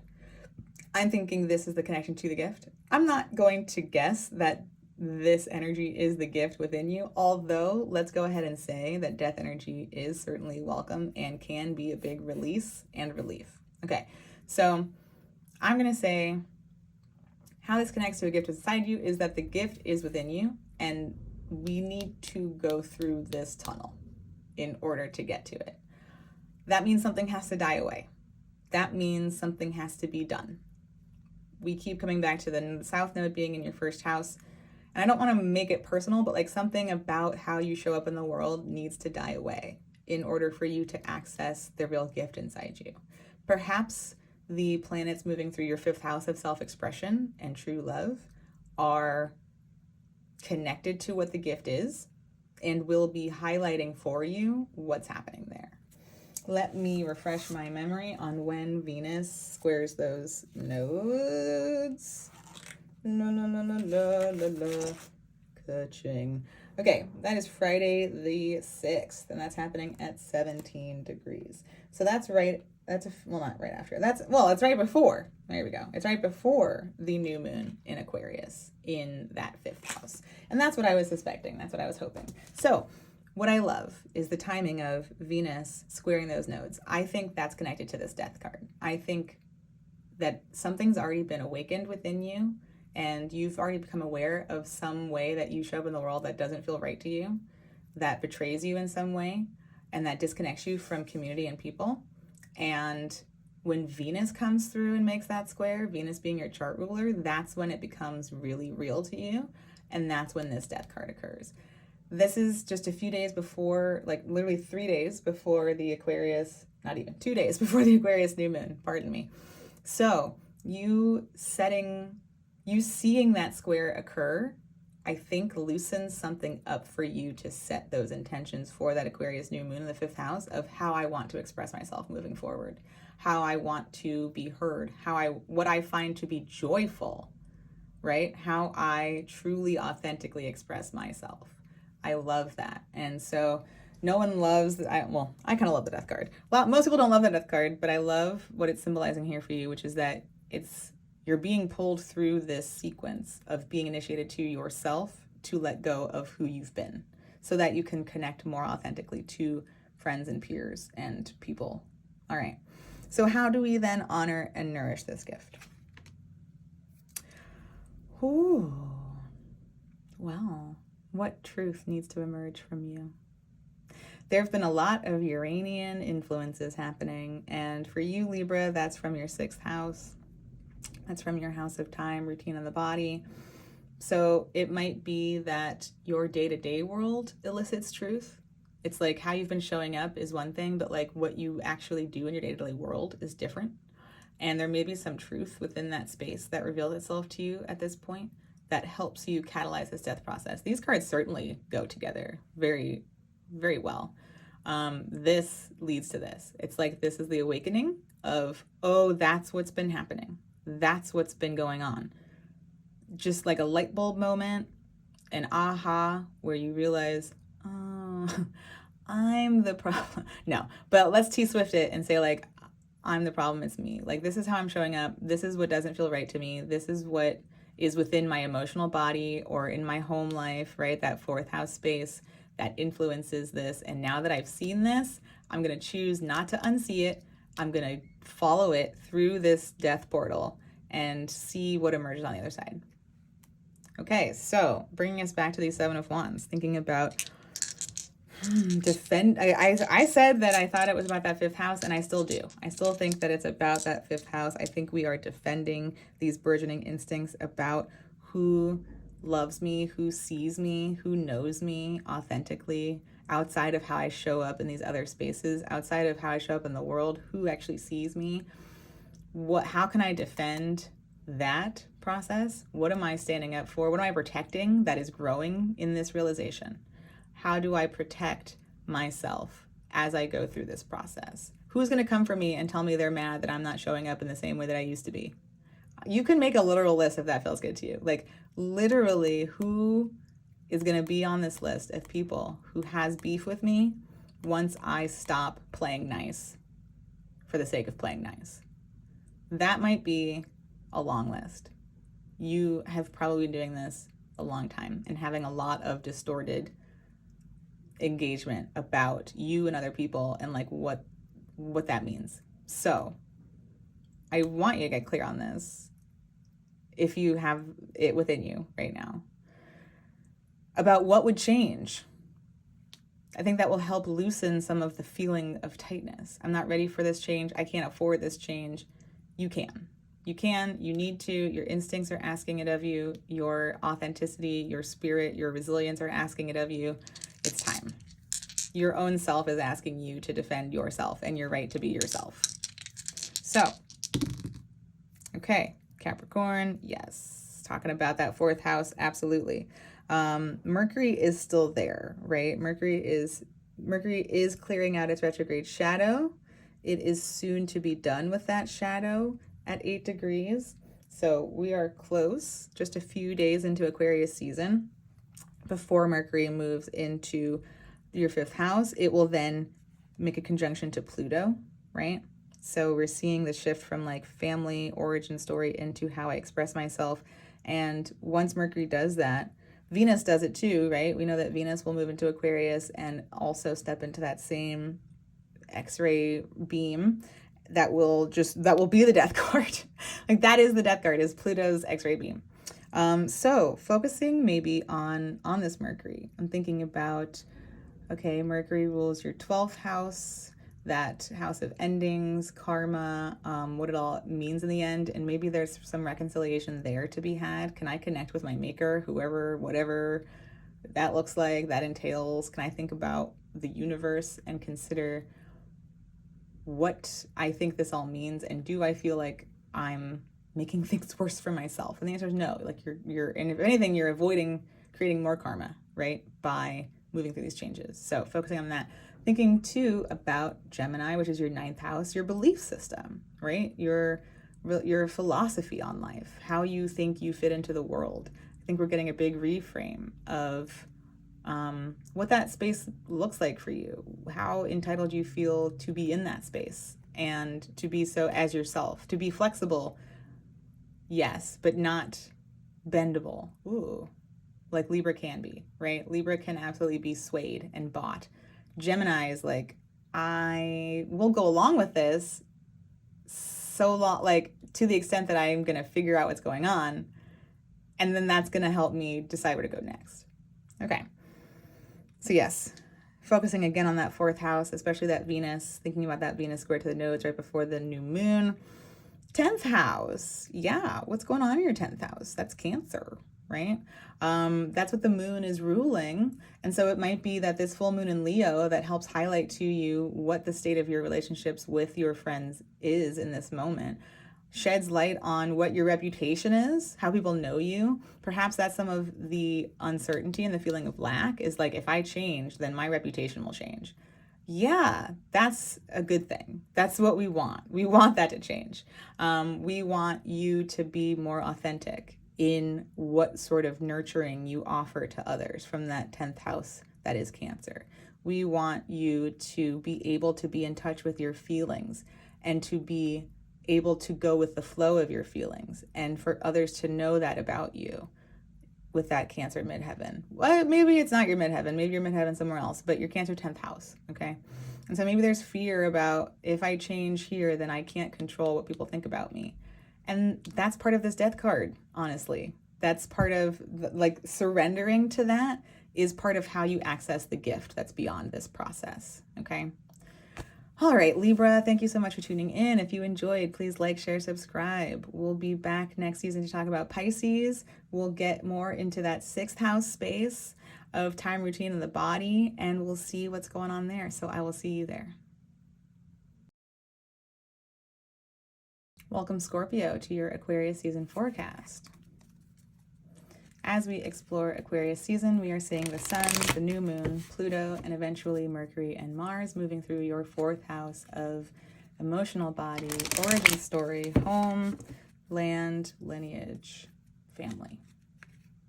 I already can't tell if I said family twice. Saturn and Neptune are hanging out in your 5th house of true love, children, play, self-expression. We have the North Node and Chiron in your 6th house of time, routine, health, and the body. Jupiter and Uranus, as well as our 1st quarter moon, are in your 7th house of one-on-one relationships, be they friend, lover, business partner, or enemy.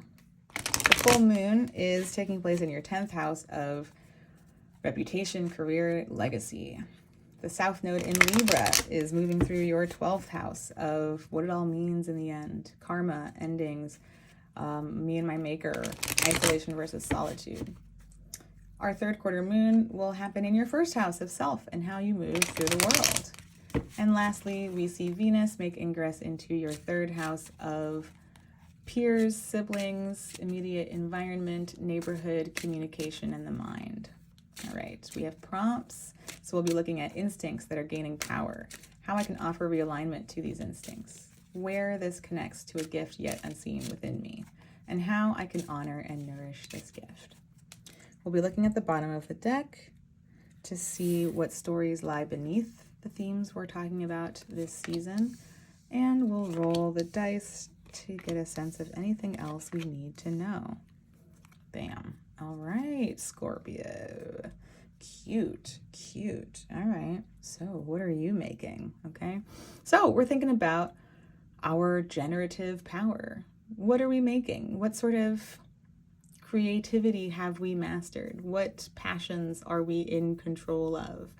What do we make for the sake of making things, right? This is not the king. This is not someone who has to present a vision and guide others to it. This is a queen who says, I make this for me.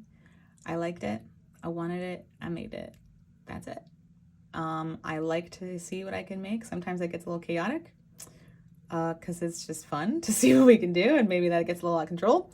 But ultimately, we're looking at what powers we feel within us to play this role. How connected do we feel to this ability, this capacity right now? So let's see what else is going on that sheds some light on this card. Instincts that are gaining power. Oh, you got the Tower. I was wondering who was going to end up with this, and only you could handle it, Scorpio. So 2 pats on the back for you. All right. So yeah, this makes so much sense. Okay. Instincts that are gaining power. This could be like good power, or this could be chaotic power. It could be a little bit of both. We're working with it, so it's probably a little bit of both. We're Scorpios, so it's probably a little bit of both. But the instinct to destroy okay, is a very scorpionic instinct. Mars is a blade, right? Mars's weapon of choice is sharp, is a blade, a knife, scissors. Mars cuts away. Mars burns bridges. So those instincts may already be something strong within you. I'm going to go ahead and say that as a Scorpio, we have been gaining power regarding how this influence expresses, how this influence surfaces, when we allow this energy to enter the chat, what has built up to that moment of letting that energy enter the chat, etc. So it's not that you've learned to hold a knife, it's that you've learned how to wield it. You are learning and strengthening, hopefully, when it's appropriate to bring out this energy, because there's a time and a place, and it's probably not great to just walk around with it on the surface, ready to just burn everything that crosses our path. Maybe this has meant learning some tempering. Maybe you've been recognizing where you fire this energy a little too readily, got like trigger finger. Maybe you recognize where the time is right and the place is right, but like the expression is really intense, or like maybe we wanted to start a little fire and we started a big fire. So just learning some temperance around how we wield this and what impact we want it to have, right? So we're leaning pretty heavy on like the instinctual part of this. Let's think about the intellectual part. Maybe we suppress this function so much. Maybe our Mars is debilitated. Maybe there's something happening in our charts where this is not allowed for us to express. And so we have suppressed this, we've repressed this, we've totally stifled this fire, we've snuffed our instincts, and we are only mentally focusing on things. That's also not helping us, right? Because then that fire is still there. It's just then pushed within us. Then it's just burning us from the inside. So not helpful. So hopefully we're gaining some clarity on what this looks like for us. How I can offer realignment to these instincts. The 9 of Wands. Thinking about what I said a moment ago about when do I wield this power? Like, is this the right moment? Maybe I'm focusing on the timing of things. And this is telling me, could I wait a little longer? Could I make it a little farther? Could I see how far this goes before I just decide to burn the road? Do I have the strength within me? Do I have the resources? If you've heard me talk about the 9 of Wands before, you've likely heard me say that I talk about this being a road trip. Here is you. You've made it this far. You've made all this progress. You're doing so good. You're here. There's still all this way to go, though. There's still a long way to go. Did you bring enough snacks? Do you have enough gas? If you have had some issues with this instinct, then we've also had some issues with understanding our longevity, our ability to commit to things, our capacity to sustain and endure, right? So, offering realignment to this tower instinct is getting a sense of what this looks like for you. What am I mean, we're dealing with fire, right? We got fire all around us. I often describe you as a lake on fire. There's fire all around us. So, how are we containing that fire so that we're not using it all right here at the beginning of the journey and then we run out when we get here and then we definitely can't keep going? I'm making a whole like extended metaphor here about the fire and the road trip and like the gas thing, and like if I just throw all this gas immediately into the fire, like it's going to be a big to do, but then I wasted all my gas. Then I can't go anywhere. So we might be focusing on what this journey looks like for you, where you're trying to go, what you're trying to sustain, right? Because when we talk about the Nine of Wands, we are ironically approaching the end of a cycle. And it's ironic because there's no end. The other card is end. When you get to the 10 of Cups, you're good. You made it. You're happy. Congratulations. When we reach the 10 of Pentacles, we made it. You got a house. You're happy. Congratulations. When we make it to the 10 of Wands, there's no end. We realize this is a passion. This is not a tangible resource. This is not an emotion I'm feeling between people. This is a passion that lives within me as long as I'm alive. So as long as I'm alive, I have to ration out this fire because I'm driving this car the whole time I'm alive. How much fire do I have? Can I ration this? Can I portion this in such a way that allows me to express myself when I need to, but then still allows me to hold on to some of this to keep going? Where this connects to a gift yet unseen within me. If we don't get a sense of what kind of journey we're trying to endure and what we're trying to commit to in order to get there, the getting there being nowhere because it's us, it's our spirit, right? But if we don't have a sense of how long we're going to be on the road for, and we can't ration out this fire, we can't temper some of this, then we don't really know when we can start something new. We might be blocking, this might be the gift, is an opportunity to jump without consequences into a new experience. And yet, if we don't know maybe what we want to bring with us, because we don't know how long this journey will take, and we just waste all our resources at the beginning, then we're not going to start anything. Like I wasted all of this before I even started the car. So I don't even have an idea of what new thing I'm driving toward at this point. I also don't know, I don't trust my ability to start this new thing. So we're looking at an inverse. I don't trust my ability to start this new thing because of my relationship to this. Because I don't trust my ability to endure it. I don't trust my ability to keep going with it. Not to say that everything you start has to be endured like this or has to be ongoing. But if there's no idea what is in need of this endurance and what isn't, then we're not going to take on new projects because we're not getting clear about it. That's also going to make us angry. That's going to make us burn something later. Because who's going to be to blame for this? It's me. But like, I'm not instinctually in touch with that. So I'm going to start a fire. I'm going to be mad. That's definitely not helping us create things. This is definitely not an energy that is helping us get in touch with what I want to make for me. Because this is definitely like, we get here once we recognize, how long is this road? How many resources do I need to get down this road? What is this road trip going to look like? How will I recognize that I'm making my way along this road? Really turning this card from a destination into a journey. It's not about the destination, right? It's about the journey. How am I going to, what milestones, what's the other, landmarks? What other landmarks am I going to see here on this road or like signposts that confirm to me that I'm going in the right direction, I'm creating the life that I want for myself? If I'm not clear about that, then what is this? I'm going to see this on the road as a landmark, and I'm going to If I haven't taken inventory of that as a confirmation of going in the right direction, I'm going to turn down a different road, or I'm going to avoid this altogether. Okay. So this can be the gift and the connection. The connection is I don't trust myself to start new things. The gift is a new thing that wants to be started.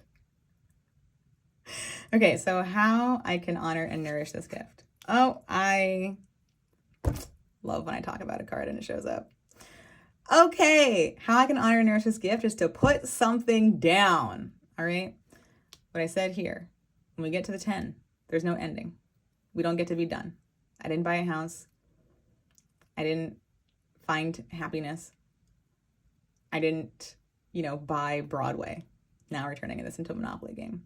I didn't buy property. I went straight to jail. No, but I don't stop.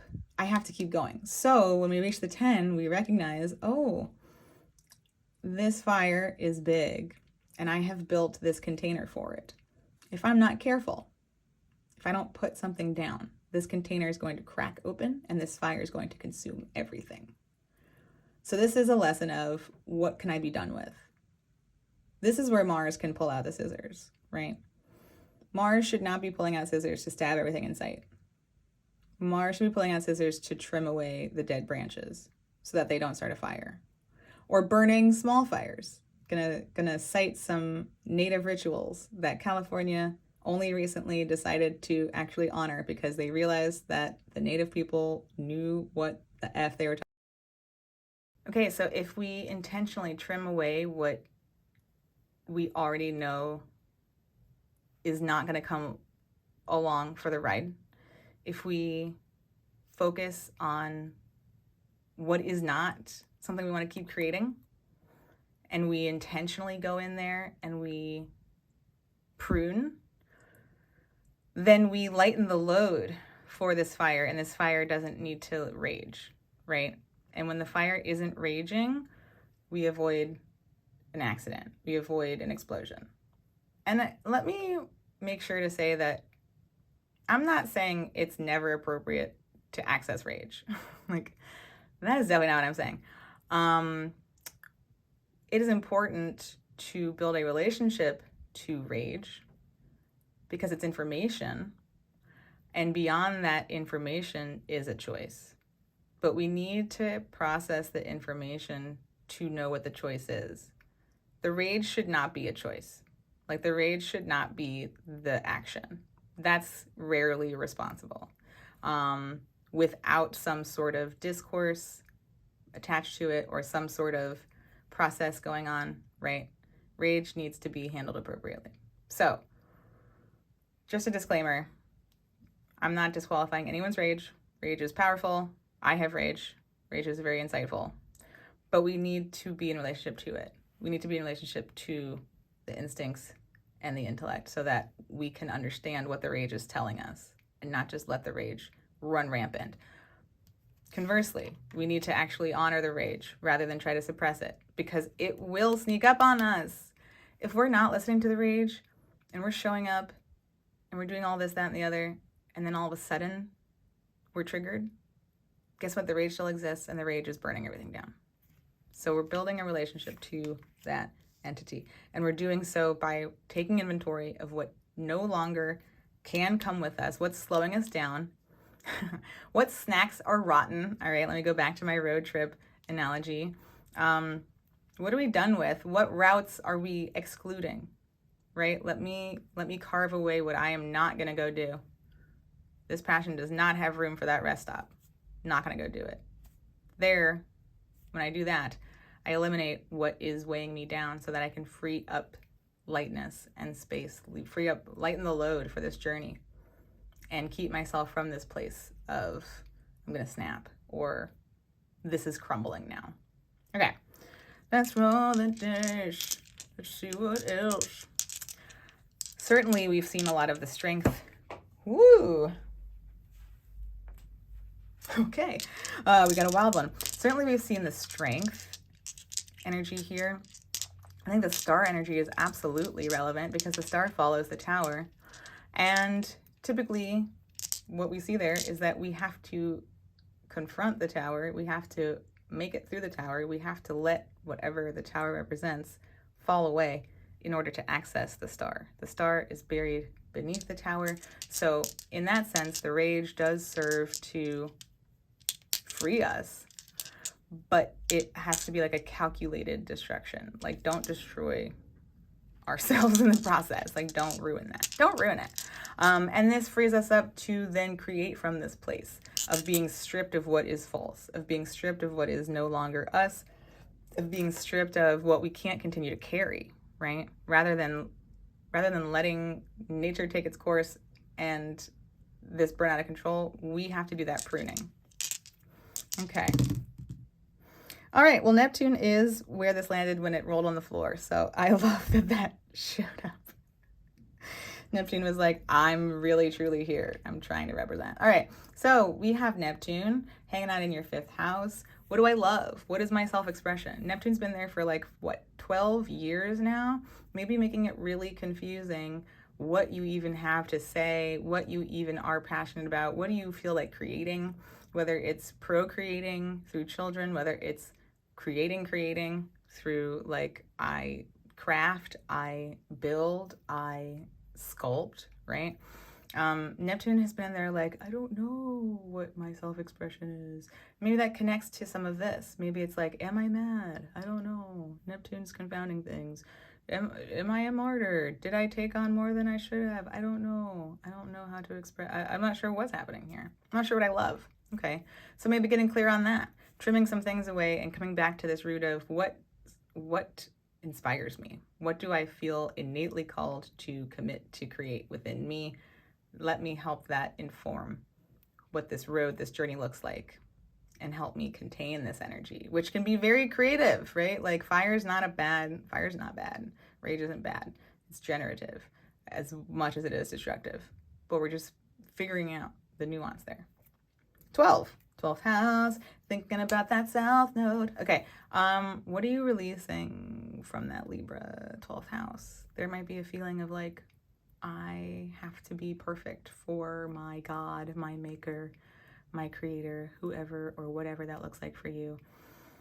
I have to, no one sees the sacrifices I make. Ooh, no one sees the compromises I make. I'm out here making all these compromises. I'm out here placating all these things and nobody even appreciates it or sees it. And maybe that's something that I'm releasing in terms of what I think everything means in the end. Do I have to placate in this way? Does keeping this peace serve anything? It's not actually peace, right? It seems like there's fire under that false sense of peace, whatever that is. Capricorn, thinking about your 3rd house. Okay, Venus is moving in there. That's lovely. Mars is currently in there, your chart ruler. So certainly the 3rd house is very active for you right now. What's your mind up to? What kind of immediate environments are you a part of? What do your peers and siblings contribute to what you're up to? How does that inform this road and what this journey looks like? Maybe getting clear on that, getting clear on what's happening within the mind. There's no swords here, which is lovely. So I don't think that there's necessarily anxiety about that. But getting clear on your mind and how you, Mars is exalted here because it's able to channel whatever it's thinking and feeling into whatever it's doing. Maybe there is a process in here for you around focusing on that 3rd house, focusing on Capricorn and the planets that are moving through there right now, getting clear on how you can channel some of what this tower represents to you into making progress along this journey. Okay, Scorpio, thank you so much for tuning in. If you enjoyed, please like, share, subscribe. We'll be back next season to talk more about Pisces, and maybe we'll get some more insight into that Neptune influence and what's been going on there for you. So I hope to see you there. Welcome, Sagittarius, to your Aquarius season forecast. As we observe Aquarius season, we are seeing the sun, the new moon, Pluto, and eventually Mercury and Mars hanging out in your 3rd house of the mind, communication, my immediate environment, my peers, my siblings, my neighborhood. We see Saturn and Neptune posted up in your 4th house of home, origin story, family, lineage, land, emotional body. The North Node and Chiron are moving through your 5th house of true love, children, play, joy, self-expression. Jupiter and Uranus, as well as our first quarter moon, are in your 6th house of time, routine, and the body. We have a full moon in Leo happening in your 9th house of far away travel, other cultures, religion, philosophy, higher learning. The South Node in Libra is in your 11th house of hopes and dreams for the future, as well as friends and communities. We have a 3rd quarter moon moving through your 12th house of endings. What it all adds up to: karma, me and my maker, solitude versus isolation. Sleep is also in there. And lastly, we see Venus making its way into your 2nd house of my resources, my stuff, my skills, and how I use them to make my money. We have prompts. We're going to look at instincts that are gaining power, how I can offer realignment to these instincts, where this connects to a gift yet unseen within me, how I can honor and nourish this gift. We're going to look at the bottom of the deck to see the stories that are bubbling beneath the surface of these themes, and we will roll the dice to see whatever else we need to know about this time.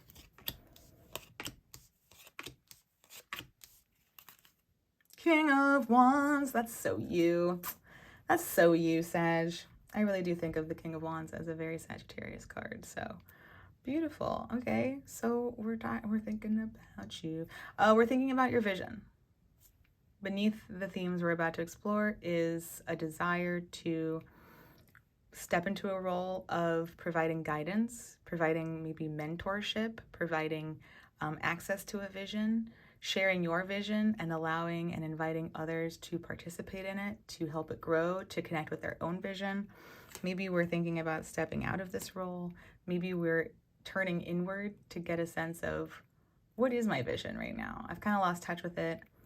I'm maybe reframing it, revising it, but something about being this external person demonstrating to the rest of us what it looks like to move in alignment with our goals and visions, with our passions, and how we bring them into the world. Okay, so let's see how this all connects. Instincts that are gaining power.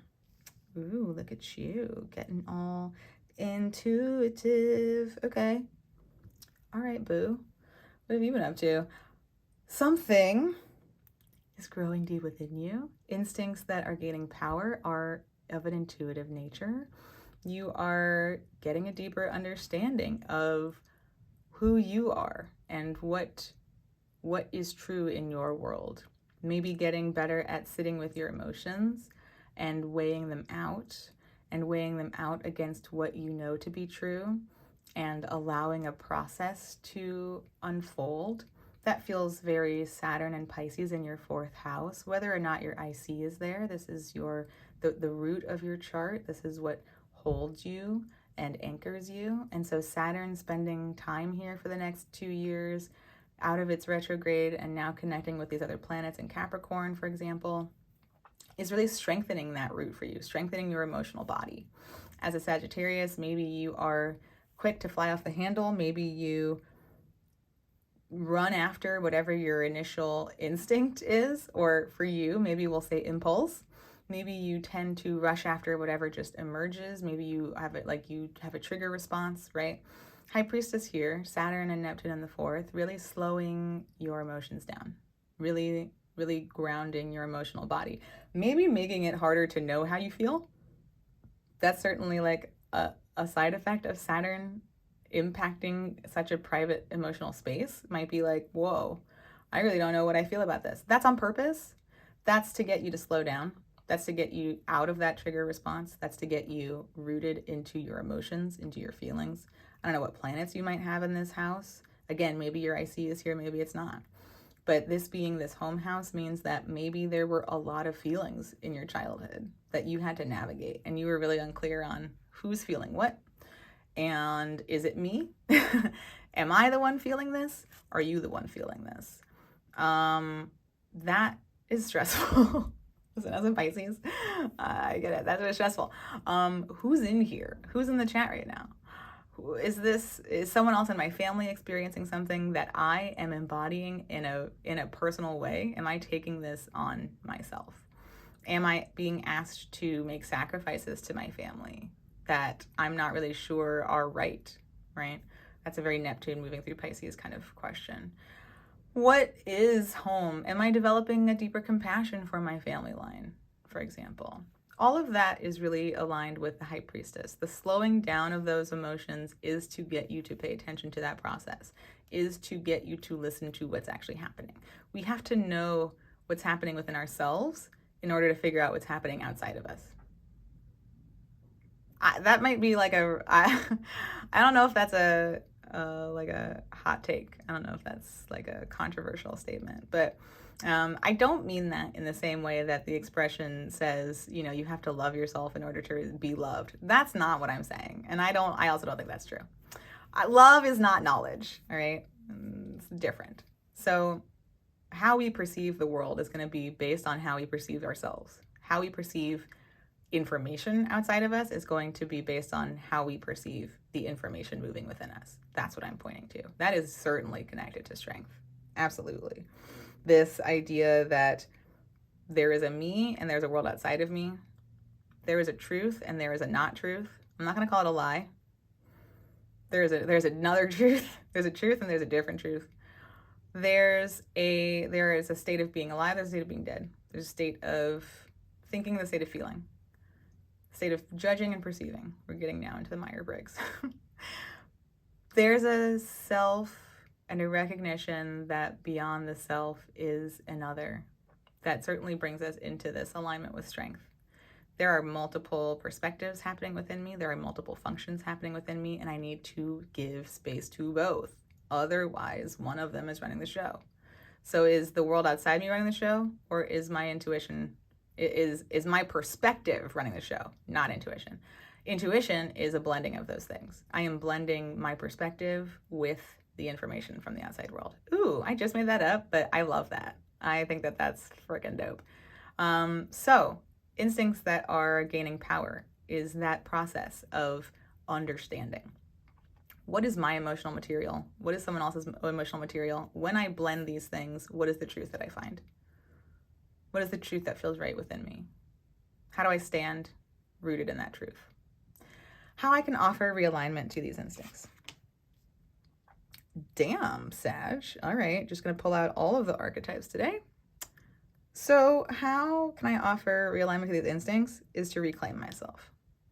You've probably heard me talk about the lovers before. If not, welcome.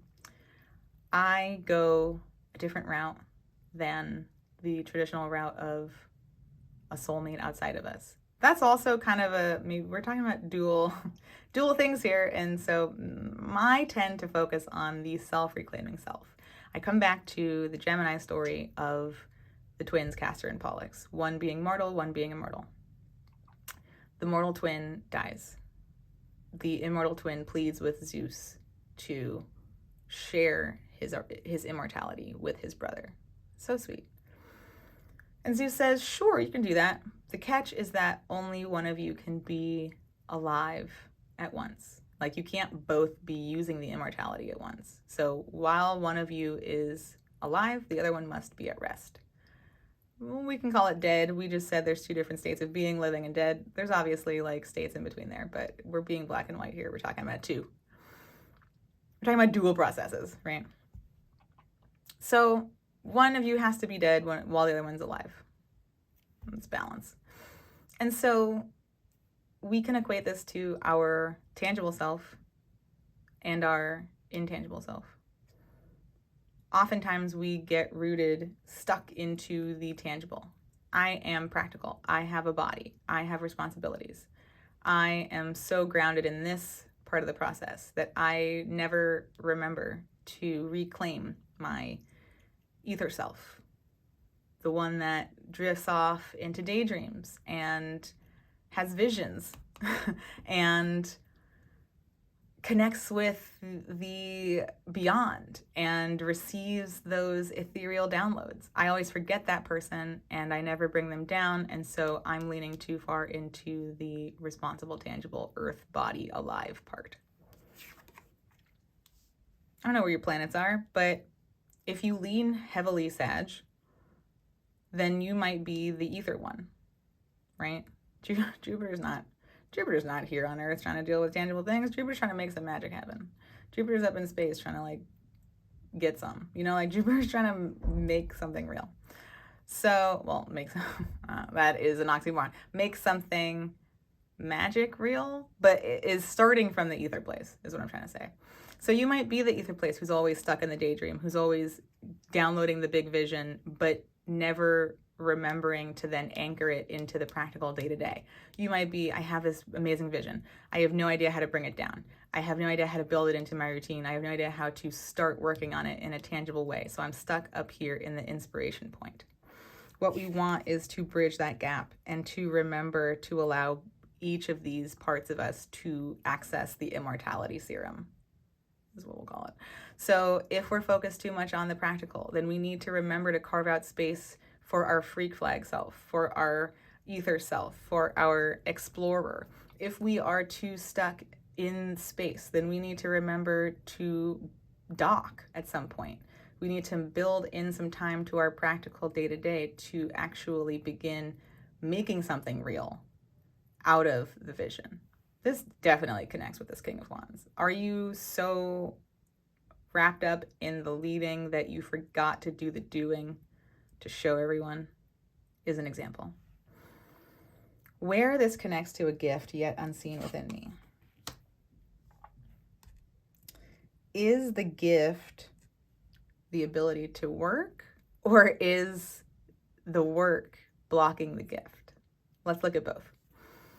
This actually really connects with what we were just saying here. If we're stuck in the tangible, then maybe this Knight of Pentacles is the connection to the gift and this story. And the Knight of Pentacles being, I'm so committed to what I can tangibly work on. I am this worker bee. I'm going to pollinate. I'm going to fly away. I'm going to go to another one. We're going to keep on spreading. This is my job. Like, are you stuck in your jobby job and you're not allowing inspiration to strike? And is that blocking you from a gift that is yet unseen within you? Okay. Conversely, are you so trapped in the ether? And the connection is that you actually, like the gift is that you have the energy to put toward building the vision, and you need to tap into that. So we can go about this two different ways. Like if it's the first one, then it might be like, I need to step out of this role. I have been chipping away. I'm really giving you all the songs today, Sag. I don't know. You're just really bringing it out of me. I've been chipping away at this. It's fulfilling my tangible life, but oh my God, like I need to daydream. I need a break. I need to recognize where my propensity to focus on the physical labor of things, the tangible, the work that has to be done, is getting in the way of this. If it's the other one, then we need to access this energy. We need to find a way to tap into, how do I take this vision and root it into some tangible action? How can I motivate myself to put work into this, to make this real? Okay. Again, like kind of two sides of a thing. Am I over intellectualizing and maintaining the importance of the tangible? Am I living in my instincts, which are just to fly away? Are my instincts to continue this work? And really my mind wants a break from this. So you tell me, let me know what's coming up for you in the comments. How I can honor and nourish this gift. Queen of Swords, beautiful. All right. I was wondering if we would see any, well, I don't know. I was curious to see what other energy we would see, I guess. We have a lot of, got majors all up in here. We've got some earth. We're all court. We're court and majors. So there's nothing on the ground for you this season, Sagittarius, which is hilarious given what we're talking about. Okay, so then, I guess actually, let's focus on the fact that your houses of substance are the ground. And that is really important for you. So your second house, your sixth house, your 10th house, all houses of substance, what you're doing with your day-to-day is the tangible. So you're guided by inspiration, but how you use what your skills are and how you use those skills on a regular basis and what you become known for using those skills are all earth signs in whole sign, right? Classes, I don't know, all bets are off. But if we look at this traditionally, then the materials you are working with in your day-to-day life need to be tangible, which is making me focus a little bit more on maybe you're the ether and we need to ground into how to motivate and become this. So we need to get clear. The Queen of Swords is an interesting gift, or like an interesting source of nourishment, rather, for a gift. How do we, how is this honoring?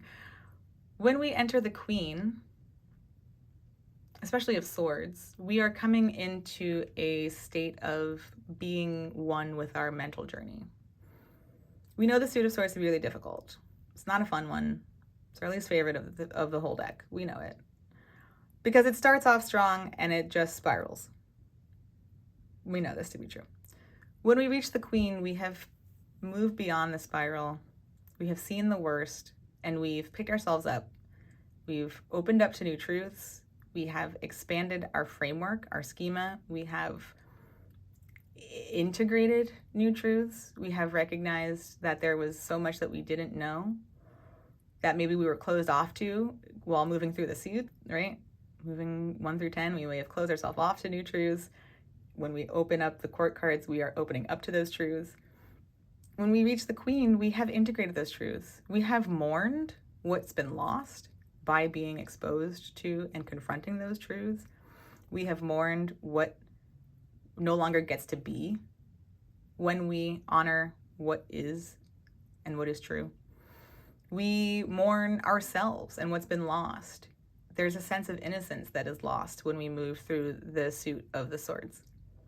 That's kind of the whole crux of it, is something new is emerging that changes how I was able to relate to or connect with or be part of this thing. And there is innocence lost in that. That's why I don't want to look at it, because I have to respond to the new shape of it and I don't want to see it. So this is where we arrive after we've done the brave thing and seen the thing and integrate all the things and recognize what is not true and opened ourselves up to what is true and open ourselves up to multiple truths. All very High Priestess vibes. High Priestess has to develop a filter, and High Priestess does that by going through that journey and remaining still and accepting what it is given and filtering it and processing it, weighing it out, understanding again, is this me? Is this you? When I merge those things, what do I distill from this? So how you're honoring and nourishing this gift seems kind of like an interesting sidestep. We're talking about all this tangible and practical. Maybe the root or the way to root into more of this Knight of Pentacles energy, or to change how we relate to this Knight of Pentacles energy if it's been too much, is to give ourselves a moment to reflect on what is even here between us, what is within us, what are the parts of us, what have we not been open to within us before, what has or what does opening up to that bring to us, how does that allow us to deepen our intuition, right? And ultimately, what does this tell me about who I've become and how I've transformed and how I've learned to embody this mental landscape?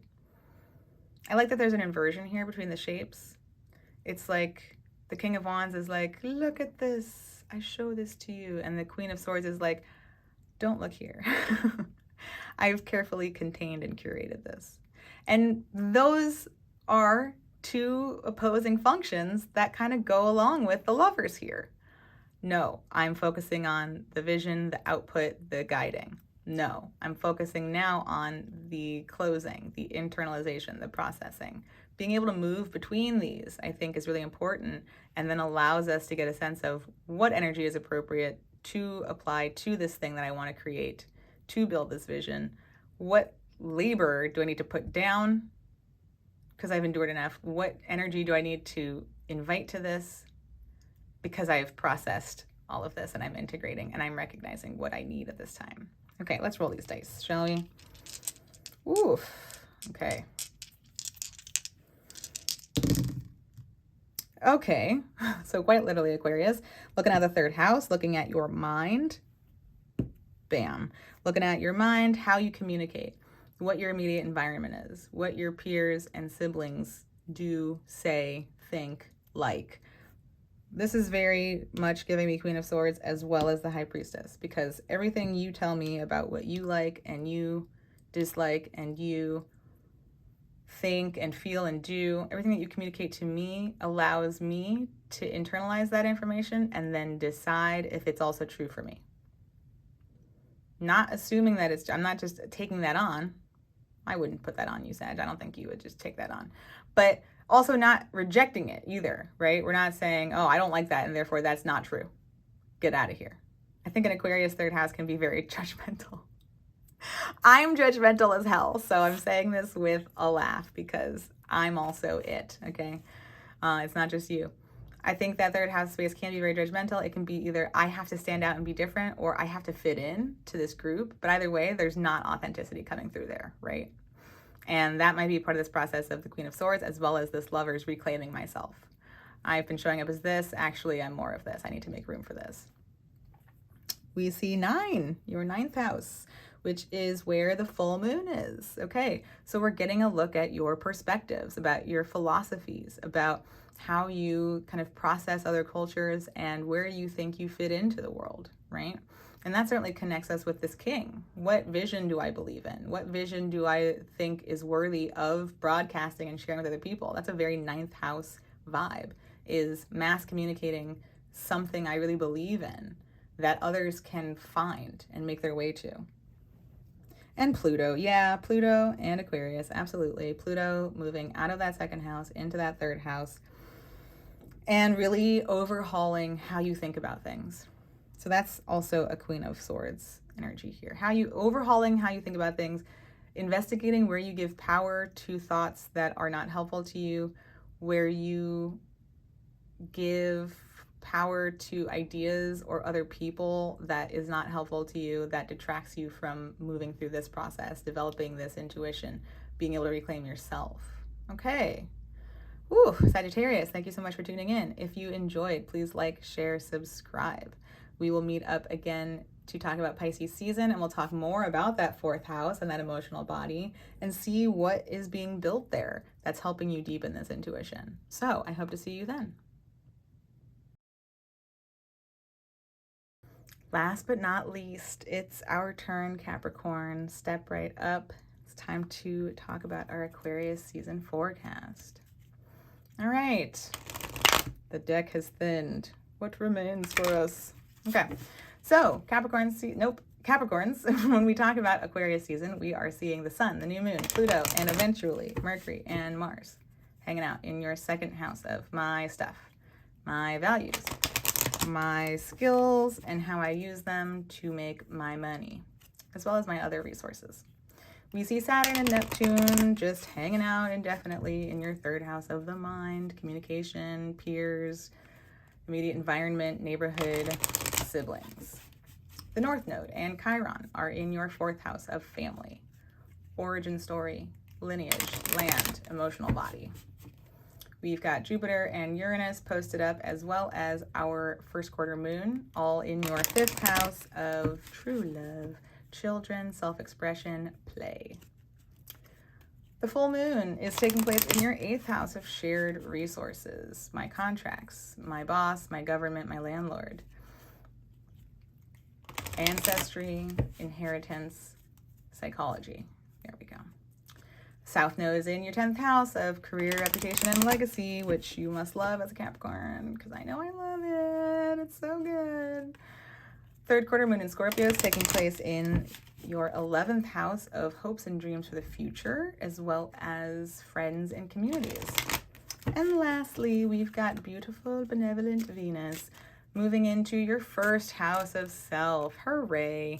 Finishing up all that 12th house bonanza, joining everyone else in the 1st house, and officially clearing out your kind of winter space, end of the year, snowy snow globe, privacy, alone space. All right, so we are gonna answer the following prompts. Instincts that are gaining power, how I can offer realignment to these instincts, where this connects to a gift yet unseen within me, and how I can honor and nourish this gift. We'll be looking at the bottom of the deck to see what stories are bubbling beneath the surface of these themes, And we'll roll the dice to see what else we need to know. Bam, the moon. All right. What kind of monsters are we going to go meet? I'm thinking about our 12th house, thinking about Venus, clearing things up in there. It's almost over. Like, Venus moves on the 23rd, so it's so close to being done. But everything that's been stirred up for you with all these squares to the nodes that have been taking place from your first house is a lot. It's a lot. I certainly recognize where it's pulled you potentially into a space of unknown. Who am I? That 4th house north node is asking you to initiate some new emotions, is asking you to pay attention to your private world. Maybe you've been afforded that before, and maybe you've never been afforded that, and this is the first time. Maybe you've been on a journey of understanding what that even looks like, and now you're starting to get a taste of it because things are actively squaring the nodes and showing you the split, the fork in the road, and showing you those different directions and helping you recognize where you've already been. The question is, we don't know where we're already going. Or no, that's funny. We don't know where we're going yet, is what I mean to say. And the 4th house is a dark, quiet, private space. It is angular, so we become aware of it quite early on through our family and through our own emotions. But we are learning something here that is very otherwise confusing. We are seeing something for the first time in here. And we might be very confused about, like, what else is in there? What does all this mean? I don't really want to see everything in there because I've been suppressing it for a long time. Let's think about Cap risings and how we are super responsible, often parentified, asked to take on responsibility at a young age, asked to fall in line, asked to participate and contribute to the system that already exists. Don't ruffle feathers. Don't stir the pot. This has already been built. Just go into it and just, like, do it. And a lot's been suppressed in that process. A lot of our own instincts. A lot of our own instincts have been suppressed in that process. A lot of our own feelings have been neglected.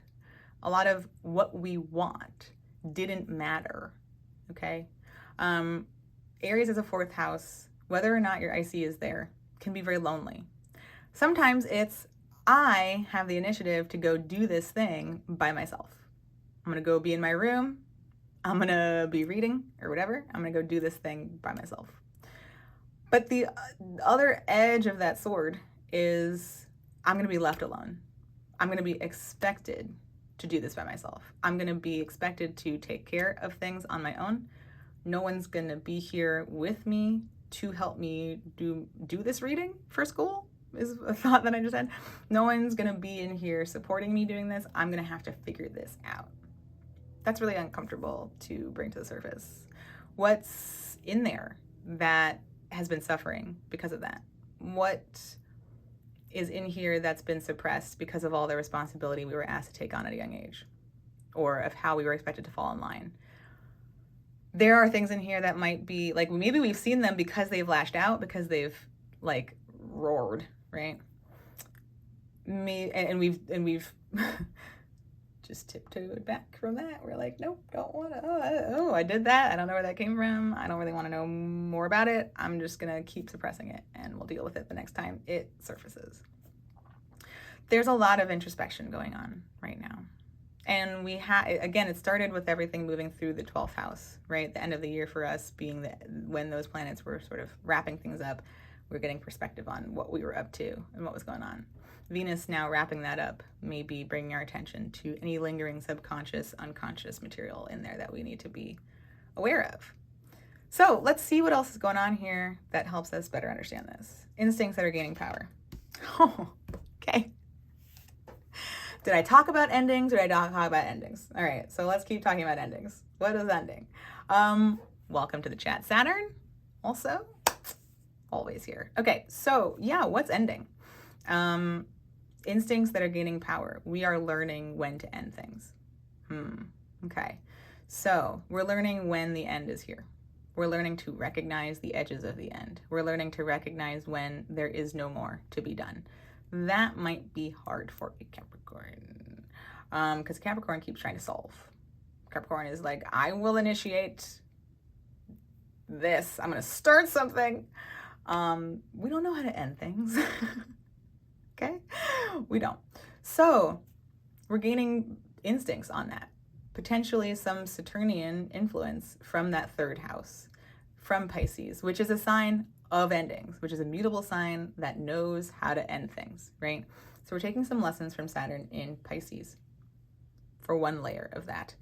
We are feeling Venus wrapping things up in that 12th house. Venus rules the 5th house. Venus rules the 10th house. I laughed about the South Node being up there because it feels kind of painful. It might also be opening things up. It might be opening up new things that are actually bringing to your attention where you have been confused about your own reputation. Maybe other people know things about you or see things about you that you have not been broadcasting or letting people see, or have been doubting yourself. So these Venus spaces, moving through this 12th house, bringing something to an end, perhaps around reputation, around true love, around joy. All right, children, maybe children moving out of the house as one example. Maybe you're ending a relationship. Maybe you were in true love, and maybe that true love has changed. Venus is in the 12th. Venus rules your house of true love. If the love isn't there, you're feeling that. So there's something that is instinctually gaining strength in here about recognizing the end. I never end anything. I just keep going until the other person wants to end it. That's what I want my reputation to be. I want to be known as the person who stayed until the very end so that people will think I tried really hard. Okay, totally. That's not invalid. But if we are recognizing this misalignment with our instincts and our intellect, can I decide when things are over versus when my instincts tell me they're over? My instincts tell me things are over months before my mind tells me that they're over. Months, y'all. Okay, so recognizing where there's that discord. Maybe your mind is made up that something's over before your instincts are ready. So we're figuring this out. All right, how I can offer realignment to these instincts. Oh, okay. So what do we need to acknowledge? What do we need to mourn? That might be some of why we resist the endings, is that we don't actually let ourselves feel the thing that is encouraging or informing the ending. If I can just shut that out, I don't have to pay attention to that. I don't need to feel that. That's not me. Or to go back to what I was just saying, I'm going to start something new that's going to eradicate this ever needing to happen. I'm just going to go commit hard to something. I'm totally going to overhaul this. Okay. So offering realignment to these instincts means acknowledging what needs to end. Acknowledging maybe our own feelings, right? Acknowledging where we feel alone. Are you feeling alone in something that you're doing with someone else? That feels pretty terrible. Are you taking responsibility for something that someone else won't participate in? Are you neglecting your own emotional needs? Okay, so what needs to be acknowledged here? This is absolutely about grief. But again, it's about our intellectualization about the grief. This is not the 5 of Cups. This is not being in the emotions of the grief. This is being in our heads about the grief and letting ourselves see what's happening. Letting ourselves see. Let's bring this back to the 2. Earlier I was talking about the choices, right? And those squares from your first house to the nodes in the 4th and 10th. Those are some really personal squares, quite literally. What I show up for, how I want to show up, what I think is important for me to show up to, is at a split. I can either think it's important to show up to what other people think it's important for me to show up to, 10th house South Node, or I can learn to show up for what I'm feeling within myself that maybe has been neglected by other people, historically speaking, or has otherwise left me alone, Aries. And that's a lot. Those are daunting choices. Do I let go of my reputation and let go of caring about what people feel about me because I will feel grief about that? Do I acknowledge that I often end up feeling alone when I'm honoring myself because there's grief in that? Wherever you fall on this spectrum of things, this is really critical. Giving yourself the right to grieve something. It's like we feel so responsible that it's like I can power through this. I have to put on a brave face. Okay, can you take a moment and cry? Or at least like wail? Can you complain? Can you express this in some way? All right. Where this connects to a gift yet unseen within me. Oh.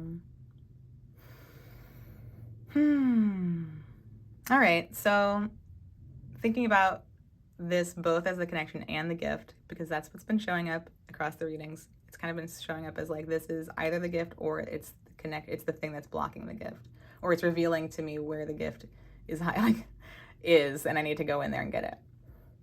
I'm seeing a little bit of both.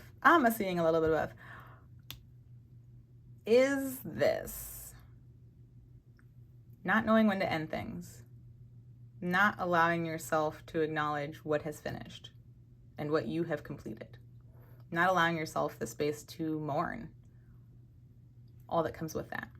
Is that keeping you from being swept off your feet? Is the gift that there's a lot of like romantic emotional energy, and I don't even need to say romantic as like a partnership, but just like I want to express how I feel about you. Let's, instead of romantic, we'll say demonstrative, okay?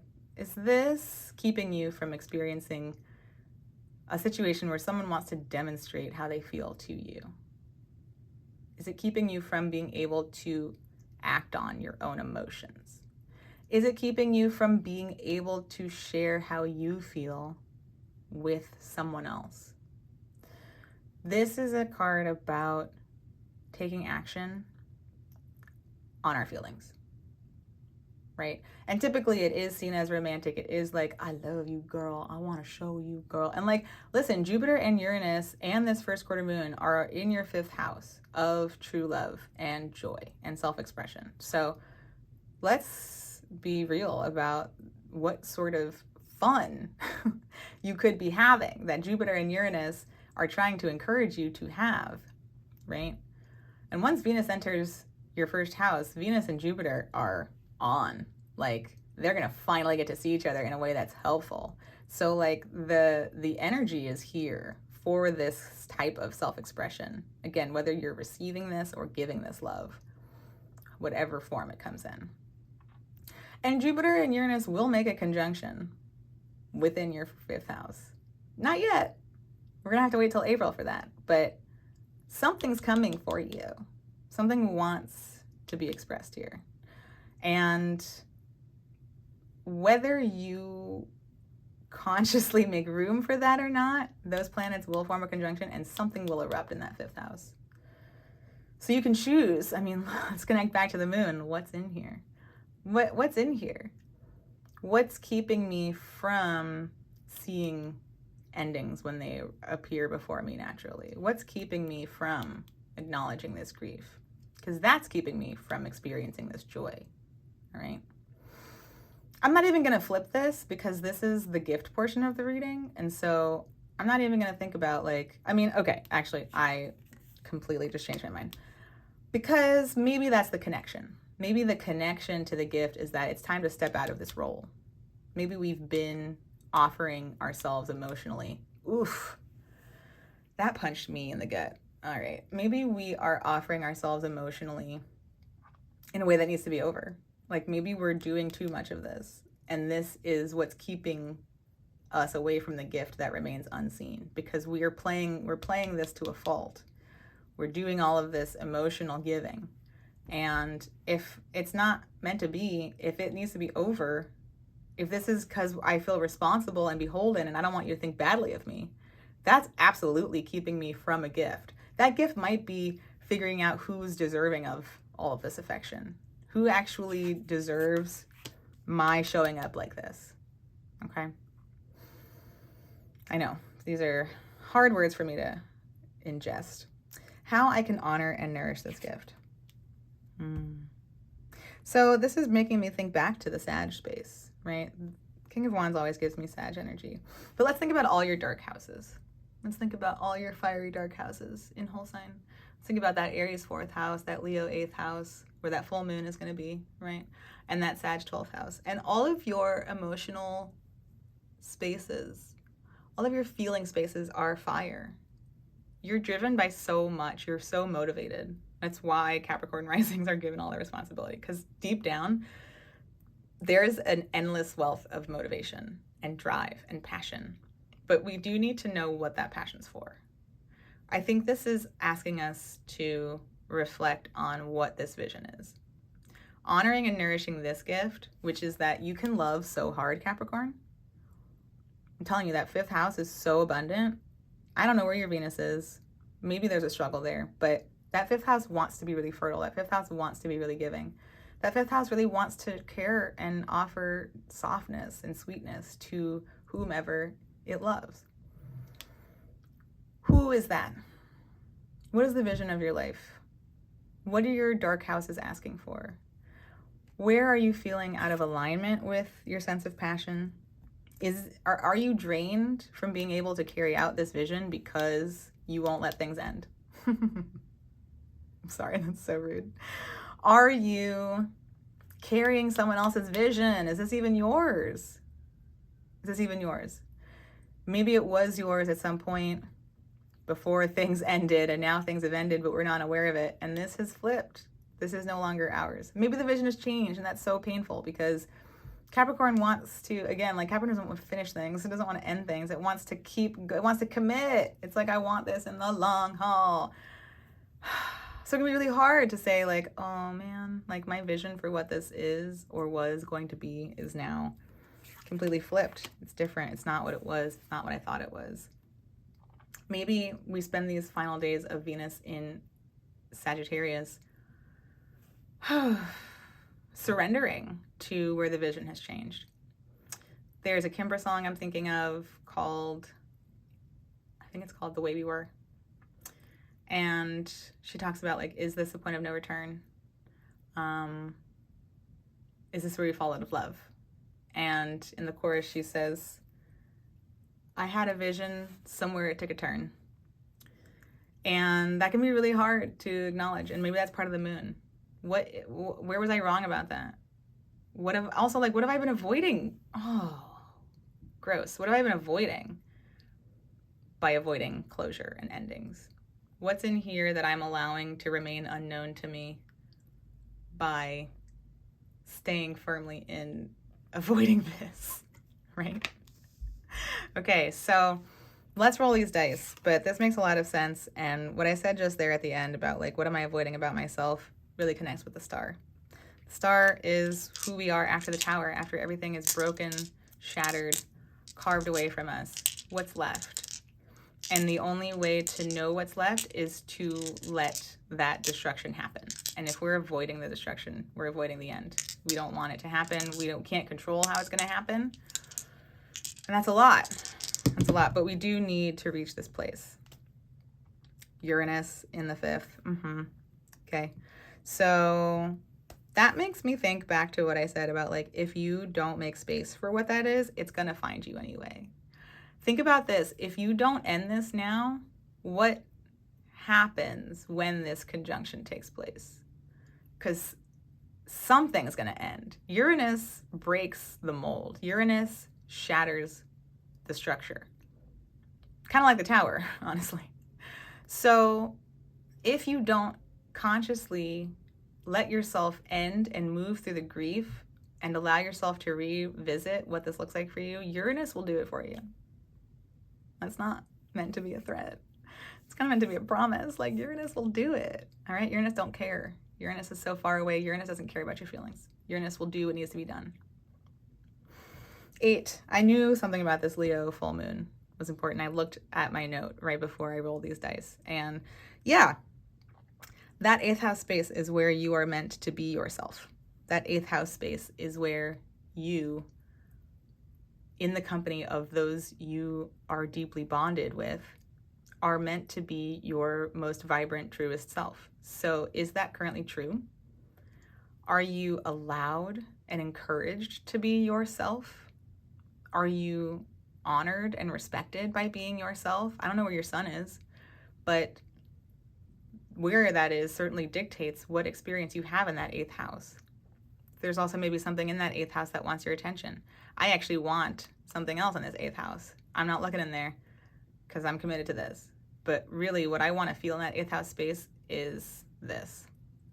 And if I'm not feeling this, if I'm not able to be my most lovely, affectionate self in my private spaces, that means something is afoot here. Something is wrong that I need to get clear on. So that full moon will absolutely illuminate that for us, whatever that is, and make it clear to us what's going on there. And then Pisces. Let's come back to what I was saying about Saturn being in Pisces. Saturn in Pisces is gonna learn how to end. It's the last sign of the zodiac. So the zodiac is going to end with Saturn in it, right? And Saturn will then move into Aries. Saturn in Pisces is learning how to end things. It's being informed by Jupiter in Taurus, and they are in a loose sextile, right? So they're supporting each other in that expansion. So it's really important, actually, to think about this Knight of Cups representing, to me, this 5th house space where Jupiter and Uranus are. That stuff, that self-expression is really important to Saturn in Pisces right now being able to build you, right? I don't know where Saturn lives in your chart natally. For me, it's in the 12th house. It helps me build nothing. So I'm really enjoying Saturn in the 3rd, helping me build something tangible. And from there, seeing the ascendant, right? That's something that's helpful about Saturn right now. And maybe this is let's take a bigger approach here. Saturn hasn't been visible to our ascendants for a while. Since Saturn was in our 1st house, which was painful. That was COVID time. That was 2020. That was when Saturn made a conjunction to Pluto, which started the deluge of wild, ridiculous things in our world. That was not a pleasant time. And then when Saturn was in our 2nd house, we couldn't see it. So it was shaping us, but not in a way that was immediately recognizable to us. So this is the first time in about 5 years that we are, no, not even. Let's take it back to Scorpio. This is the first time in like 9 years that we are experiencing Saturn in a way that might actually be pleasant or less stressful as it has been for us in the past 7 years or so, 7 to 9 years. My math is failing me right now. But either way, thinking about that 3rd house, thinking about Pisces, thinking about what Saturn's learning there, what has Saturn been encouraging you to build here? What is that allowing you to end? How is that allowing you to commit more to your self-expression and this love that wants to emanate from you? And what can we get clear on that's been in the shadows? All right, Capricorn, thank you so much for tuning in. If you enjoyed, please like, share, subscribe. We will meet up in Pisces season again to talk more about Pisces season. So perhaps we will do some reflecting here that we gain some clarity on next time. So I hope to see you then.